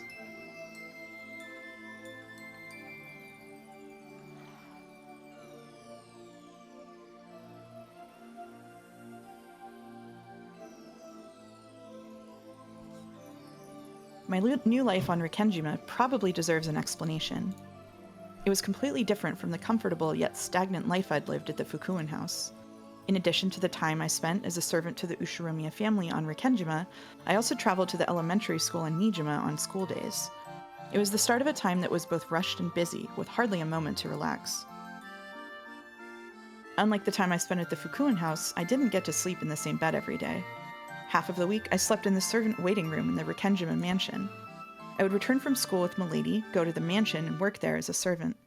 I would then stay the night and go to school with Milady again the next day. Oh, wait, elementary school? Yes. When I didn't have work, I would return to the dormitory on Nijima, where I could have some time to myself in the room I was assigned to. There was an adult dorm mother who strictly controlled mealtimes and lights out. But I was already used to that sort of life, so it wasn't hard for me. The rooms were slightly larger than average and housed 3 people each. However, either because of the number of people or some lucky chance, I was not given a 3-person room.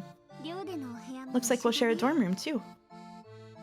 With Shannon by my side, I felt like I'd be able to manage well enough.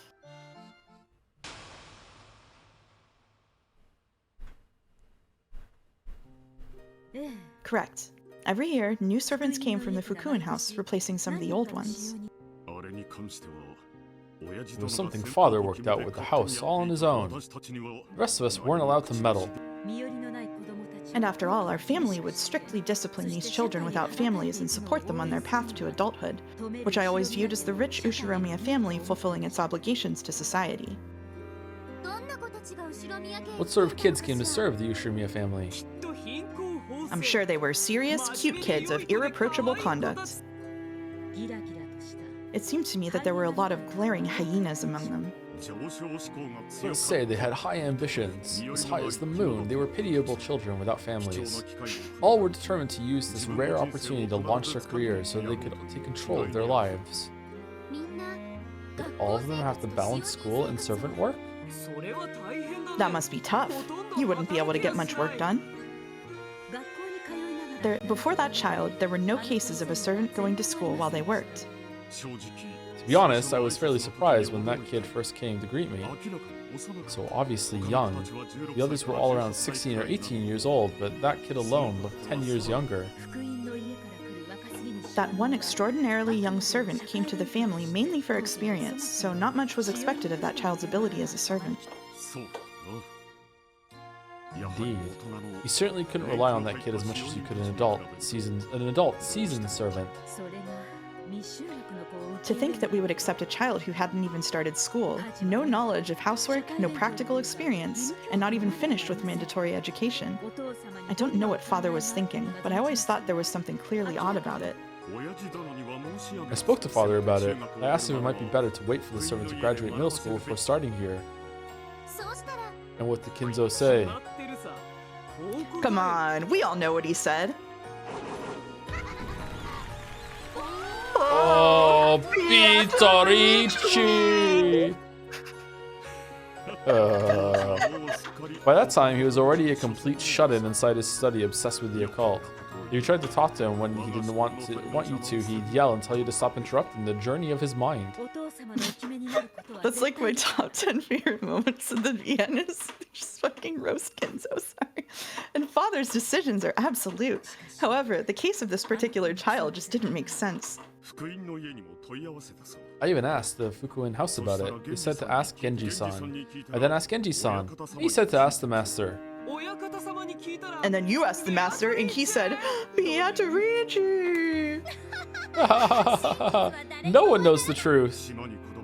I don't know who we're fighting. Jessica was the only child on the island. The servants would often play with my daughter, but she wanted a friend of her own age, someone she could play with at home as well as at school. I began to think that father employed this servant out of pity for Jessica. But if that were the case, why wouldn't he talk to us about it beforehand? We should be the ones to decide which friends are suitable for our daughter. Scary. Natsuhi must have really hated taking her kid out in public. Natsui catching strays? Wow. We should probably view this as an arrangement planned by Genji. Yeah, I was thinking that too. Yeah. Probably. Genji-san knew that the me in this world carried grandfather's blood, so he probably arranged for that me to be summoned to Rikkenjima. Are you feeling okay now? It was a really big shock, that's all. I just feel a bit dizzy now. In this world, you're the successor.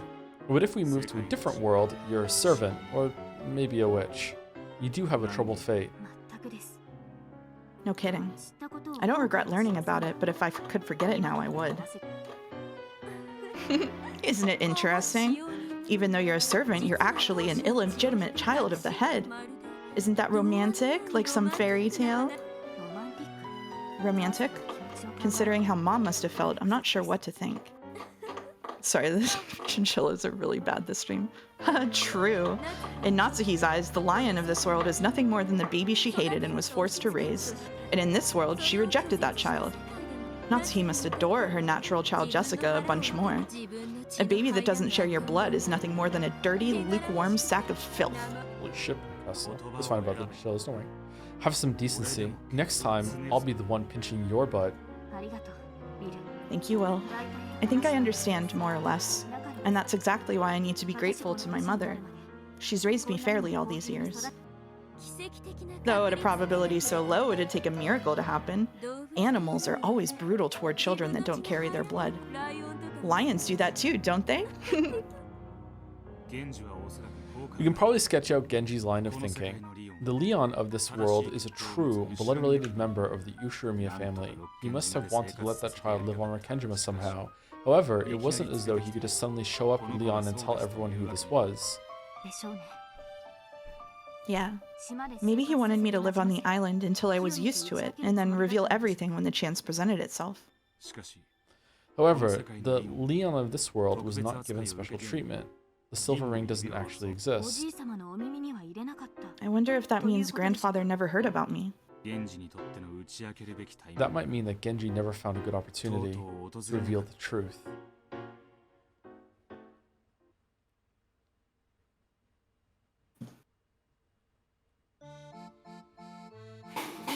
And there they go. Genji must have wanted to tell the truth one day, to tell that the orphan of Kinzo's beloved Beatrice was still alive. However, that was not an easy thing to say. Why wasn't it easy? Tell me, what would happen if Natsui found out? The sound is the chinchillas running on their wheel, sorry. Oh right, if Leon suddenly appeared, Jessica wouldn't be the successor anymore.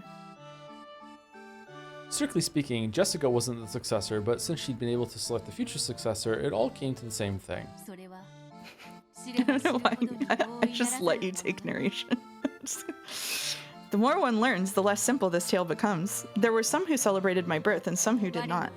Genji could only wait in silence for the proper day to reveal it all. Oh yeah, your narration, I'm sorry. It's okay. Was it a tale hidden only within Genji's heart? Leon and Kinzo and Natsui and Kraus and Jessica and everyone else.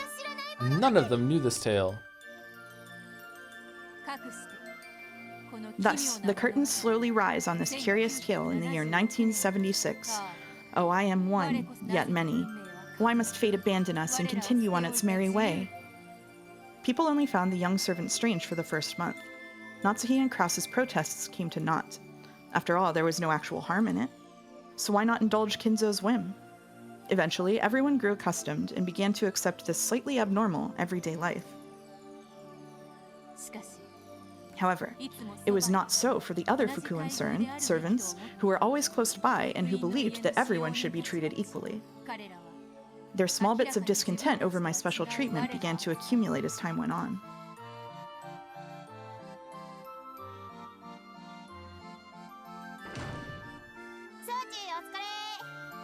Nice work, Sawachi. How'd it go today? Madam was really pissed off. She was like running her fingers across the windowsills. Yeah, and getting on Tadachi's case for cleaning slow. Come on, give us a break. All of the kids in the Fukuin house are supposed to treat each other as family. Because of this, everyone hides their original names and uses their new blessed names. Maybe because the character is in the word Fukuin, that character is almost always combined with at least one character from the child's original name to make their new name. Still, just giving a person a new name doesn't mean they'll accept it so easily. Boys and girls who have lived in isolation and through various trials sometimes feel as though their real first and last names are a bond that's worth holding on to. So most of the Fukuin children hate their own names, like Shannon and Cannon, calling each other by nicknames based on their original names. Of course, this is only done privately. When in the presence of the house director or other important people, only the blessed names are used. On the job, the blessed names are used, and off the job, informal nicknames are used. Everyone's very used to living with two names like this, so they're all comfortable with how the system works. Phew, you stink. Go take a shower. Stinky timeline. Dang, why is it so cramped in here? Can't they get a bigger dorm if they have that huge mansion? Hey, Garashi-san. Why is Yasu the only one who isn't in a 3-person room? Oh, is this the guest house before it was redone to modern standard? Good question, actually. Because that's a cool detail if that's the case. Yasu, okay. By Yasu, they probably mean me. I can't remember my parents at all since they were gone as far back as my memory goes, but I was given the last name Yasuda. And apparently my nickname comes from that. How should I know? Genji-san was the one who decides the rooms.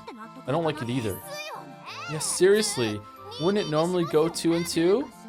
I mean, who exactly is Yasu anyway? It looks like that kid's job is going to school with Milady or something. So what, is it being a school friend a profession now? Doesn't make any sense.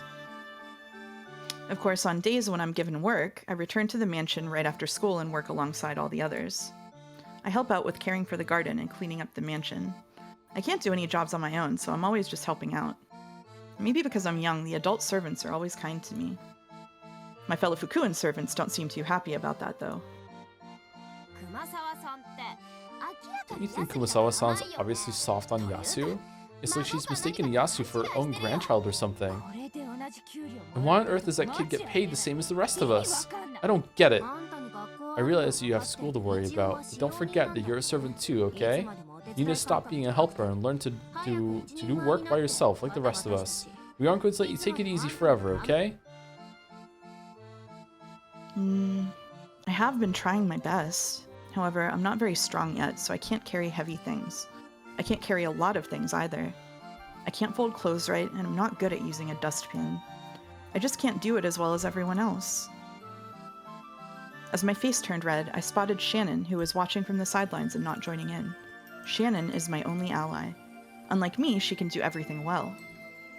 However, she'll never pamper me. She'll show me how things are done, but she'll never steal my jobs from me. She really is incredible. I really want to be like Shannon as soon as I can. She never talks behind people's back, and no one talks behind her back. She's kind and she gets along with everyone. I want to be like her, and she's always kindly watching over my efforts to become like her. Okay, so this is not the real Shannon? Or, sorry, maybe it is the real Shannon. That's the Shannon that she based the personality on, furniture on? Because Shannon, it's like the 19 whatever the fuck, right? So, like, Shannon should be young. I don't get it. You can take these unattributed lines of the POV character, by the way. Okay. Yasu. Why did I end up here? I don't know. Though I'd just been muttering to the ceiling, Shannon gave me an honest answer. I guess there's no way to say it except that it's part of God's plan. Is this another test from God? Yep. Think of it as a test to help you grow into a wonderful human being. Alright, fuck God. After all, you're a special chosen person. Am I special? Of course you are.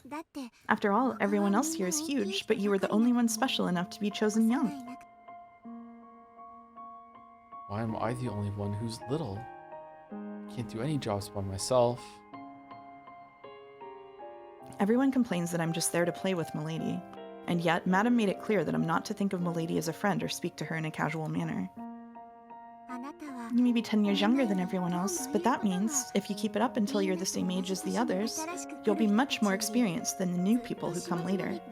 Even Genji-sama will acknowledge your talents, and you'll become a leader who can teach the new kids who come from the Fukuen house. And then, I'm sure that everyone will respect you. By that time, even Madame, the Master, and Cross-sama will acknowledge your skills. That's your future. You mean like the ugly duckling becomes a swan? That might be it. After all, it was very unusual for you to be chosen as an Ushiromiya family servant. In fact, that rumor might be true, and you might be the secret child of someone in the Ushiromiya family. Shannon laughed, saying, "Wouldn't that be cool? And then you'd be super rich, too." But that didn't seem quite right to me. After all, if that was the case, why have I had to live all alone here in the Fukuen house? Shannon and people like the house director are the only ones who will play with me. I don't have any other friends to play with, and I've spent all my time by myself in my isolated room. Maybe it's because I'm frail and always sleep a lot, but it has been lonely.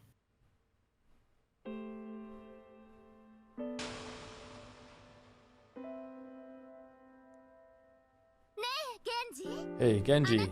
Exactly how much did you know? You never talk about anything, but you've known everything since the beginning, haven't you? 19 years ago, you heard from Natsuhi that a servant had fallen from a cliff holding a baby. You went to the bottom of that cliff and realized that the baby was still alive, didn't you? I was not qualified to determine whether it was alive or dead. Then who was? The doctor, of course. What do you say, Dr. Nanjo? Oh yeah. He'll sing it. Are you certain? Is it alright for me to speak? If you are willing to tell the story yourself, then I ask it of you. Very well.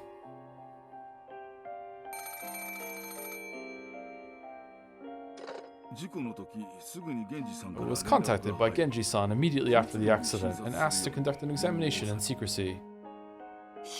In secrecy? Why? Both the Beatrice of Kuodorian and her child were unregistered people who weren't supposed to exist. It would lead to various problems if it went public. I had started the procedures to have the baby registered, but they were not complete at that time. It was a very unfortunate time for the baby to die.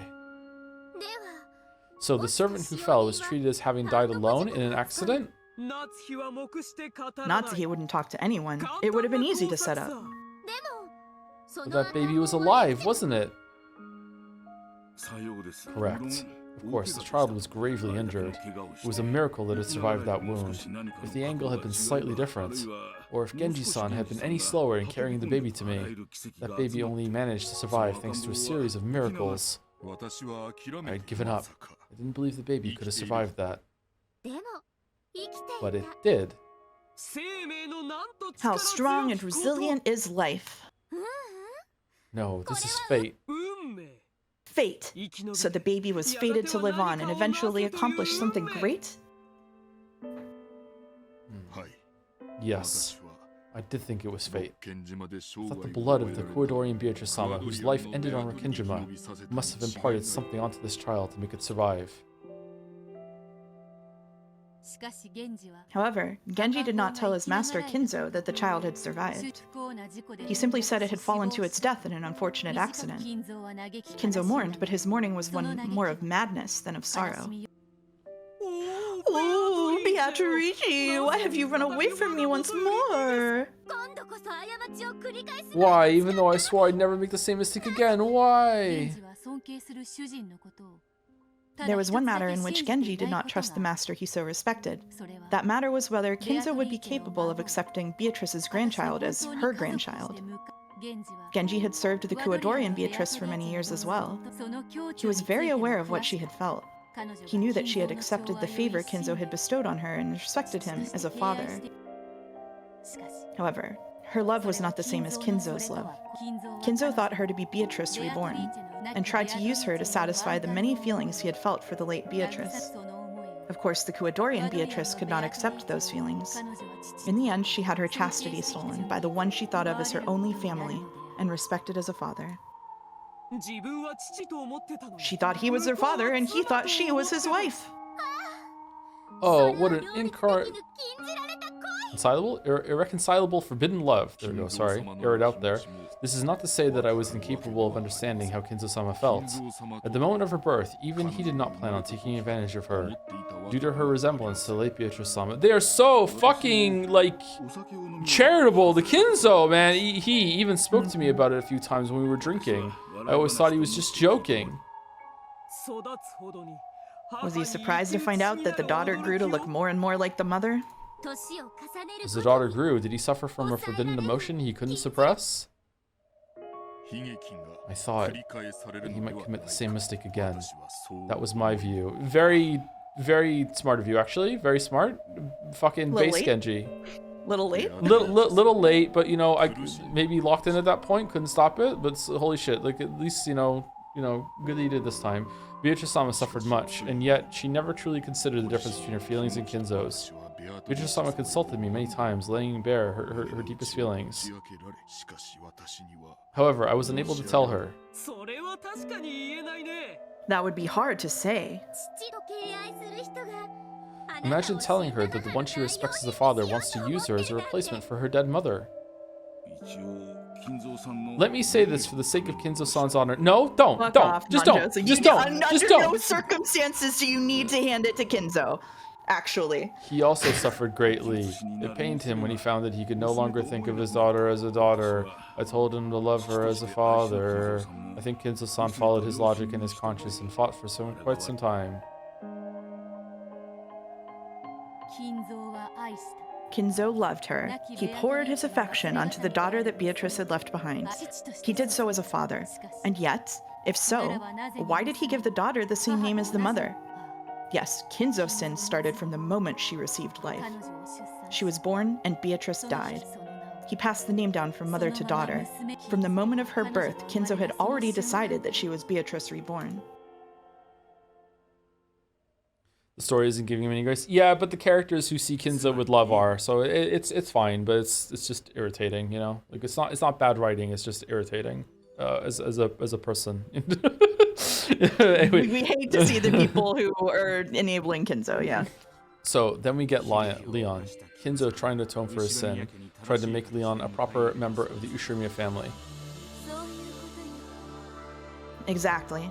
I get the feeling I'll get my butt pinched if I talk about other fragments, but what if there was a fragment where Leon is accepted and Kinzo commits the same sin again? I want to see if we can find one of those. Who would want to see something like that? Is this your job, mixing up the worst possible delusions and possibilities for every part of a person's life and sneering at them? Yes. Unfortunately, that's the sort of demon she is. Yes. How rude. I'm a witch.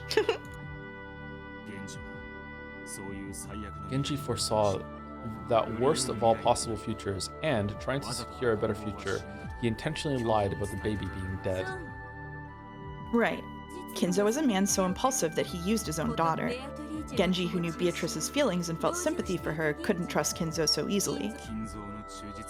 Even Genji, Kinzo's most devoted servant? Genji draws a clear line between the professional and the personal. While he served Kinzo faithfully, he also felt that the mistake Kinzo had made with his daughter wasn't one to be forgiven easily. Could be. And to make sure that Leon wouldn't be found out easily, Genji lied about the kid's age, lowering it by 3 years. That's a good point. In this world, I'm just entering elementary school in 1976. I was actually supposed to become a 4th year then. If your frailness wasn't the reason, then Genji must have been careful to disguise the year of your birth. Not only Kinzo, but also Natsui wouldn't easily forget the baby from 19 years ago. If a suspicious young servant of that age came to the island, Natsui's woman's intuition would definitely have picked up on it. Had the child been too sick to go to school for 3 years? Or had the age been faked so that Natsuhi wouldn't figure everything out? Either way, we know that your age has been lowered by 3 in this world. Correct. The age of this world's Leon has been altered by 3. This is a small, feeble kid we're talking about. An underdeveloped kid, it would have been more possible to pull off than you'd think.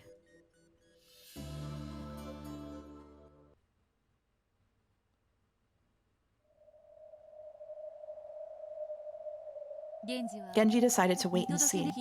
In the end, would Kinzo be able to accept Beatrice's child as an actual child or not? He had the child live in the Fukuin house until a suitable age, and then summoned the child to the island as a servant.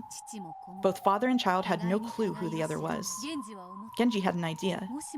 If Kinzo truly felt affection as a parent, he would notice traces of that deceased mother and daughter in this child. That way, they would surely regain their parent-child relationship without anyone having to expose the truth to them.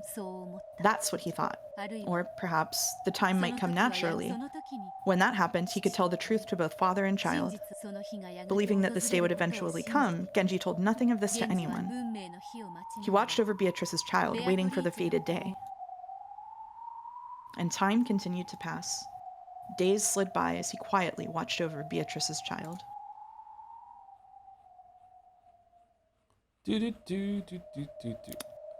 There's another chapter we can read that's short, but it's up to you. I know it's already 7, so. How short? Less than half an hour. Sure, we can do it. Okay. Are you okay to do it? Mm-hmm. The day that was revived journey to the Golden Land. Okay, let's lock in. All right, so I am narration, maids. Okay. I'll try to remember. Yasu, what you do with the small broom? Didn't you use it to clean the window frames? The small broom is a little thin broom that looks like a large paintbrush. We use it to clear out the dust in small corners like window frames. It's one of the cleaning tools I was put in charge of. Come on, that's your responsibility. What have you been doing, idiot? Quickly, go and find it. You have to do it before Madam finds out. What's up? Yasu lost the small broom again. The kid must be some sort of genius at losing things. That's why I'm always telling you, never give things to Yasu. Yasu's always careless in losing things. Don't say that. Can't you see that this kid's working hard? Go on, hurry and find it. I'll wait for you. Okay. Not wanting to hear my fellow servants complain even more, I spun around and headed off. If you lose a tool, you get in trouble. So true. If no one knows who did it, we all get yelled at. So one of them will probably tell Madam that it was my fault.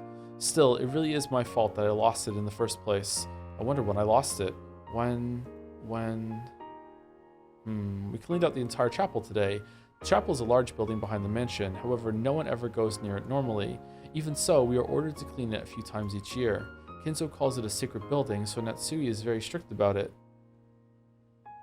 We cleaned every little nook and cranny from top to bottom. It had taken all day. I had been in charge of cleaning the window frames, but I had also been given many smaller tasks. While those small jobs were keeping me busy, I completely forgot about the small broom, and I must have left it lying around somewhere. I began to hate myself for it. This isn't the first time this has happened. It happens all the time. Every time I set something down, it always disappears. It goes somewhere else, vanishes. I thought it was probably the witch Beatrice pranking me. The ghost of the witch gained power from Kenjima's evil spirits and was reborn. Until Kumasawa-san told me, I never knew the meaning of the shrine on the rocks by the sea. Kumasawa told an old tale passed down among the local fishermen. Rikenjima used to be known as Akujikishima, and terrible evil spirits who ate human souls lived there. Bless you. Thank you. Hey, Kumasawa, let us hear too. Tell us the scary, scary tale of Rikenjima's evil spirits. Oh, very well, very well. Rikenjima was once called Azukishima. Hey, that's different. However, even deeper in the distant past, it was known as Akujikishima. It was rumored that sailors who went too near the island were dragged down to the bottom of the sea and had their souls eaten. Yes, frightening spirits such as those do exist on this island. It was Kumasawa's favorite ghost story. Every new servant who came to the island heard about it. Such stories are usually laughed off. But when stormy nights visited Rikenjima, bringing an eerie howling to that lonely island where nothing exists except the Ushiromiya mansion, everyone would listen meekly. The shrine by the coast was there to seal the evil spirits away. And the master had that creepy occult hobby. And the mansion was so spooky, it was easy to picture something hiding in the shadows. Oh, true, true. The traveling Shugenja monk was only barely able to suppress those spirits. The seal just managed to hold them, but to this very day, they wander through the mansion, night after night, searching for a victim. Have you seen the master's study? I have. It's like some kind of demon laboratory.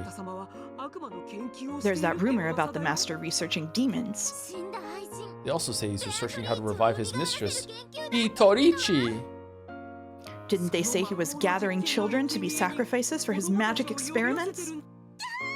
Wow, scary. What do you have to do if the master asks you to come into the study alone? I heard that long ago, one kid went into the study and never came out. That must have been a victim of an experiment to give Beatrice's ghost a new body.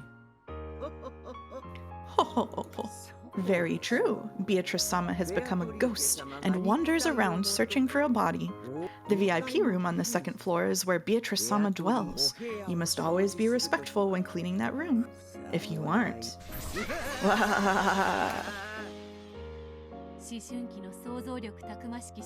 In the eyes of teenage boys and girls with their powerful imaginations, the ghost story was both terrifying and fascinating. It gave them a sense of solidarity, since they all got to experience the same tale.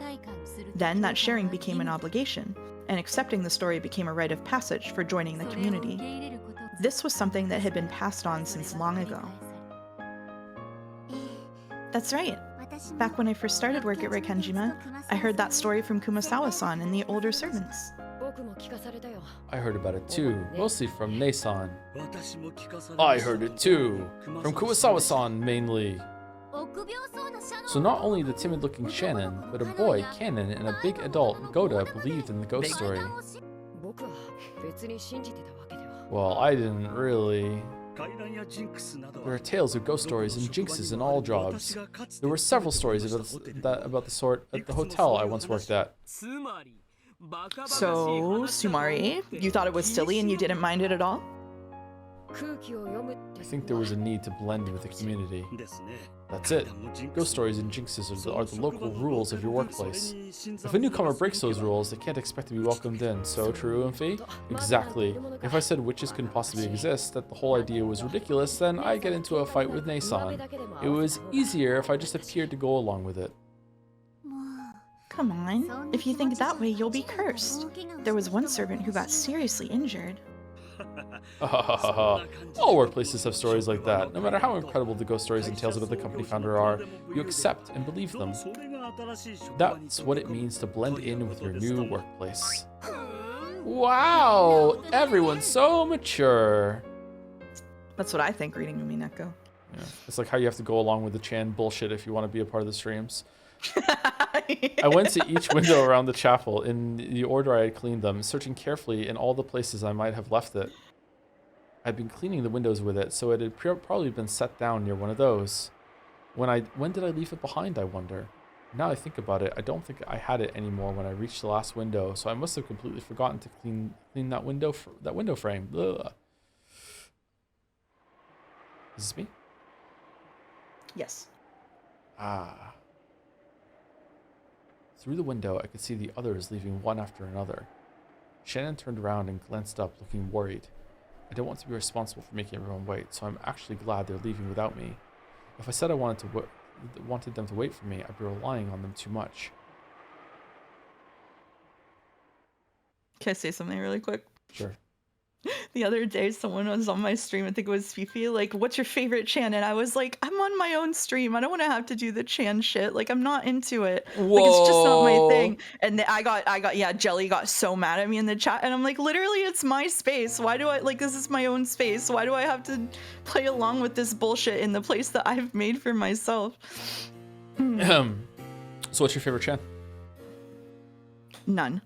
What do you mean? You're on my space. Okay, then I'll acquiesce and say what I said there. I have participated in the creation of one Chan. It was Sumari-chan. Oko did a good job, so that's my Chan. There you go. There you go. Done. Acceptable answer. The sun's beginning to set, and the chapel's getting darker and darker. I don't want to hang around in a place like this all by myself. I better find the small broom fast. No, that's not all. I also need to clean the window frames I forgot. Uh-oh. Madam is strict. She'll probably check all the windows carefully. If she does, I'll be the one who gets in trouble tomorrow. But really, where did I lose it? Why did I lose it? The darkness grew and grew. When it became dark enough that I would need a light before long, I began to panic. I dashed around and around the chapel, tears streaming down my face. As I stumbled about pathetically, I could feel the presence of a prankster witch giggling at me from the crack of the door and gaps in the ceiling. The ghost of Beatrice, the master's mistress, wanders about in search of a body to this very day. As she absorbs the power of her Kinjima's evil spirits, her strength steadily grows and she waits for the day of her resurrection. And for some reason, she's peeking out at me. And if I ever take my eyes off something for a second, she snatches it away and hides it.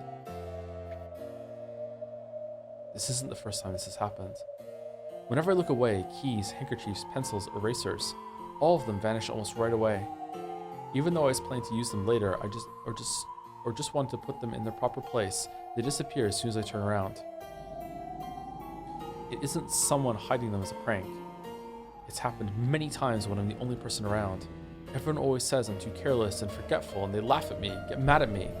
I do try to be alert, but like some kind of bad joke, I lose things easily when I forget about them for just a short while.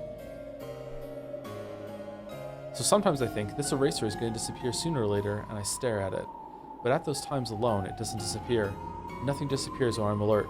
But as soon as I think I'm safe and the tension relaxes just a bit, then something else will disappear. Why is it always me? Redders in the chat want Yasu to get a carbon monoxide detector. Giggle, giggle. Oh, this is you? That's fine. It's just laughing. Yeah, I hear you. I can tell that the witch is laughing at me as I lamely run around in circles.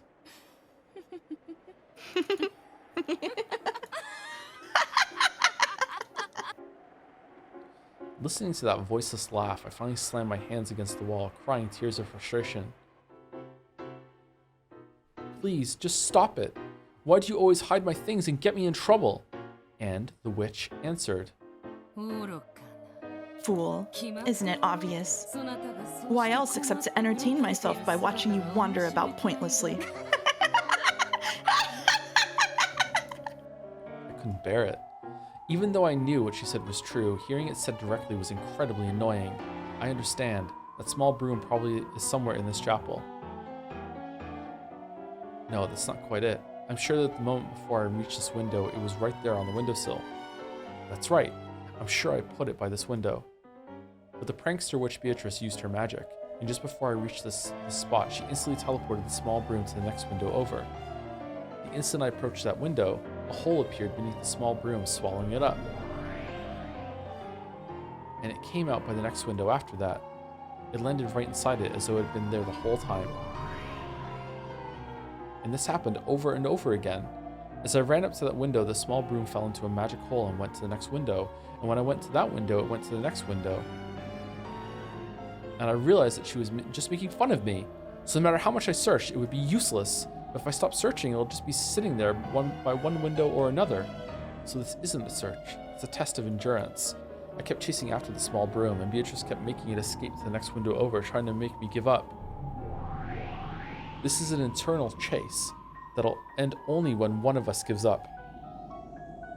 So I kept going around and around, even to windows that I knew I'd already searched. If it's not by this one, then try the next one, and the next one. And the witch kept moving the small broom to the next window and the next. Just give it a rest. How long are you going to make fun of me? This isn't the only time. You always do this.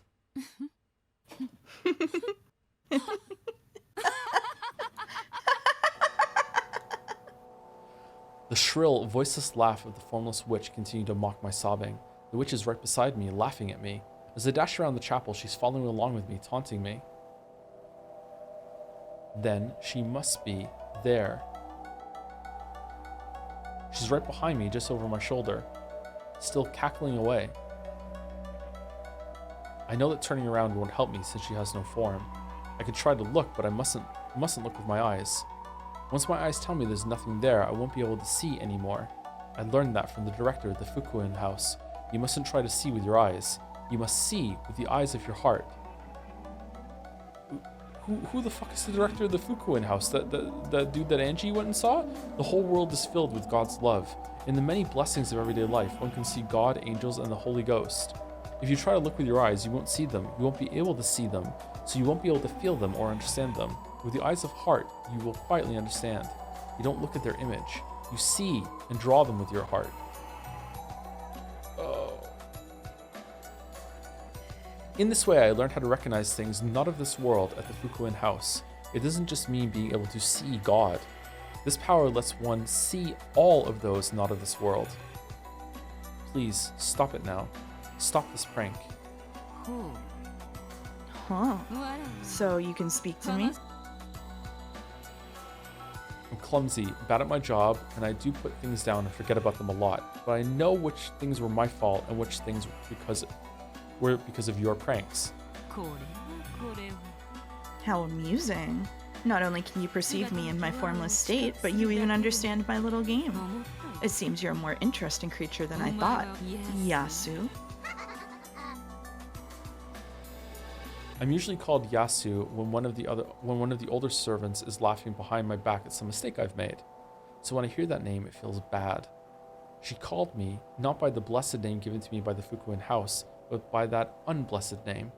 Upsetting the heart is a classic move that evil beings make. They do it to make it harder for people to notice their presence. To beings like witches, being understood is like showing them out into the light of day. It won't work. In the Fukuen house, I learned how to perceive those not of this world. So, I'm already able to understand you. Very interesting. You've taken me, a being so faint that I'd fly away if you blew on me, and trapped me, perceived me. You're an interesting kid, Yasu. It won't work. I've now understood and perceived you. No matter how many unpleasant things you say, you'll just expose the ugliness of your heart. Without turning around, I slowly let my range of vision fill the entire chapel. It was as though the viewpoint of my soul was floating out from the shell of my head. See? Inch by inch, my range of vision is floating out of my head and drifting upwards. As I look down at myself, standing there with head hanging and eyes tightly shut, my mind's eye very slowly rose up to the ceiling of the chapel. And when I looked down from there, I saw myself standing in the center of the chapel and the witch standing behind me. Apparently, the witch realized that I could see her.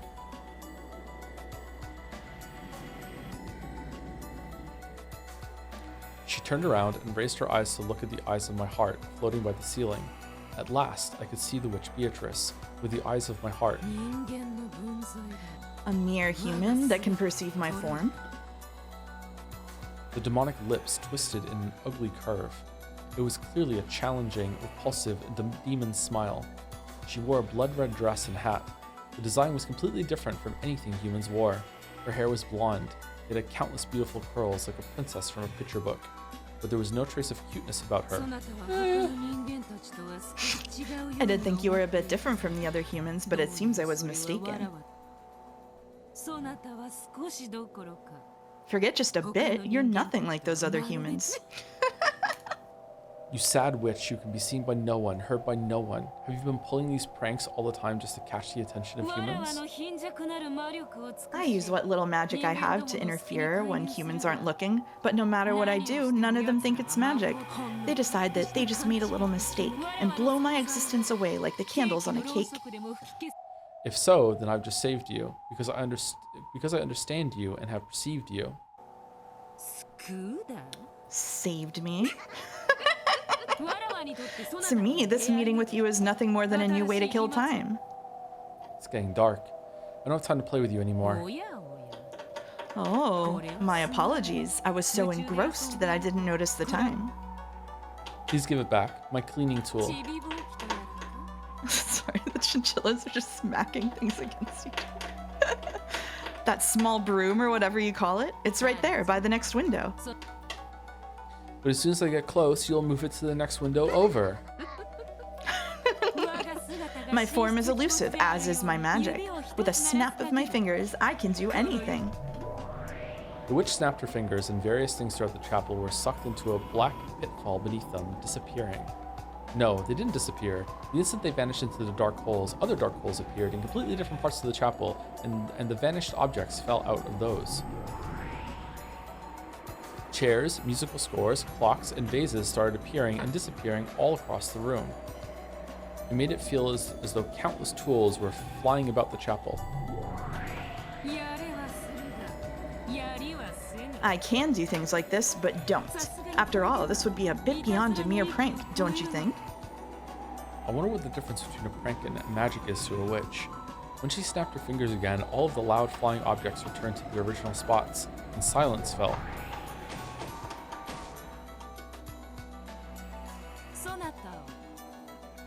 I've taken a liking to you. You've perceived and captured me? It works the same in reverse. I've perceived and captured you. The Fukuen director told me not to try and see evil beings. If you see them, they will possess you. Okay, so this is all the fault of the Fukuen director. Now I understand this witch. A bond has been formed between us. That is correct. Now that you have acknowledged my existence, I have formed a bond with you. After all the years I've spent in boredom, it'll be nice to have a young kid like you to talk to. I'll talk to you from time to time. So will you stop pulling pranks like this? No, I'm not here to talk to you, but to play with you. And if we're playing, pranks are just part of the game, right? Very well. I've had enough fun for one day. The sun has sunk and the moon is full. I'm a bit tired after appearing in front of you for so long. Let us call it a night. Look how much fun we had with just a single broom. Moon's up. Please give it back. No way. I'll keep this as a token of our meeting. Got a problem with that? If I said I did, would you give it back to me? I never listen to humans. However, I might lend an ear to a friend. If you give it back, I'll acknowledge you as a friend. Foolish human. Did you actually think that alone would make me want a deal? If you want to make a deal with me, try drawing a mysterious magic circle or two. And yeah, I might consider your proposal. What do you mean, you might? I'll take my time in deciding whether you're worthy to be my friend. After all, to be a witch is to be a contrarian and a monojaku. If you ask us for an answer, we'll never give one right away. I'm a witch? Yeah, I guess so. Understood. Then I'll leave the small broom with you. Please give it back when you decide to become my friend. Very well. Will this broom become a bridge of friendship between us or not? I will hang on to it for now, making my decision in my own good time.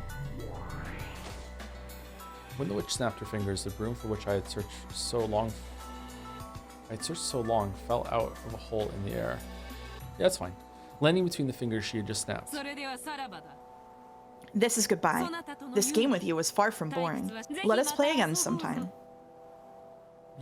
If you're my friend, that is. When a cat toys with a mouse, does it try to become friends with it first? Yes. Mouse. The witch faded away. As she did, the eyes of my heart shut themselves. When I returned to my body, I felt suddenly tired and let out the breath I'd been holding. Of course, when I turned around, there was no one to be seen. I couldn't feel the witch's presence anywhere anymore. It had gotten very dark by this time. I decided to leave the chapel. There was no point in searching for the small broom any longer, not until the witch decided to give it back. I went out of the chapel. The chapel key had been left in the lock. I used it to lock the door. What am I going to do about the small broom? There's nothing I can do. I can't even blame the witch. I must acknowledge that I'm responsible for giving the witch a chance. When I happened to glance downwards, I saw a small broom lying there by my feet. I thought it was nighttime. It was the broom I had been searching for all this time. Don't tell me that it'll be swallowed up by a dark hole the instant I bend over to pick it up? No. This is a sign from the witch. A sign that she acknowledges me as a friend. I picked it up. Oh, I am one yet many. The first friend I made after coming to the island was apparently not a human at all.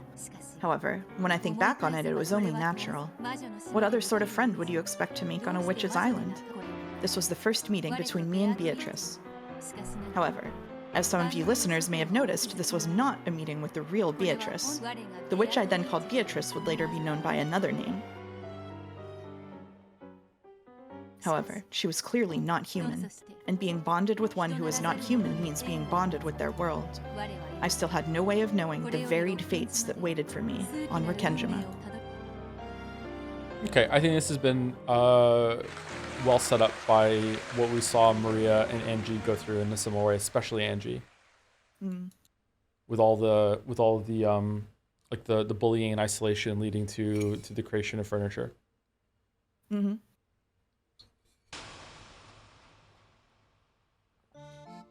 Was that the end? That was the end. Oh, it was a short chapter. Okay. No return to the chapter list of the play we're going through? No? Okay. I'm surprised. Oh, okay. Thank you, Hurley Godot, for the bits. What you haven't considered, Joe, is that George's man intuition told him Shannon was actually 3 years older than she said. Therefore... Oh, sorry, I was about to sneeze. Is it coming back? Therefore, hey, what are you doing with that gun? Oh, man.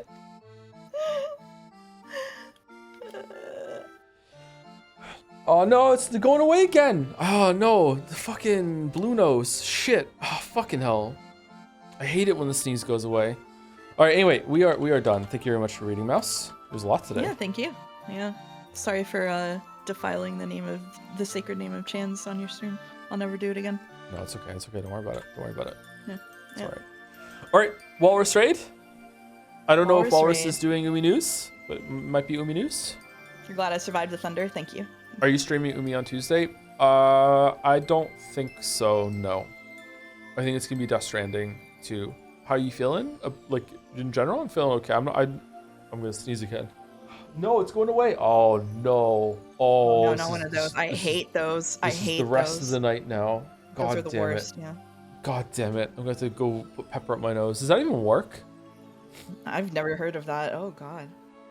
This stream kind of skyrocketed episode 7 in my episode ranking so far. This is really fun. Yeah, it's gone up. This is definitely the best of the answers arc to me so far, I think. Sorry, Mouse. It's better than 6. Okay. But maybe I told you that I thought you would like it better than 6 at the very beginning.